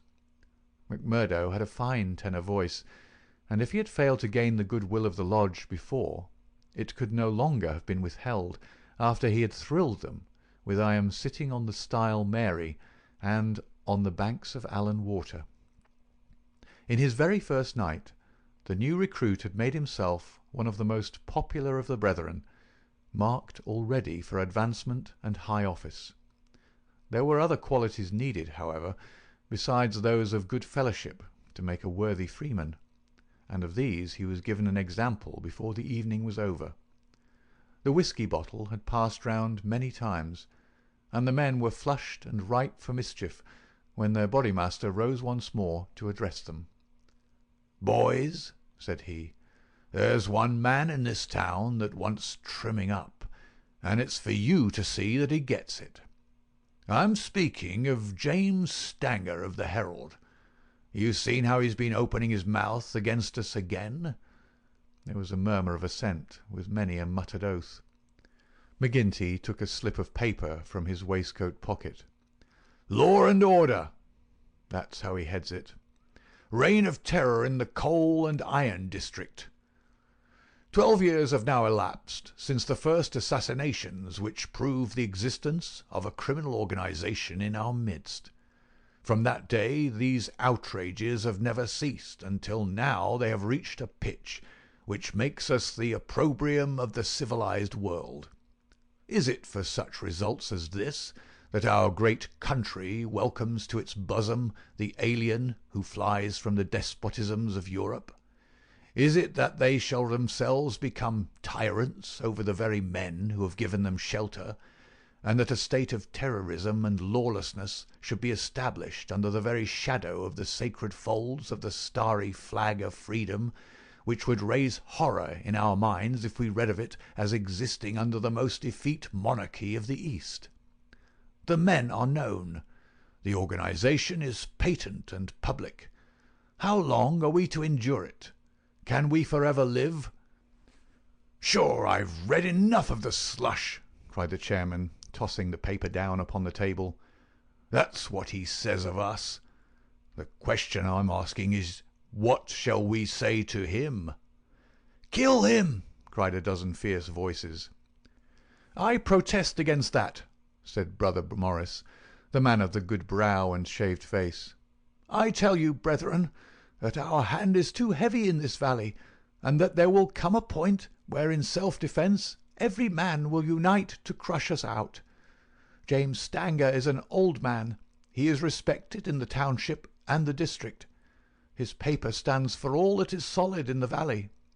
If that man is struck down, there will be a stir through this state that will only end with our destruction." "And how would they bring about our destruction, Mr. Standback?" cried McGinty. "Is it by the police? Sure, half of them are in our pay, and half of them are afraid of us. Or is it by the law courts and the judge? Haven't we tried that before now, and whatever came of it?"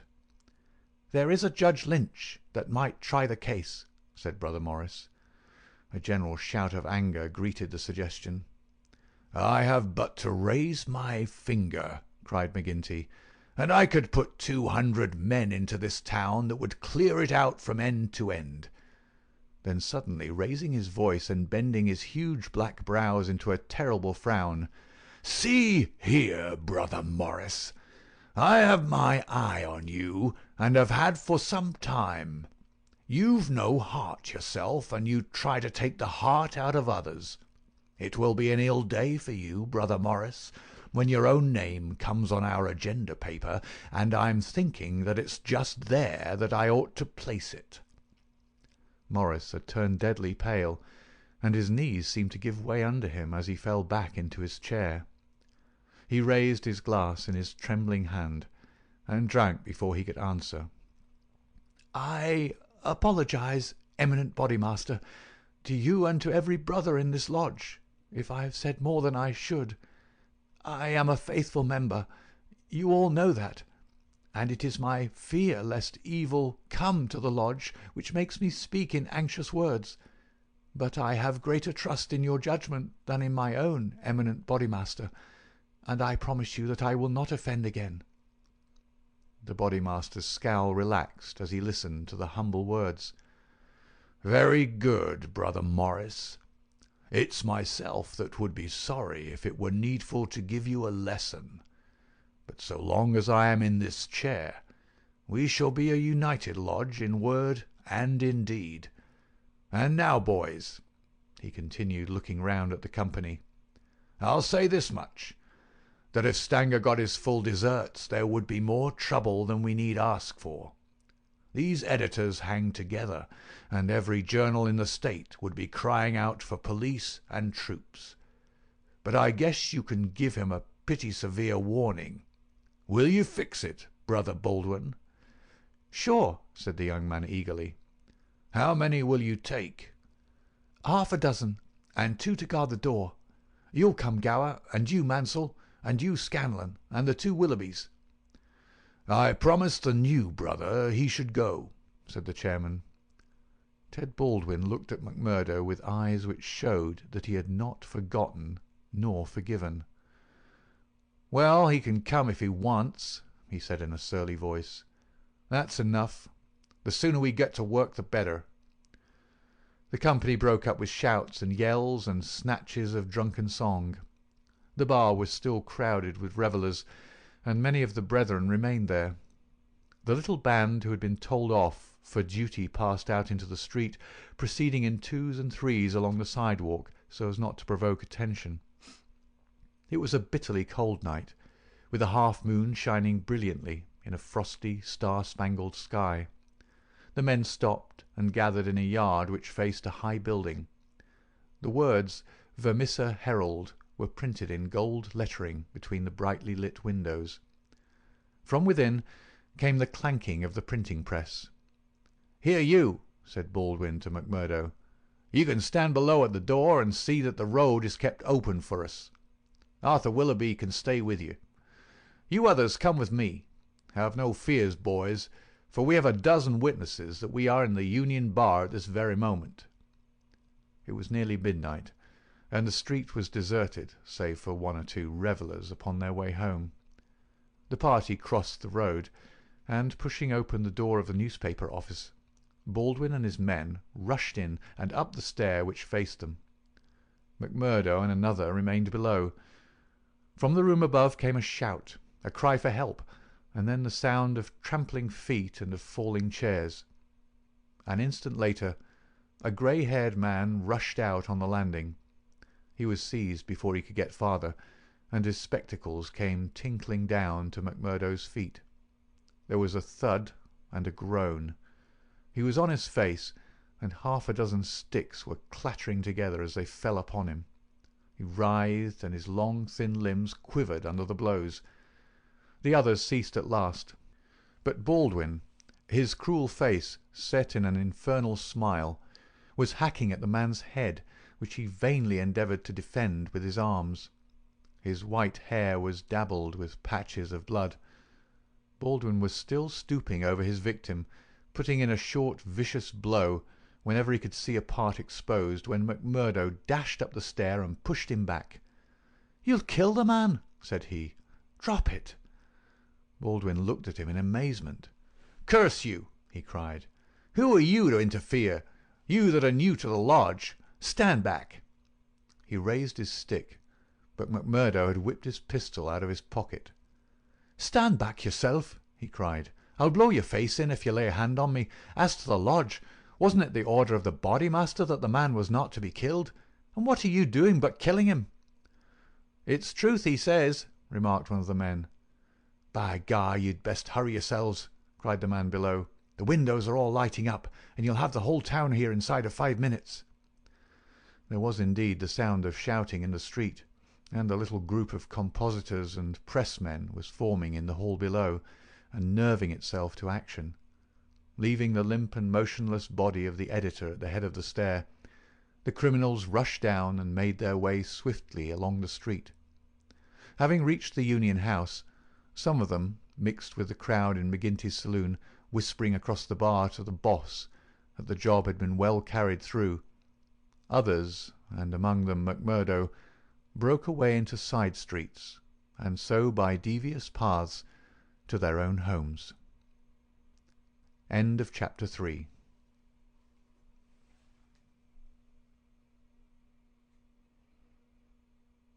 Part 2, Chapter 4 of The Valley of Fear. Chapter 4. The Valley of Fear. When McMurdo awoke next morning, he had good reason to remember his initiation into the lodge. His head ached with the effect of the drink, and his arm, where he had been branded, was hot and swollen. Having his own peculiar source of income, he was irregular in his attendance at his work, so he had a late breakfast, and remained at home for the morning writing a long letter to a friend. Afterwards he read the Daily Herald. In a special column, put in at the last moment, he read, "Outrage at the Herald office.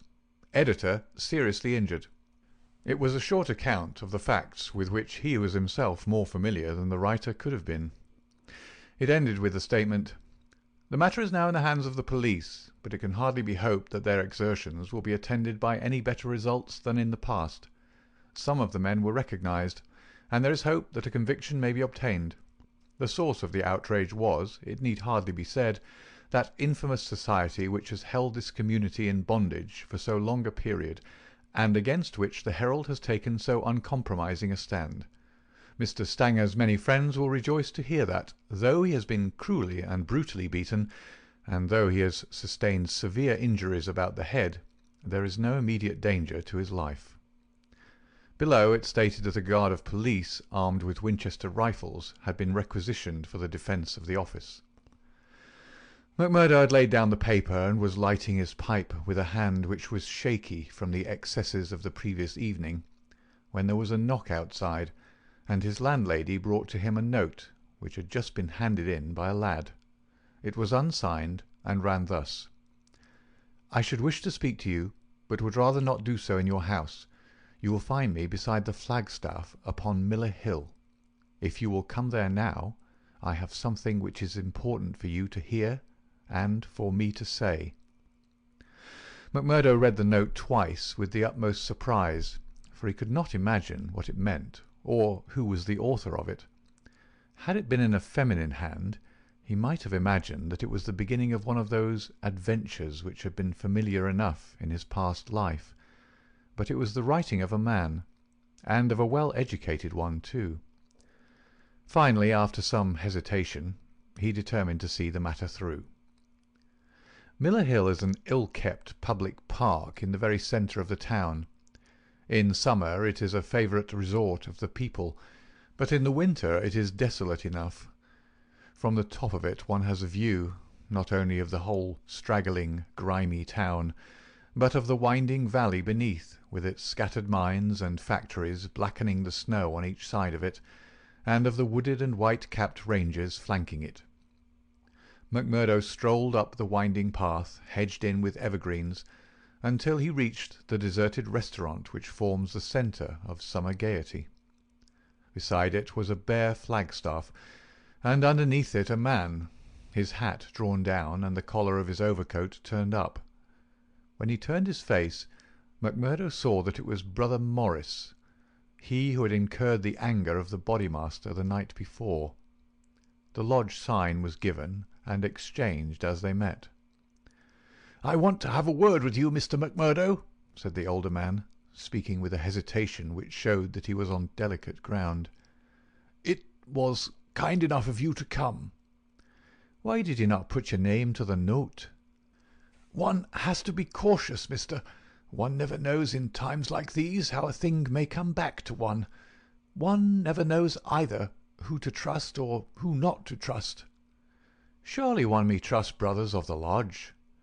"No, no, not always," cried Morris with vehemence. "Whatever we say, even what we think, seems to get back to that man McGinty." "Look here," said McMurdo sternly. "It was only last night, as you know well, that I swore good faith to our Bodymaster. Would you be asking me to break my oath?" "If that is the view you take," said Morris sadly, I can only say that I am sorry I gave you the trouble to come and meet me. Things have come to a bad pass when two free citizens cannot speak their thoughts to each other." MacMurdo, who had been watching his companion very narrowly, relaxed somewhat in his bearing. "Sure, I spoke for myself only," said he. "I am a newcomer, as you know, and am strange to it all. It is not for me to open my mouth, Mr. Morris, and if you think well to say anything to me, I am here to hear it."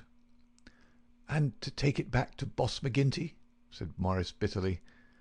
"Indeed, then, you do me injustice there," cried MacMurdo.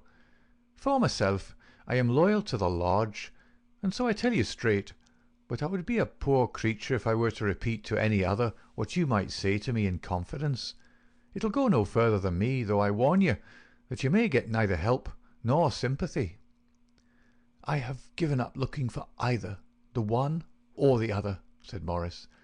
"I may be putting my very life in your hands by what I say, but bad as you are, and it seemed to me last night that you were shaping to be as bad as the worst, still you are new to it, and your conscience cannot yet be as hardened as theirs.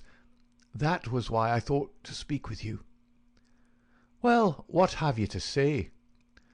"If you give me away, may a curse be on you." "Sure, I said I would not." "I would ask you then, when you joined the Freemen's Society in Chicago and swore vows of charity and fidelity, did ever it cross your mind that you might find it would lead you to crime?" "If you call it crime," MacMurdo answered. "Call it crime!" cried Morris, his voice vibrating with passion. "You have seen little of it, if you can call it anything else. Was it crime last night when a man old enough to be your father was beaten till the blood dripped from his white hairs? Was that crime, or what else would you call it?" "There are some would say it was war," said MacMurdo. "A war of two classes, with all in, so that each struck as best it could." "Well, did you think of such a thing when you joined the Freemen's Society at Chicago?" "No, I'm bound to say I did not." "Nor did I when I joined it at Philadelphia. It was just a benefit club and a meeting place for one's fellows. Then I heard of this place. Curse the hour that the name first fell upon my ears, and I came to better myself. My God, to better myself! My wife and 3 children came with me. I started a dry goods store on Market Square, and I prospered well.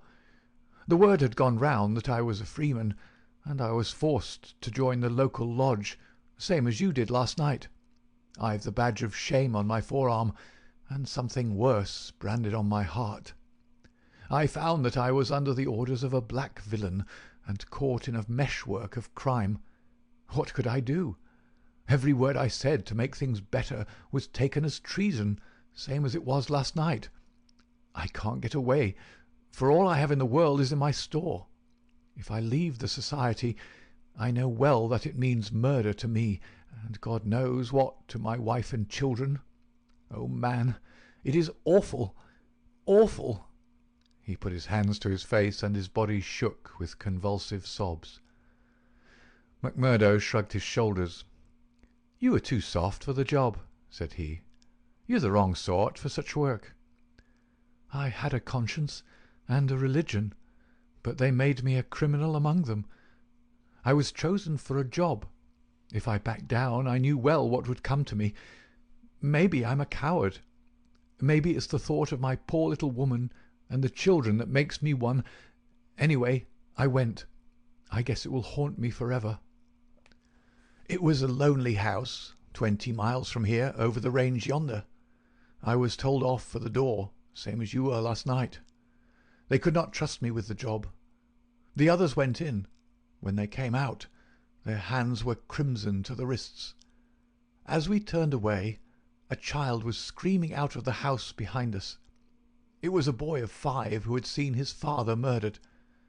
I nearly fainted with the horror of it, and yet I had to keep a bold and smiling face, for well I knew that if I did not, it would be out of my house that they would come next with their bloody hands, and it would be my little Fred that would be screaming for his father. But I was a criminal then, part sharer in a murder, lost for ever in this world, and lost also in the next. I am a good Catholic, but the priest would have no word with me when he heard I was a scourer, and I am excommunicated from my faith. That's how it stands with me, and I see you going down the same road, and I ask you what the end is to be. Are you ready to be a cold-blooded murderer also, or can we do anything to stop it?" "What would you do?" asked McMurdo abruptly. "You'd not inform?" "God forbid!" cried Morris. "Sure, the very thought would cost me my life." "That's well," said McMurdo. "I'm thinking that you're a weak man, and that you make too much of the matter." "Too much? Wait till you have lived here longer. Look down the valley. See the cloud of 100 chimneys that overshadows it. I tell you that the cloud of murder hangs thicker and lower than that over the heads of the people. It is the valley of fear, the valley of death. The terror is in the hearts of the people from the dusk to the dawn. Wait, young man, and you will learn for yourself." "Well, I'll let you know what I think when I have seen more," said McMurdo carelessly. "What is very clear is that you are not the man for the place, and that the sooner you sell out, if you only get a dime a dollar for what the business is worth, the better it'll be for you. What you've said is safe with me, but by gar, if I thought you were an informer—" "No, no!" cried Morris piteously. "Well, let it rest at that. I'll bear what you've said in mind, and maybe some day I'll come back to it. I expect you meant kindly by speaking to me like this.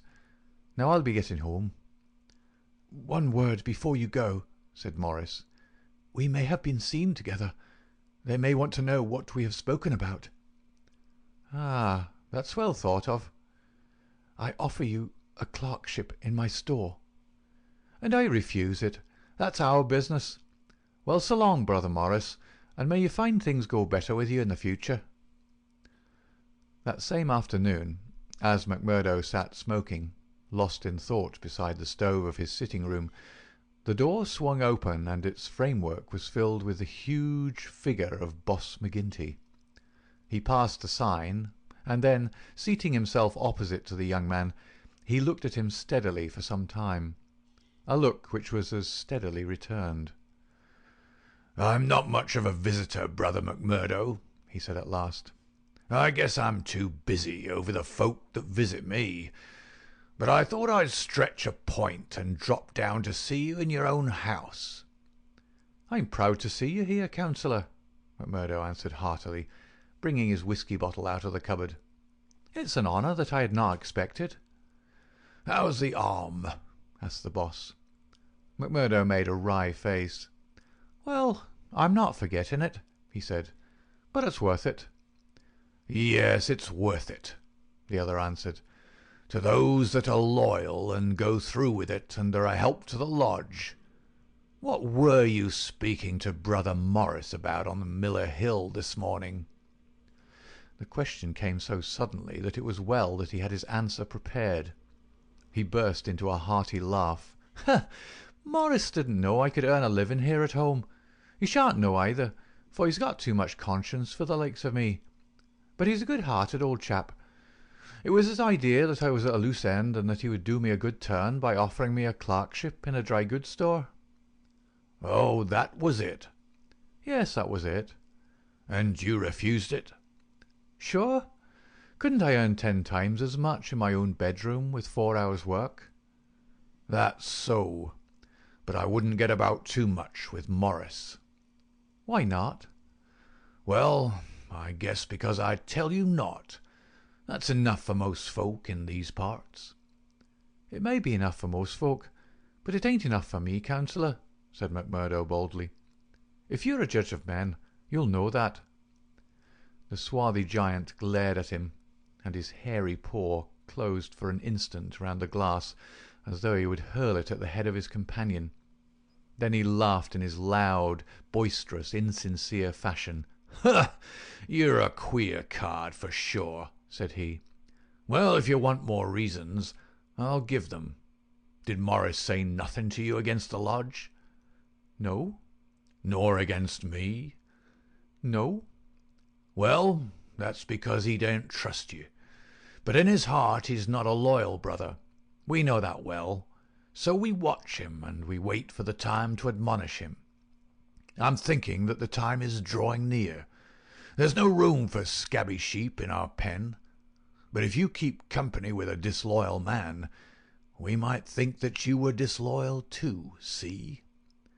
There's no chance of my keeping company with him, for I dislike the man, McMurdo answered. As to being disloyal, if it was any man but you, he would not choose the word to me twice. Well, that's enough, said McGinty, draining off his glass. I came down to give you a word in season, and you've had it.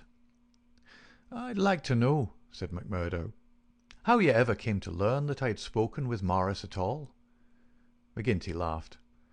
It's my business to know what goes on in this township, said he. I guess you'd best reckon on my hearing all that passes.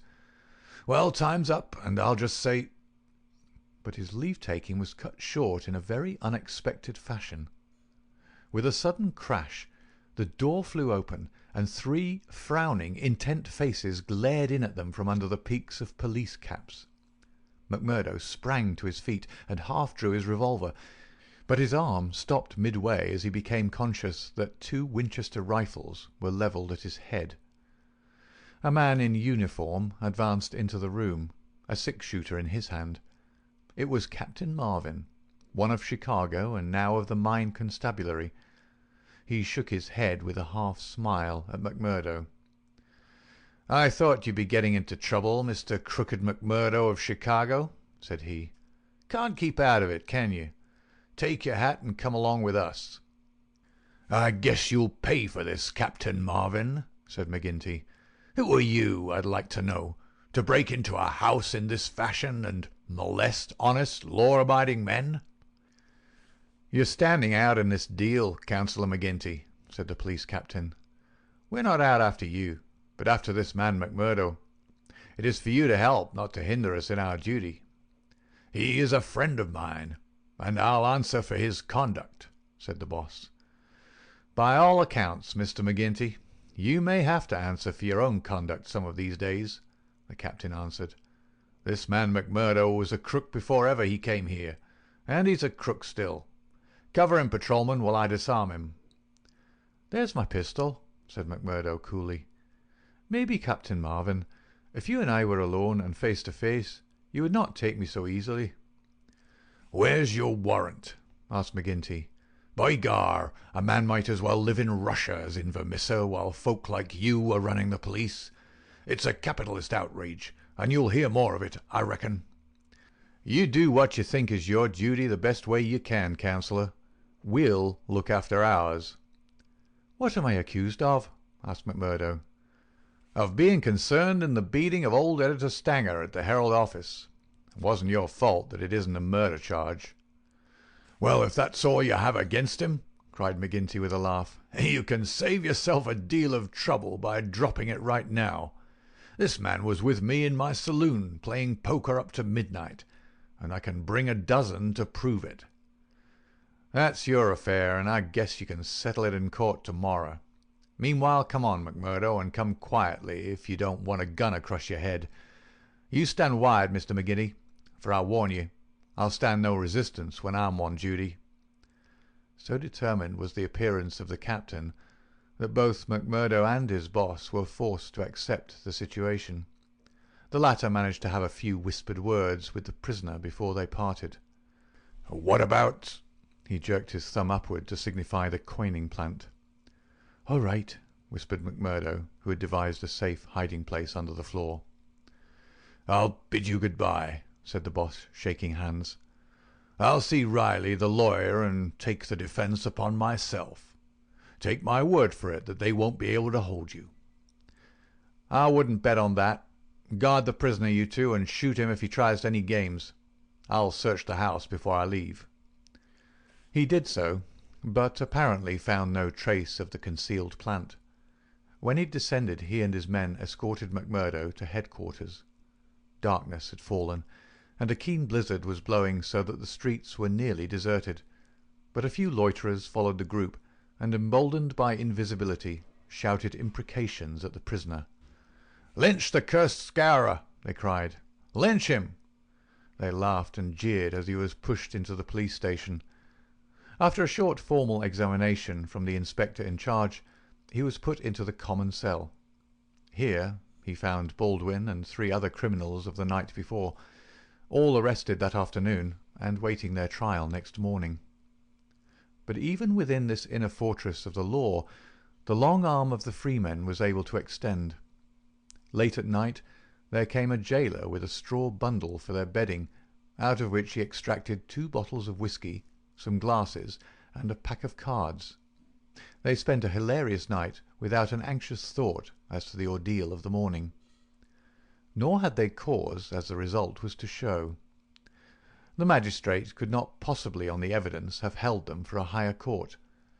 On the one hand, the compositors and pressmen were forced to admit that the light was uncertain, that they were themselves much perturbed, and that it was difficult for them to swear to the identity of the assailants, although they believed that the accused were among them. Cross-examined by the clever attorney who had been engaged by McGinty, they were even more nebulous in their evidence. The injured man had already deposed that he was so taken by surprise by the suddenness of the attack that he could state nothing beyond the fact that the first man who struck him wore a moustache. He added that he knew them to be scourers, since no one else in the community could possibly have any enmity to him, and he had long been threatened on account of his outspoken editorials. On the other hand, it was clearly shown by the united and unfaltering evidence of 6 citizens, including that high municipal official, Councillor McGinty, that the men had been at a card party at the Union House until an hour very much later than the commission of the outrage.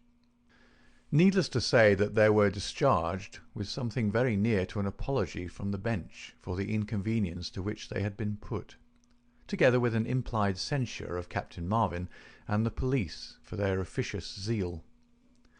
The verdict was greeted with loud applause by a court in which McMurdo saw many familiar faces.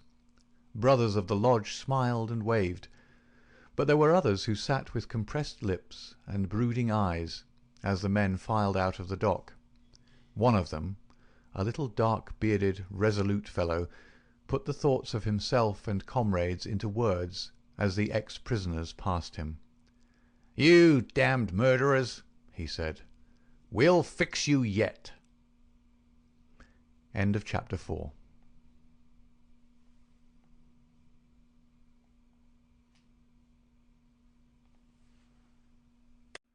Part 2, Chapter 5 of The Valley of Fear. Chapter 5, The Darkest Hour. If anything had been needed to give an impetus to Jack McMurdo's popularity among his fellows, it would have been his arrest and acquittal. That a man on the very night of joining the lodge should have done something which brought him before the magistrate was a new record in the annals of the society. Already he had earned the reputation of a good boon companion, a cheery reveller, and withal a man of high temper, who would not take an insult even from the all-powerful boss himself. But in addition to this, he impressed his comrades with the idea that among them all there was not one whose brain was so ready to devise a bloodthirsty scheme, or whose hand would be more capable of carrying it out. "He'll be the boy for the clean job," said the oldsters to one another, and waited their time until they could set him to his work. McGinty had instruments enough already, but he recognized that this was a supremely able one. He felt like a man holding a fierce bloodhound in leash. There were curs to do the smaller work, but some day he would slip this creature upon its prey.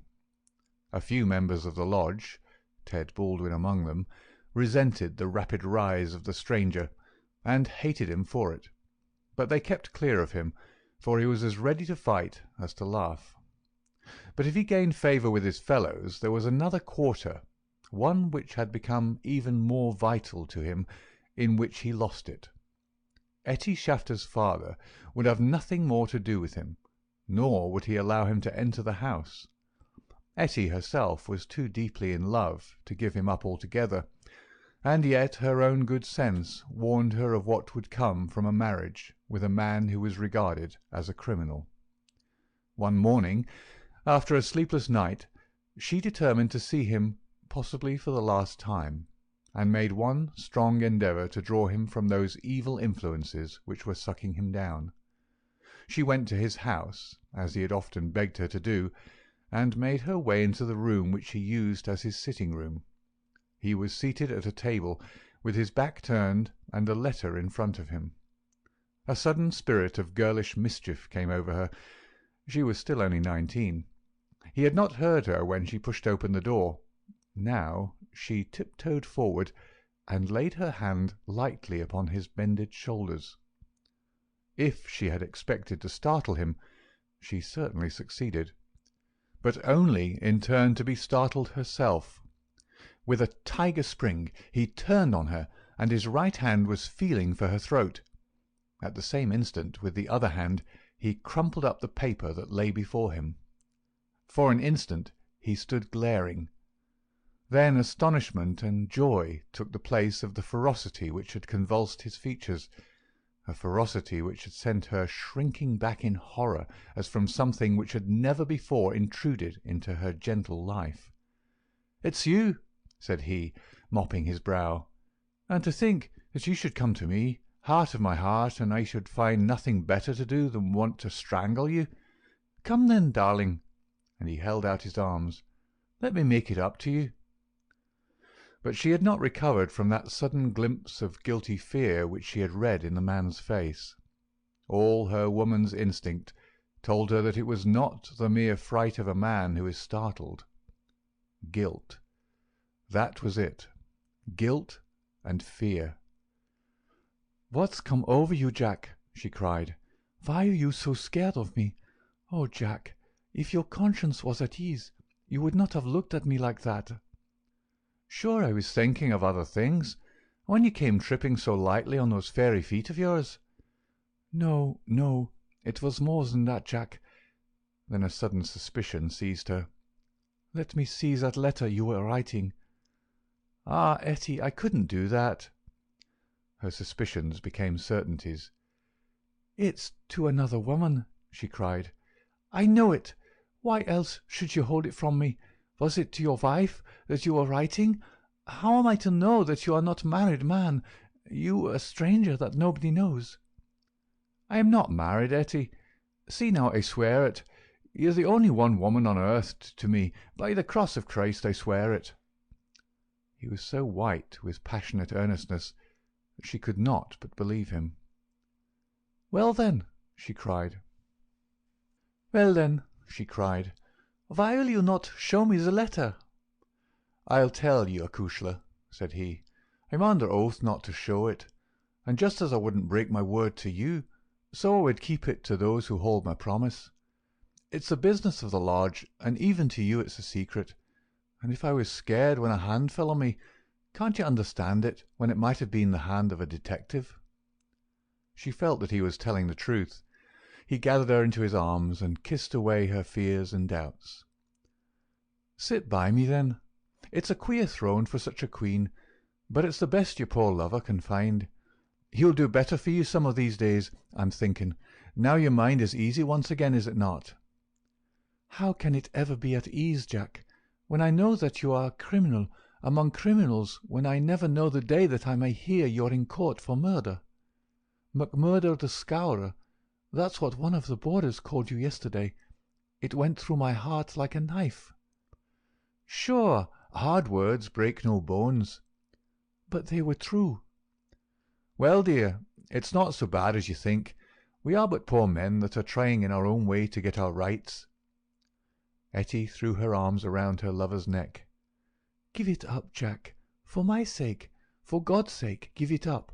It was to ask you that I came here today. Oh, Jack, see, I beg it of you on my bended knees, kneeling here before you. I implore you to give it up." He raised her and soothed her with her head against his breast. "Sure, my darling, you don't know what it is you're asking. How could I give it up when it would be to break my oath and to desert my comrades. If you could see how things stand with me, you could never ask it of me. Besides, if I wanted to, how could I do it? You don't suppose that the lodge would let a man go free with all its secrets?" "I've thought of that, Jack. I've planned it all. Father has saved some money. He is weary of this place, where the fear of these people darkens our lives. He is ready to go. We would fly together to Philadelphia or New York, where we would be safe from them." McMurdo laughed. "The lodge has a long arm. Do you think it could not stretch from here to Philadelphia or New York?" "Well, then, to the West, or to England, or to Germany, where my father came from. Anywhere to get away from the Valley of Fear." McMurdo thought of old Brother Morris. "Sure, it is the second time I've heard the valley so named," said he. "The shadow does indeed seem to lie heavy on some of you." "It darkens every moment of our lives. Do you suppose that Ted Baldwin has ever forgiven us? If it were not that he fears you, what do you suppose our chances would be? If you saw the look in those dark, hungry eyes of his when they fall on me." "By gar, I'd teach him better manners if I caught him at it. But see here, little girl, I can't leave here, I can't. Take that from me once and for all. But if you'll leave me to find my own way, I will try to prepare a way of getting honourably out of it." "There is no honour in such a matter." Well, well, it's just how you look at it. But if you'll give me 6 months, I'll work it so that I can leave without being ashamed to look others in the face." The girl laughed with joy. 6 months!" she cried. "Is it a promise?" Well, it may be 7 or 8, but within a year at the furthest we will leave the valley behind us." It was the most that Etty could obtain, and yet it was something. There was this distant light to illuminate the gloom of the immediate future. She returned to her father's house more light-hearted than she had ever been since Jack McMurdo had come into her life. It might be thought that as a member all the doings of the society would be told to him, but he was soon to discover that the organization was wider and more complex than the simple lodge. Even Boss McGinty was ignorant as to many things, for there was an official named the county delegate living at Hobson's Patch, farther down the line, who had power over several different lodges which he wielded in a sudden and arbitrary way. Only once did McMurdo see him, a sly little grey-haired rat of a man with a slinking gait and a sidelong glance which was charged with malice. Evans Pott was his name, and even the great boss of Vermissa felt towards him something of the repulsion and fear which the huge Danton may have felt for the puny but dangerous Robespierre. One day Scanlon, who was McMurdo's fellow boarder, received a note from McGinty enclosing one from Evans Pott, which informed him that he was sending over 2 good men, Lawler and Andrews, who had instructions to act in the neighbourhood, though it was best for the cause that no particulars as to their objects should be given. Would the Bodymaster see to it that suitable arrangements be made for their lodgings and comfort until the time for action should arrive? McGinty added that it was impossible for anyone to remain secret at the Union House, and that therefore he would be obliged if McMurdo and Scanlon would put the strangers up for a few days in their boarding-house. The same evening the 2 men arrived, each carrying his gripsack. Lawler was an elderly man, shrewd, silent, and self-contained, clad in an old black frock-coat, which, with his soft felt hat and ragged grizzled beard, gave him a general resemblance to an itinerant preacher. His companion Andrews was little more than a boy, frank-faced and cheerful, with the breezy manner of one who is out for a holiday and means to enjoy every minute of it. Both men were total abstainers, and behaved in all ways as exemplary members of the society, with the one simple exception that they were assassins who had often proved themselves to be most capable instruments for this association of murder. Lawler had already carried out 14 commissions of the kind, and Andrews 3. They were, as McMurdo found, quite ready to converse about their deeds in the past, which they recounted with half-bashful pride of men who had done good and unselfish service for the community. They were reticent, however, as to the immediate job in hand. "They chose us because neither I nor the boy here drink," Lawler explained. "They can count on us saying no more than we should. You must not take it amiss, but it is the orders of the county delegate that we obey." "Sure, we are all in it together," said Scanlon, McMurdo's mate, as the four sat together at supper. "That's true enough, and we'll talk till the cows come home of the killing of Charlie Williams or of Simon Bird, or any other job in the past, but till the work is done we say nothing." "There are half-dozen about here that I have a word to say to," said McMurdo with an oath. "I suppose it isn't Jack Knox of Ironhill that you're after? I'd go some way to see him get his deserts." "No, it's not him yet." "Or Herman Strauss?" "No, nor him either." "Well, if you won't tell us, we can't make you, but I'd be glad to know." Lawler smiled and shook his head. He was not to be drawn. In spite of the reticence of their guests, Scanlon and McMurdo were quite determined to be present at what they called the fun. When, therefore, at an early hour one morning, McMurdo heard them creeping down the stairs, he awakened Scanlon, and the two hurried on their clothes. When they were dressed, they found that the others had stolen out, leaving the door open behind them. It was not yet dawn, and by the light of the lamps they could see the two men some distance down the street. They followed them warily, treading noiselessly in the deep snow. The boarding-house was near the edge of the town, and soon they were at the crossroads which is beyond its boundary. Here 3 men were waiting, with whom Lawler and Andrews held a short, eager conversation. Then they all moved on together. It was clearly some notable job which needed numbers. At this point there are several trails which lead to various mines. The strangers took that which led to the Crow Hill, a huge business which was in strong hands which had been able, thanks to their energetic and fearless New England manager, Josiah H. Dunn, to keep some order and discipline during the long reign of terror. Day was breaking now, and a line of workmen were slowly making their way singly and in groups along the blackened path. McMurdo and Scanlon strolled on with the others, keeping in sight of the men whom they followed.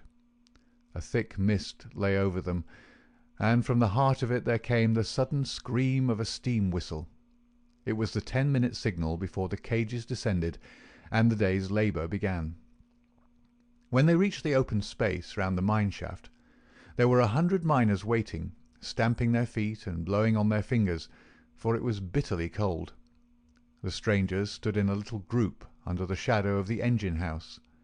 Scanlon and McMurdo climbed a heap of slag from which the whole scene lay before them.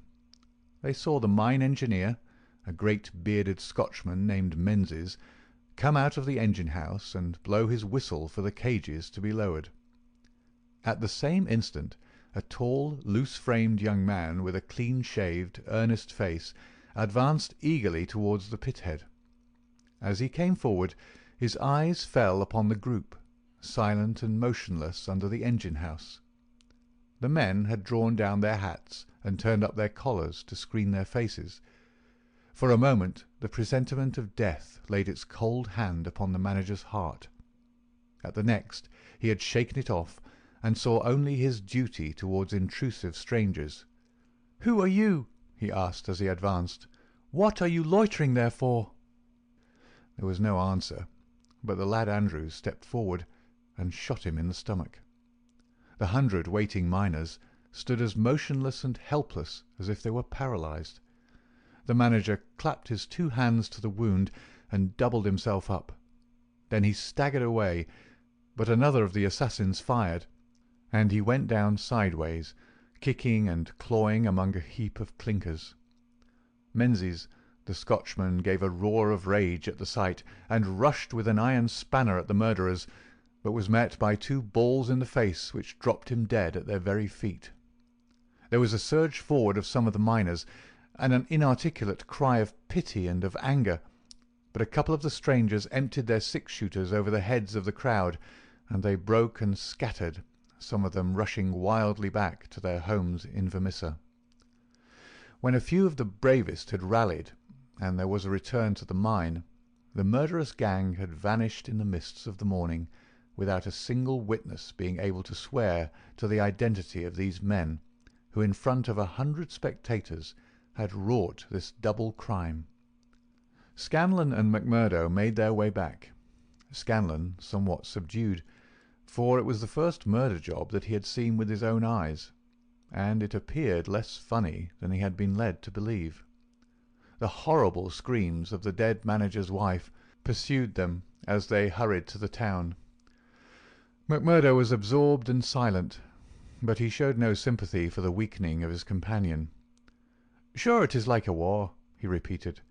"What is it but a war between us and them, and we hit back where we best can."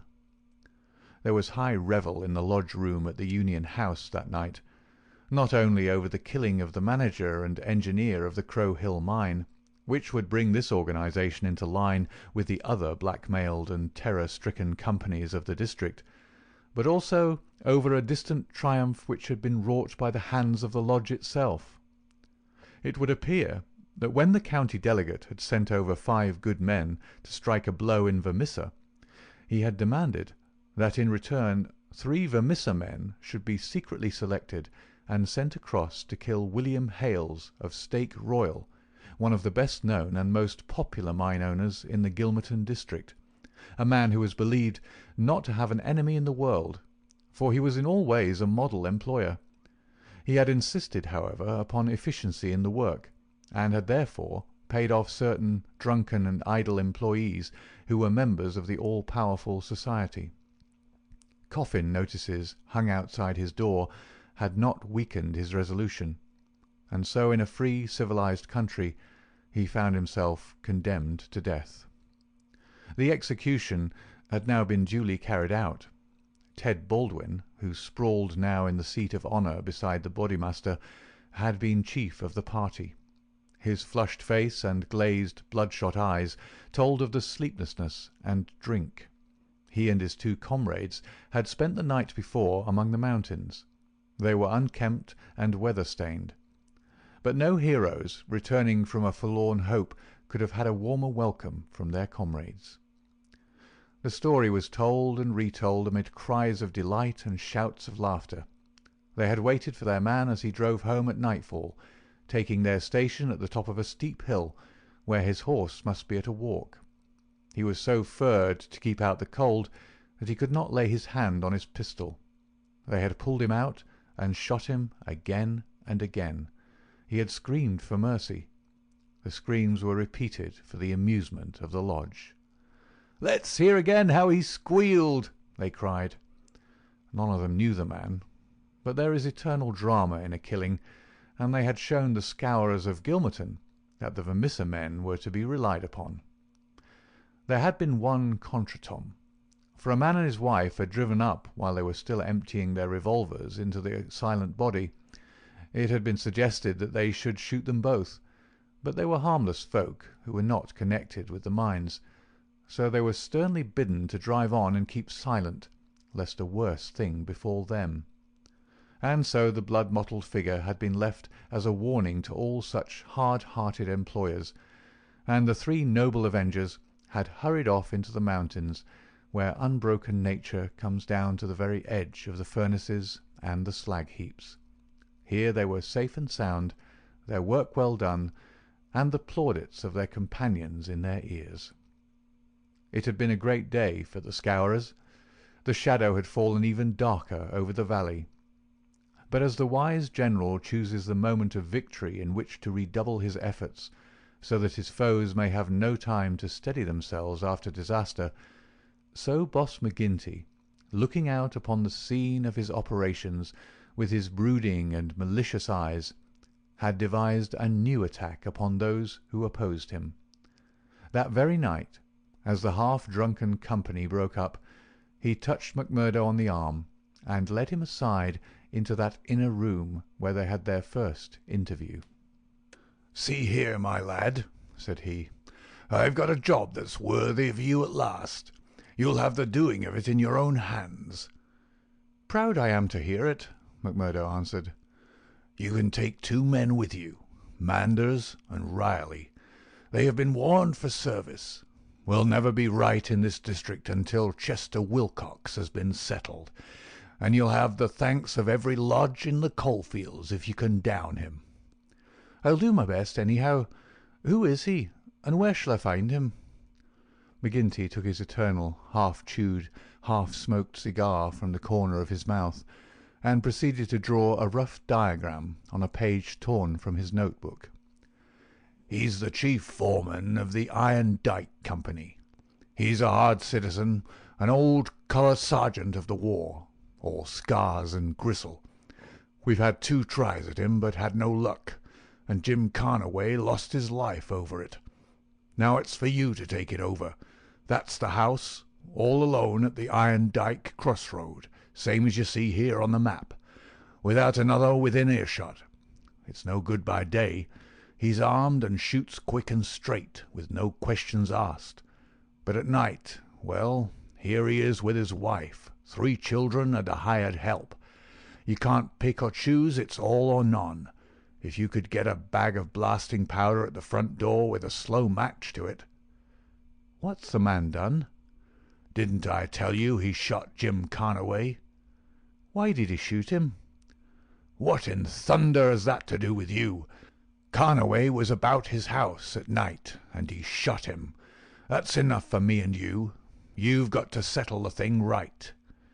"There's these 2 women and the children. Do they go up too?" "They have to. Else how can we get him?" "It seems hard on them, for they've done nothing." "What sort of fool's talk is this? Do you back out?" "Easy, councillor, easy. What have I ever said or done that you should think I would be after standing back from an order of the Bodymaster of my own lodge? If it's right or if it's wrong, it's for you to decide." "You'll do it, then?" "Of course I'll do it." "When?" "Well, you had best give me a night or 2 that I may see the house and make my plans. Then—" "Very good," said McGinty, shaking him by the hand. "I leave it with you. It'll be a great day when you bring us the news. It's just the last stroke that'll bring them all to their knees." McMurdo thought long and deeply over the commission which had been so suddenly placed in his hands. The isolated house in which Chester Wilcox lived was about 5 miles off in an adjacent valley. That very night he started off all alone to prepare for the attempt. It was daylight before he returned from his reconnaissance. Next day he interviewed his 2 subordinates, Manders and Riley, reckless youngsters who were as elated as if it were a deer hunt. 2 nights later they met outside the town, all 3 armed, and one of them carrying a sack stuffed with the powder which was used in the quarries. It was 2 in the morning before they came to the lonely house. The night was a windy one, with broken clouds drifting swiftly across the face of a 3/4 moon. They had been warned to be on their guard against bloodhounds, so they moved forward cautiously with their pistols cocked in their hands. But there was no sound save the howling of the wind, and no movement but the swaying branches above them. McMurdo listened at the door of the lonely house, but all was still within. Then he leaned the powder bag against it, ripped a hole in it with his knife, and attached the fuse. When it was well alight, he and his 2 companions took to their heels and were some distance off, safe and snug in a sheltering ditch, before the shattering roar of the explosion, with the low, deep rumble of the collapsing building, told them that their work was done.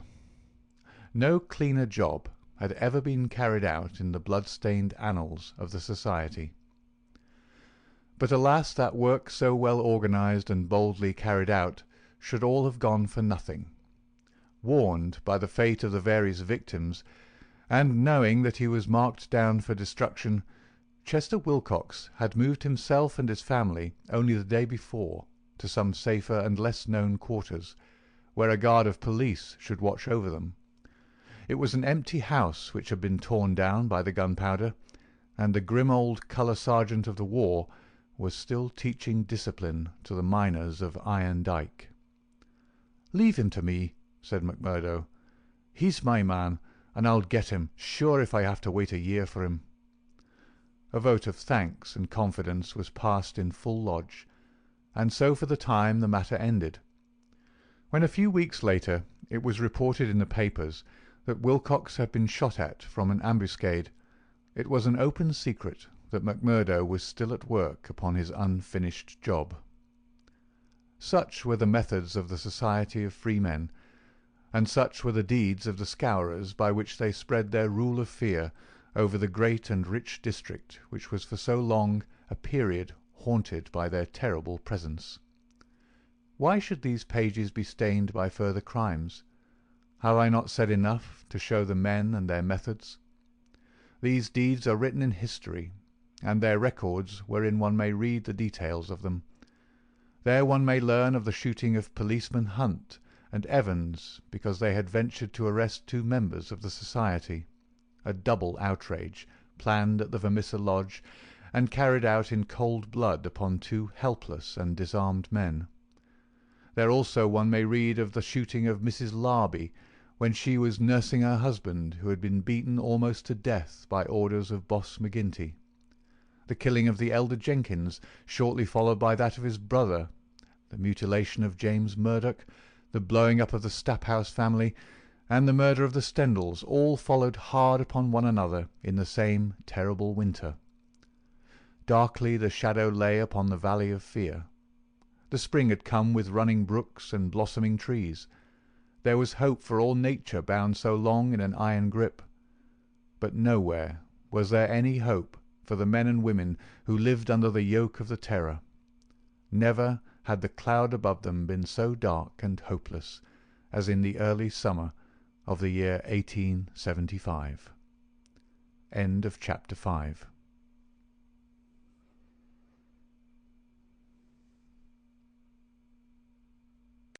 Part 2, Chapter 6 of The Valley of Fear by Sir Arthur Conan Doyle. Chapter 6. Danger. It was the height of the Reign of Terror. McMurdo, who had already been appointed inner deacon with every prospect of some day succeeding McGinty as Bodymaster, was now so necessary to the counsels of his comrades that nothing was done without his help and advice. The more popular he became, however, with the freemen, the blacker were the scowls which greeted him as he passed along the streets of Vermissa. In spite of their terror, the citizens were taking heart to band themselves together against their oppressors. Rumours had reached the lodge of secret gatherings in the Herald office, and of distribution of firearms among the law-abiding people. But McGinty and his men were undisturbed by such reports. They were numerous, resolute, and well armed. Their opponents were scattered and powerless. It would all end, as it had done in the past, in aimless talk and possibly in impotent arrests. So said McGinty, McMurdo, and all the bolder spirits. It was a Saturday evening in May. Saturday was always the lodge night, and McMurdo was leaving his house to attend it when Morris, the weaker brother of the order, came to see him. His brow was creased with care, and his kindly face was drawn and haggard. "Can I speak with you freely, Mr. McMurdo?" "Sure." "I can't forget that I spoke my heart to you once, and that you kept it to yourself, even though the boss himself came to ask you about it." "What else could I do if you trusted me? It wasn't that I agreed with what you said." "I know that well, but you are the one that I can speak to and be safe. I've a secret here." He put his hand to his breast. "And it is just burning the life out of me. I wish it had come to any one of you but me. If I tell it, it will mean murder for sure. If I don't, it may bring the end of us all. God help me, but I am near out of my wits over it." McMurdo looked at the man earnestly. He was trembling in every limb. He poured some whisky into a glass and handed it to him. "That's the physic for the likes of you," said he. "Now, let me hear it." Morris drank, and his white face took a tinge of colour.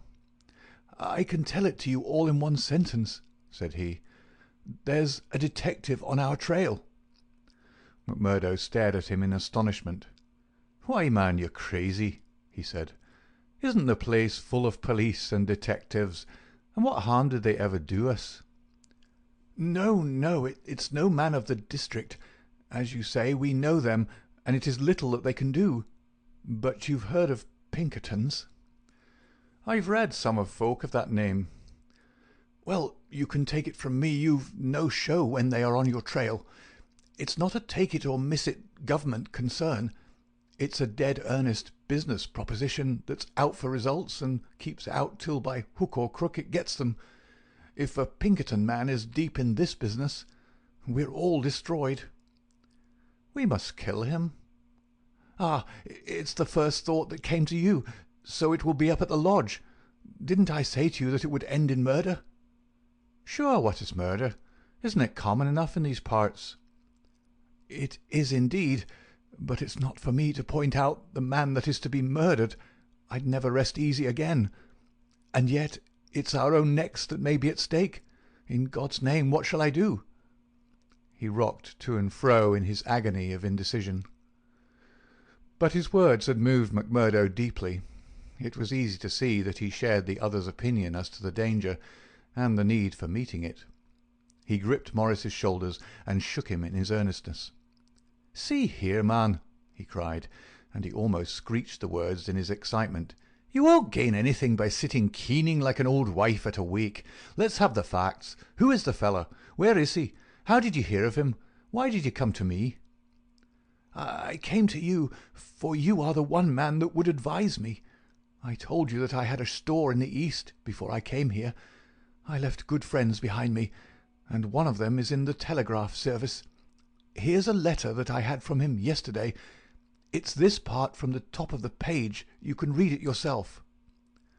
This was what McMurdo read. "How are the Scourers getting on in your parts? We read plenty of them in the papers. Between you and me, I expect to hear news from you before long. 5 big corporations and the 2 railroads have taken the thing up in dead earnest. They mean it, and you can bet they'll get there. They are right deep down into it. Pinkerton has taken hold under their orders, and his best man, Birdy Edwards, is operating. The thing has got to be stopped right now." "Now read the postscript." "Of course, what I give you is what I learned in business, so it goes no further. It's a queer cypher that you handle by the yard every day and can get no meaning from." McMurdo sat in silence for some time with the letter in his listless hands.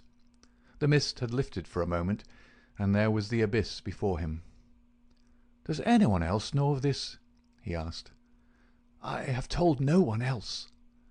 "But this man, your friend, has he any other person that we would likely write to?" "Well, I dare say he knows 1 or 2 more." "Of the lodge?" "It's likely enough." "I was asking because it is likely that he may have given some description of this fellow Birdy Edwards. Then we could get on his trail."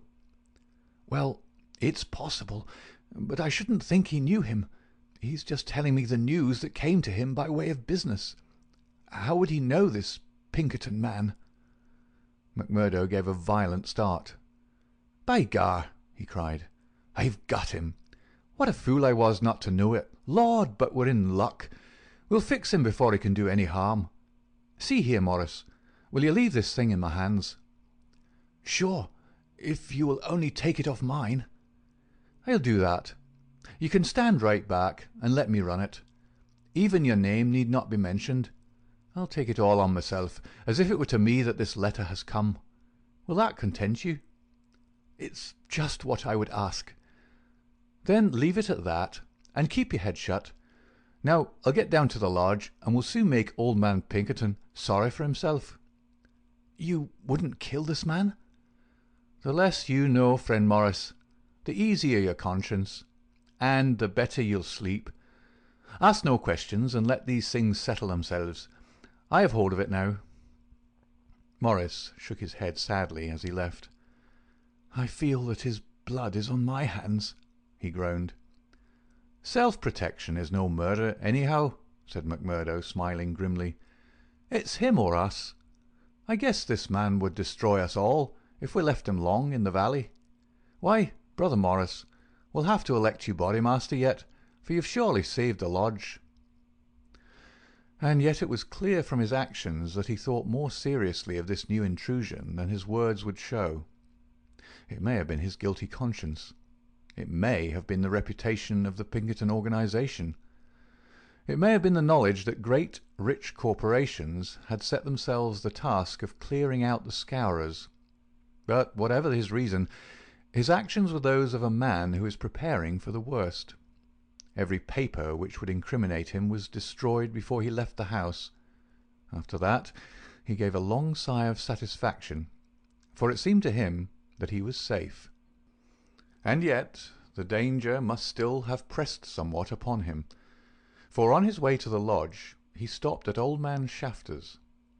The house was forbidden him, but when he tapped at the window, Etty came out to him. The dancing Irish devilry had gone from her lover's eyes. She read his danger in his earnest face. "Something has happened," she cried. "Oh, Jack, you are in danger." "Sure, it is not very bad, my sweetheart, and yet it may be wise that we make a move before it's worse." "Make a move?" "I promised you once that I'd go some day. I think the time is coming. I had news tonight, bad news, and I see trouble coming." "The police?" "Well, a Pinkerton. But sure, you wouldn't know what that is, a cushla, know what it would mean to the likes of me.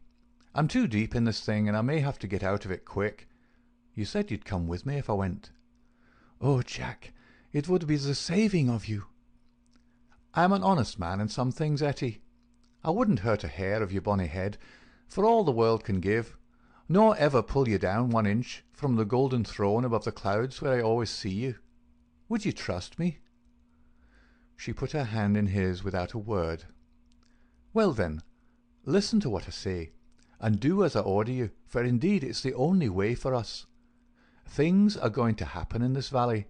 I feel it in my bones. There may be many of us that will have to look out for ourselves. I'm one, anyhow. If I go, by day or night, it's you that must come with me." "I'd come after you, Jack." "No, no, you should come with me. If this valley is closed to me, and I can never come back, how can I leave you behind, and me perhaps in hiding from the police with never a chance of a message? It's with me you must come. I know a good woman in the place I come from, and it's there I'd leave you till when we get married. Will you come?" "Yes, Jack, I will come." "God bless you for your trust in me. It's a fiend out of hell that I should be if I abused it. Now mark you, Etty. It'll just be a word to you, and when it reaches you, you will drop everything and come right down to the waiting room at the depot and stay there till I come for you." "Day or night, I'll come at the word, Jack."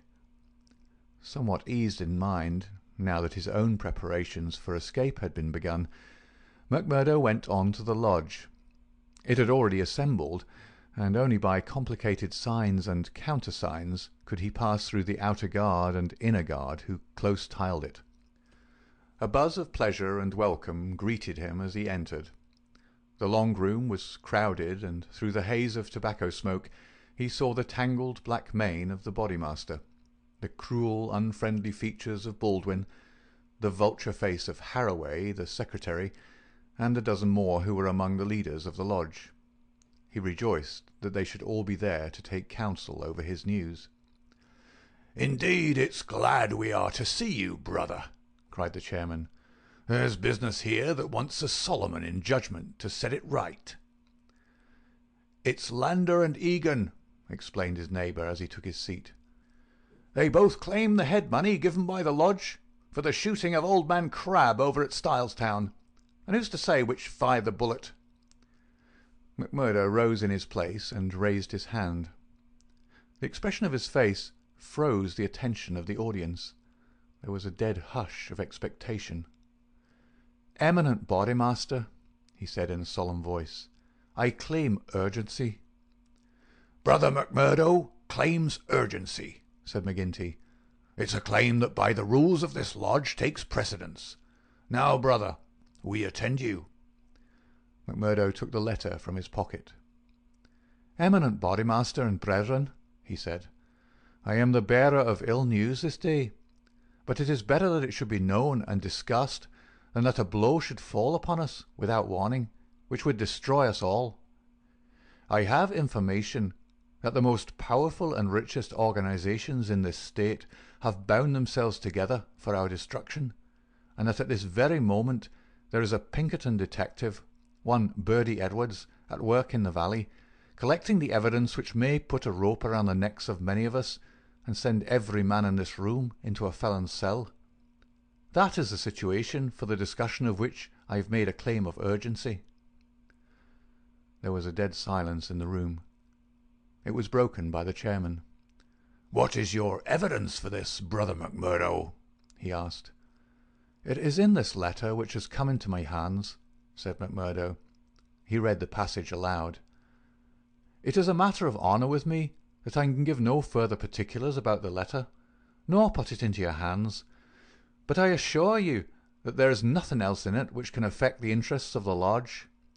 I put the case before you as it has reached me." "Let me say, Mr. Chairman," said one of the older brethren, "that I have heard of Birdy Edwards, and that he has the name of being the best man in the Pinkerton service." "Does anyone know him by sight?" asked McGinty. "Yes," said McMurdo, "I do." There was a murmur of astonishment through the hall. "I believe we hold him in the hollow of our hands," he continued with an exulting smile upon his face. "If we act quickly and wisely, we can cut this thing short. If I have your confidence and your help, 'tis a little that we have to fear." "What have we to fear anyhow? What can he know of our affairs?" "You might say so, if all were as staunch as you, counsellor. But this man has all the millions of the capitalists at his back. Do you think there is no weaker brother among all our lodges that could not be bought? He will get at our secrets, maybe has got them already. There's only one sure cure." "That he never leaves the valley," said Baldwin. McMurdo nodded. "Good for you, Brother Baldwin," he said. "You and I have had our differences, but you've said the true word tonight." "Where is he, then? Where shall we know him?" "Eminent Bodymaster," said McMurdo earnestly, "I put it to you that this is too vital a thing for us to discuss in open lodge. God forbid that I should throw a doubt on anyone here, but if so much as a word of gossip got to the ears of this man, there would be an end of any chance of our getting him. I would ask the lodge to choose a trusty committee, Mr. Chairman, yourself, if I might suggest it, and Brother Baldwin here, and 5 more. Then I can talk freely of what I know and of what I advise should be done." The proposition was at once adopted, and the committee chosen. Besides the chairman and Baldwin, there were the vulture-faced secretary, Harroway, Tiger Cormac, the brutal young assassin, Carter, the treasurer, and the brothers Willoughby, fearless and desperate men who would stick at nothing. The usual revelry of the lodge was short and subdued, for there was a cloud upon the men's spirits, and many there for the first time began to see the cloud of avenging law drifting up in that serene sky under which they had dwelt so long. The horrors they had dealt out to others had been so much a part of their settled lives that the thought of retribution had become a remote one, and so seemed the more startling now that it came so closely upon them. They broke up early, and left their leaders to their counsel. "Now, McMurdo," said McGinty when they were all alone. The 7 men sat frozen in their seats. "I said just now that I knew Birdy Edwards," McMurdo explained. "I need not tell you that he is not here under that name. He's a brave man, but not a crazy one. He passes under the name of Steve Wilson, and he's lodging at Hobson's Patch." "How do you know this?" "Because I fell into talk with him. I thought little of it at the time, nor would have given it a second thought but for this letter. but now I'm sure it's the man. I met him on the cars when I went down the line on Wednesday. A hard case if ever there was one. He said he was a reporter. I believed it for the moment. Wanted to know all he could about the Scourers and what he called the outrages for a New York paper. Asked me every kind of question so as to get something. You bet I was giving nothing away. I'd pay for it and pay well, said he, if I could get some stuff that would suit my editor. I said what I thought would please him best, and he handed me a $20 bill for my information. "There's 10 times that for you," said he, "if you can find me all that I want." "What did you tell him then?" "Any stuff I could make up." "How do you know he wasn't a newspaper man?" "I'll tell you. He got out at Hobson's Patch, and so did I. I chanced into the Telegraph Bureau, and he was leaving it." "See here," said the operator after he'd gone out, "I guess we could charge double rates for this." "I guess you should," said I. He'd filled the form with stuff that might have been Chinese for all we could make of it. "He fires a sheet of this off every day," said the clerk. "Yes," said I, "it's special news for his paper, and he's scared that others should tap it." That was what the operator thought, and what I thought at the time, but I think differently now. "By gar, I believe you're right," said McGinty. "But what do you allow that we should do about it?" "Why not go right down now and fix him?" someone suggested. "Aye, the sooner the better." "I'd start this next minute if I knew where I could find him," said McMurdo. "He's in Hobson's Patch, but I don't know the house. I've got a plan, though, if you'll only take my advice." "Well, what is it?" "I'll go to the patch tomorrow morning. I'll find him through the operator. He can locate him, I guess. Well, then I'll tell him that I'm a free man myself. I'll offer him all the secrets of the lodge for a price. You bet he'll tumble to it. I'll tell him the papers are at my house, and that it's as much as my life would be worth to let him come while my folk were about. He'll see that that's horse sense. Let him come at 10 o'clock at night, and he shall see everything. That will fetch him, for sure." "Well?" "You can plan the rest for yourselves. Widow McNamara's is a lonely house. She's as true as steel and as deaf as a post.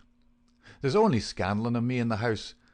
If I get his promise, and I'll let you know if I do, I'd have the whole 7 of you come to me by 9 o'clock. We'll get him in. If ever he gets out alive, well, he can talk of Birdy Edwards' luck for the rest of his days." "There's going to be a vacancy at Pinkerton's, or I'm mistaken. Leave it at that, McMurdo. At 9 tomorrow we'll be with you. You once get the door shut behind him, and you can leave the rest with us." End of chapter 6.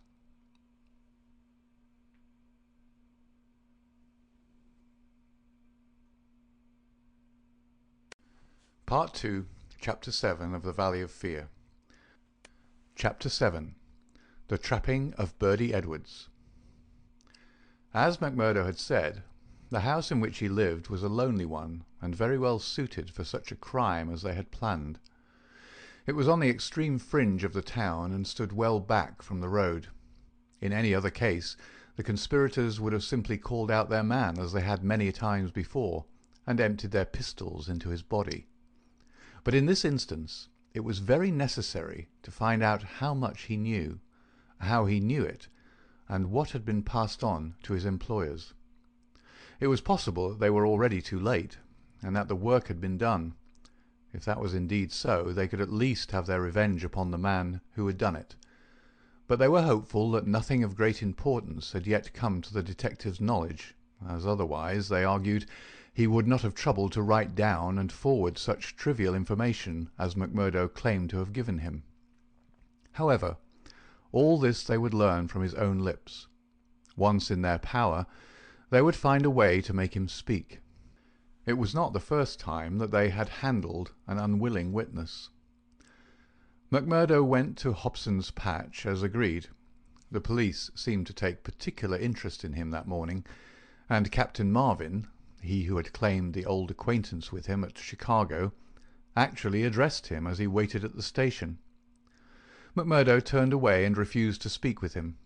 He was back from his mission in the afternoon and saw McGinty at the Union House. "He is coming," he said.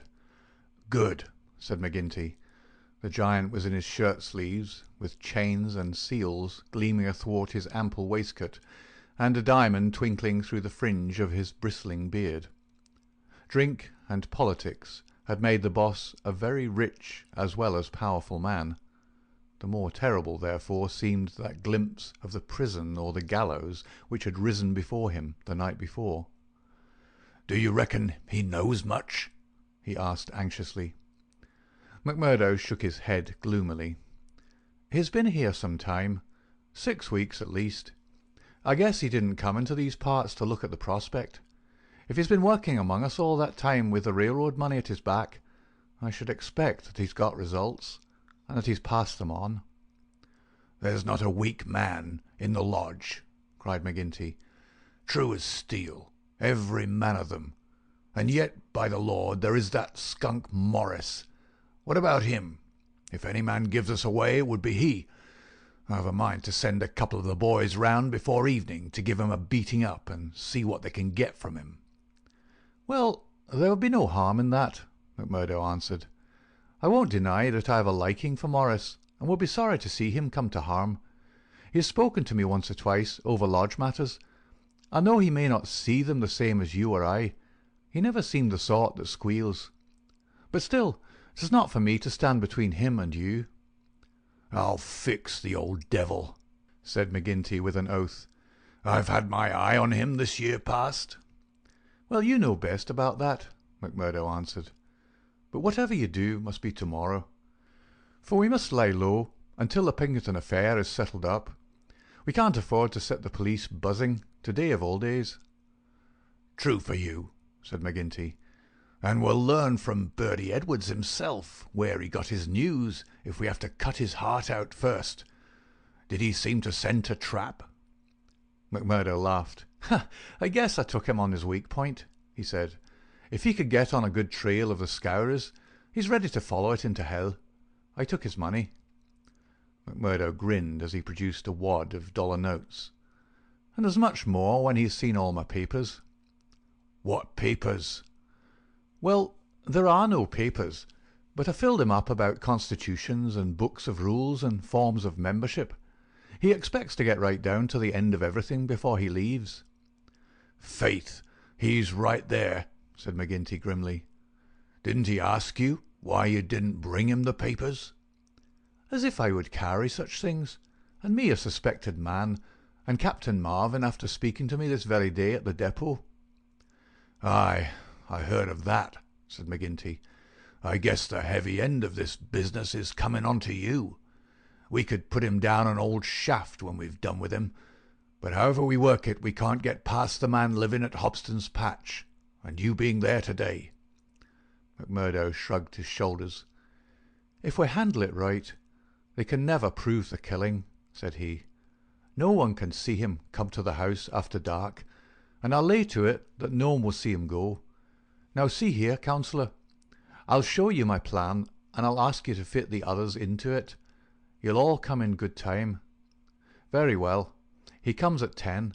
He's to tap 3 times, and me to open the door for him. Then I'll get behind him and shut it. He's our man then." "That's all easy and plain." "Yes, but the next step wants considering. He's a hard proposition. He's heavily armed. I fooled him proper, and yet he's likely to be on his guard. Suppose I show him right into a room with 7 men in it where he expected to find me alone. There's going to be shooting, and somebody's going to be hurt." "That's so." "And the noise is going to bring every damned copper in the township on top of it." "I guess you're right." "This is how I should work it. You'll all be in the big room, same as you saw when you had a chat with me. I'll open the door for him, show him into the parlour beside the door, and leave him there while I get the papers. That will give me the chance of telling you how things are shaping. Then I'll go back to him with some faked papers. As he's reading them, I'll jump for him and get my grip on his pistol arm. You'll hear me call, and in you'll rush.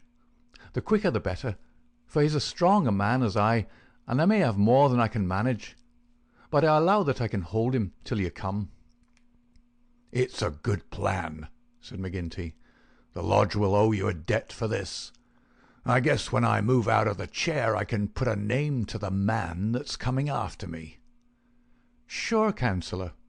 I'm little more than a recruit," said McMurdo, but his face showed what he thought of the great man's compliment. When he'd returned home, he made his own preparations for the grim evening in front of him. First he cleaned, oiled, and loaded his Smith & Wesson revolver. Then he surveyed the room in which the detective was to be trapped. It was a large apartment, with a long deal table in the centre, and the big stove at one side. At each of the other sides were windows. There were no shutters on these, only light curtains which drew across. McMurdo examined these attentively. No doubt it must have struck him that the apartment was very exposed for so secret a meeting. Yet its distance from the road made it of less consequence. Finally, he discussed the matter with his fellow lodger. Scanlon, though a scourer, was an inoffensive little man who was too weak to stand against the opinion of his comrades, but was secretly horrified by the deeds of blood at which he had sometimes been forced to assist. McMurdo told him shortly what was intended. "And if I were you, Mike Scanlon, I would take a night off and keep clear of it. There'll be bloody work here before morning." "Well, indeed then, Mac," Scanlon answered. "It's not the will, but the nerve that is wanting in me. When I saw Manager Dunn go down at the colliery yonder, it was just more than I could stand. I'm not made for it, same as you or McGinty. If the lodge will think none the worse of me, I'll just do as you advise, and leave you to yourselves for the evening." The men came in good time, as arranged. They were outwardly respectable citizens, well clad and cleanly, but a judge of faces would have read little hope for Birdy Edwards in those hard mouths and remorseless eyes. There was not a man in the room whose hands had not been reddened a dozen times before. They were as hardened to human murder as a butcher to sheep. Foremost, of course, both in appearance and in guilt, was the formidable boss. Harroway, the secretary, was a lean, bitter man with a long, scraggy neck and nervous, jerky limbs, a man of incorruptible fidelity where the finances of the order were concerned, and with no notion of justice or honesty to anyone beyond. The treasurer, Carter, was a middle-aged man with an impassive, rather sulky expression and a yellow parchment skin.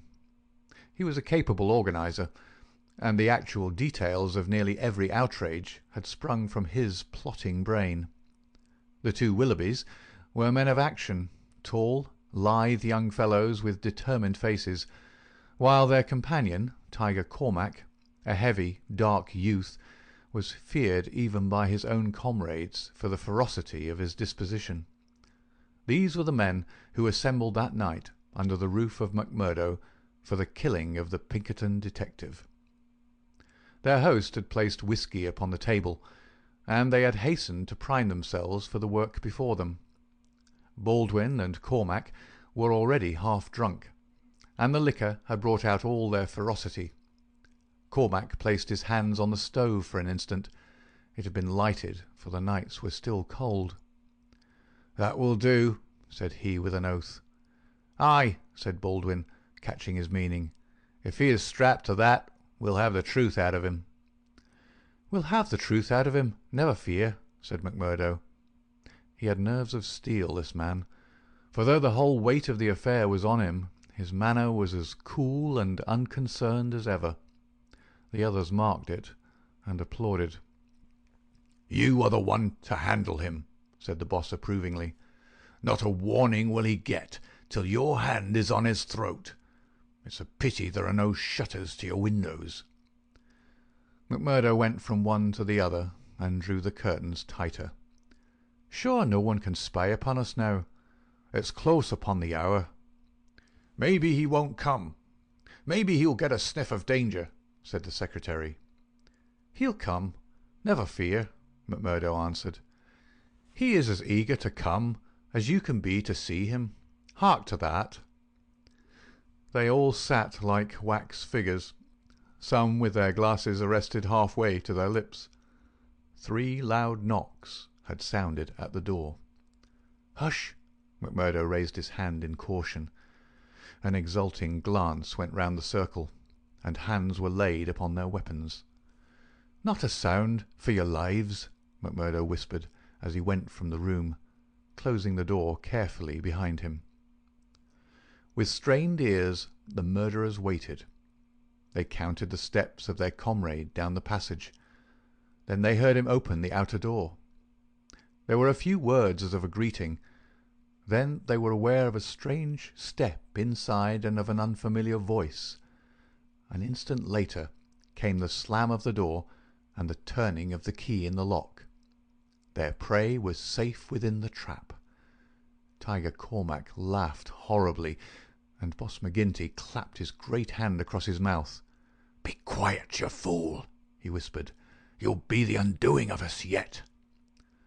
There was a mutter of conversation from the next room. It seemed interminable. Then the door opened, and McMurdo appeared, his finger upon his lip. He came to the end of the table and looked round at them. A subtle change had come over him. His manner was as of one who has great work to do. His face had set into granite firmness. His eyes shone with a fierce excitement behind his spectacles. He had become a visible leader of men. They stared at him with eager interest, but he said nothing. Still, with the same singular gaze, he looked from man to man. "Well," cried Boss McGinty at last, "is he here? Is Birdy Edwards here?" "Yes," McMurdo answered slowly. "Birdy Edwards is here. I am Birdy Edwards." There were 10 seconds after that brief speech during which the room might have been empty, so profound was the silence. The hissing of a kettle upon the stove rose sharp and strident to the ear. 7 white faces, all turned upward to this man who dominated them, were set motionless with utter terror. Then, with a sudden shivering of glass, a bristle of glistening rifle barrels broke through each window, while the curtains were torn from their hangings. At the sight, Boss McGinty gave the roar of a wounded bear and plunged for the half-open door. A levelled revolver met him there, with the stern blue eyes of Captain Marvin of the Mine Police gleaming behind the sights. The boss recoiled and fell back into his chair. "You're safer there, councillor," said the man whom they had known as McMurdo. "And you, Baldwin, if you don't take your hand off your pistol, you'll cheat the hangman yet. Pull it out, or by the Lord that made me— There, that will do. There are 40 armed men round this house, and you can figure it out for yourself what chance you have. Take their pistols, Marvin." There was no possible resistance under the menace of those rifles. The men were disarmed. Sulky, sheepish, and amazed, they still sat round the table. "I'd like to say a word to you before we separate," said the man who had trapped them. "I guess we may not meet again until you see me on the stand in the courthouse. I'll give you something to think over between now and then. You know me now for what I am. At last I can put my cards on the table. I am Birdy Edwards of Pinkerton's. I was chosen to break up your gang. I had a hard and dangerous game to play. Not a soul, not one soul, not my nearest and dearest, knew that I was playing it. Only Captain Marvin here and my employers knew that. But it's over tonight, thank God, and I am the winner." The 7 pale, rigid faces looked up at him. There was unappeasable hatred in their eyes. He read the relentless threat. "Maybe you think that the game is not over yet. Well, I take my chance of that. Anyhow, some of you will take no further hand, and there are 60 more besides yourselves that will see a jail this night. I'll tell you this. that when I was put upon this job I never believed there was such a society as yours. I thought it was paper talk, and that I would prove it so. They told me it was to do with the freemen, so I went to Chicago and was made one. Then I was surer than ever that it was just paper talk, for I found no harm in the society, but a deal of good. Still, I had to carry out my job, and I came to the coal valleys. When I reached this place I learned that I was wrong and that it wasn't a dime novel after all. So I stayed to look after it. I never killed a man in Chicago. I never minted $1 in my life. Those I gave you were as good as any others, but I never spent money better. But I knew the way into your good wishes, and so I pretended to you that the law was after me. It all worked just as I thought.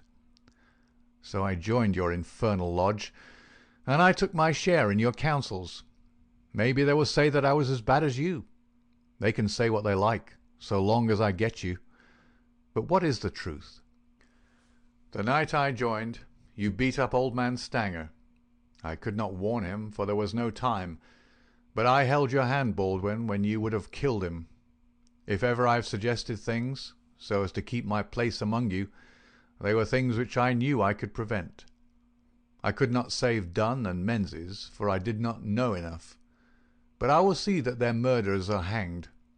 I gave Chester Wilcox warning, so that when I blew his house in, he and his folk were in hiding.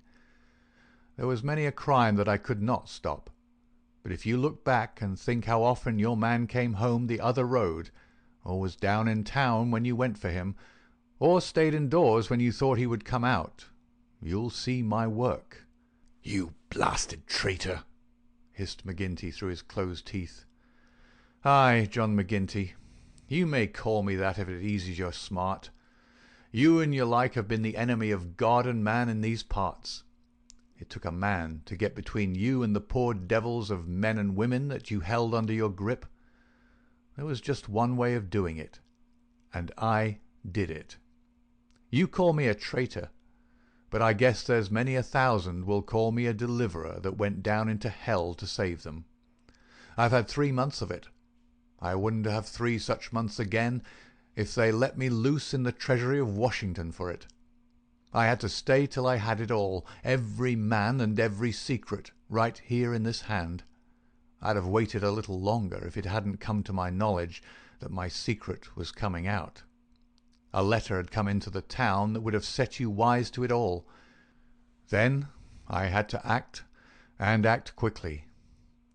I've nothing more to say to you, except that when my time comes I'll die the easier when I think of the work I've done in this valley. Now, Marvin, I'll keep you no more. Take them in and get it over." There is little more to tell. Scanlon had been given a sealed note to be left at the address of Miss Etty Shafter, a mission which she had accepted with a wink and a knowing smile.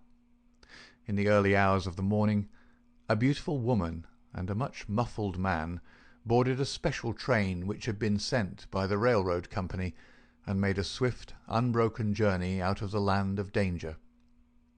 It was the last time that ever either Etty or her lover set foot in the Valley of Fear.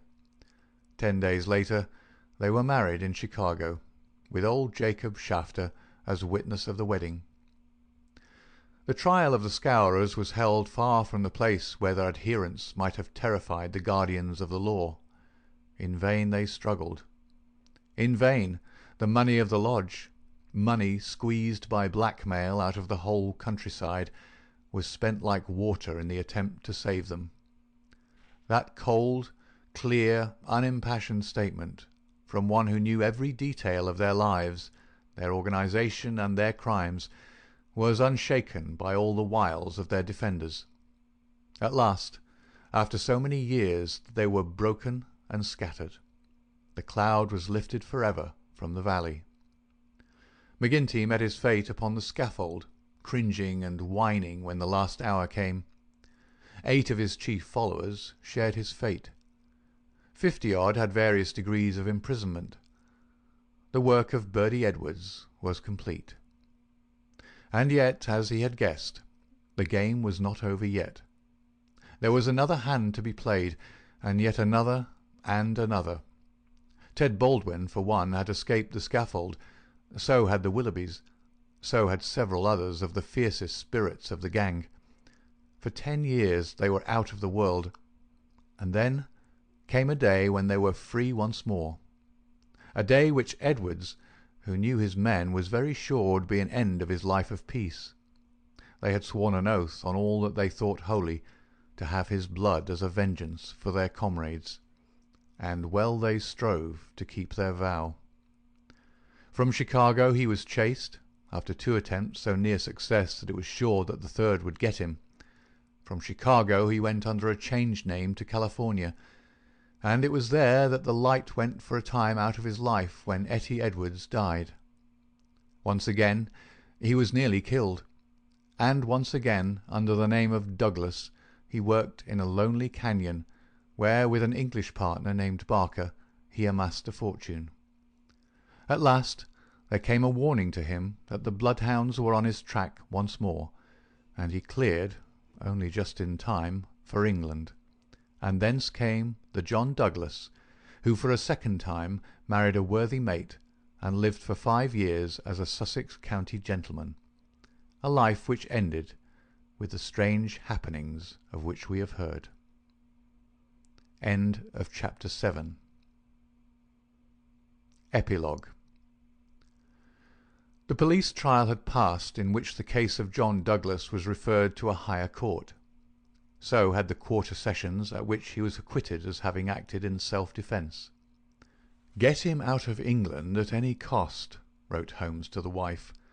"There are forces here which may be more dangerous than those he has escaped. There is no safety for your husband in England." 2 months had gone by, and the case had to some extent passed from our minds. Then one morning there came an enigmatic note slipped into our letter-box. "Dear me, Mr. Holmes, dear me," said this singular epistle. There was neither superscription nor signature. I laughed at the quaint message, but Holmes showed unwonted seriousness. "Devilry, Watson," he remarked, and sat long with a clouded brow. Late last night Mrs. Hudson, our landlady, brought up a message that a gentleman wished to see Mr. Holmes, and that the matter was of the utmost importance. Close at the heels of his messenger came Cecil Barker, our friend of the moated manor-house. His face was drawn and haggard. "I've had bad news, terrible news, Mr. Holmes," said he. "I feared as much," said Holmes. "You have not had a cable, have you?" "I have had a note from someone who has." "It's poor Douglas. They tell me his name is Edwards, but he will always be Jack Douglas of Bonito Canyon to me. I told you that they started together for South Africa in the Palmyra 3 weeks ago." "Exactly." "The ship reached Cape Town last night. I received this cable from Mrs. Douglas this morning." "Jack has been lost overboard in gale off St. Helena. No one knows how accident occurred. Ivy Douglas." "Ah, it came like that, did it?" said Holmes thoughtfully. "Well, I've no doubt it was well stage-managed." "You mean that you think there was no accident?" "None in the world." "He was murdered?" "Surely." "So I think also. These infernal scourers, this cursed vindictive nest of criminals." "No, no, my good sir," said Holmes. "There is a master hand here. It is no case of sawed-off shotguns and clumsy six-shooters. You can tell an old master by the sweep of his brush. I can tell a Moriarty when I see one. This crime is from London, not from America." "But for what motive?" "Because it is done by a man who cannot afford to fail, one whose whole unique position depends upon the fact that all he does must succeed. A great brain and a huge organization have been turned to the extinction of one man. It is crushing the nut with the trip-hammer, an absurd extravagance of energy, but the nut is very effectually crushed all the same." "How came this man to have anything to do with it?" I can only say that the first word that ever came to us of the business was from one of his lieutenants. These Americans were well advised. Having an English job to do, they took into partnership as any foreign criminal could do, this great consultant in crime. From that moment their man was doomed. At first he would content himself by using his machinery in order to find their victim. Then he would indicate how the matter might be treated. Finally, when he read in the reports of the failure of this agent, he would step in himself with a master touch. You heard me warn this man at Birlstone Manor House that the coming danger was greater than the past. Was I right?" Barker beat his head with his clenched fist in his impotent anger.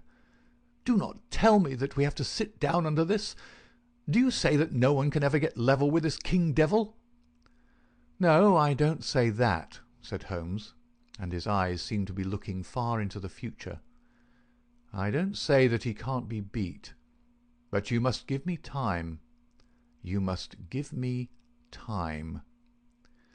We all sat in silence for some minutes, while those fateful eyes still strained to pierce the veil. End of the epilogue, and end of The Last Valley by Sir Arthur Conan Doyle. Read by David Clarke. bgdavid.wordpress.com and www.bgcoffee.net. Thank you for listening.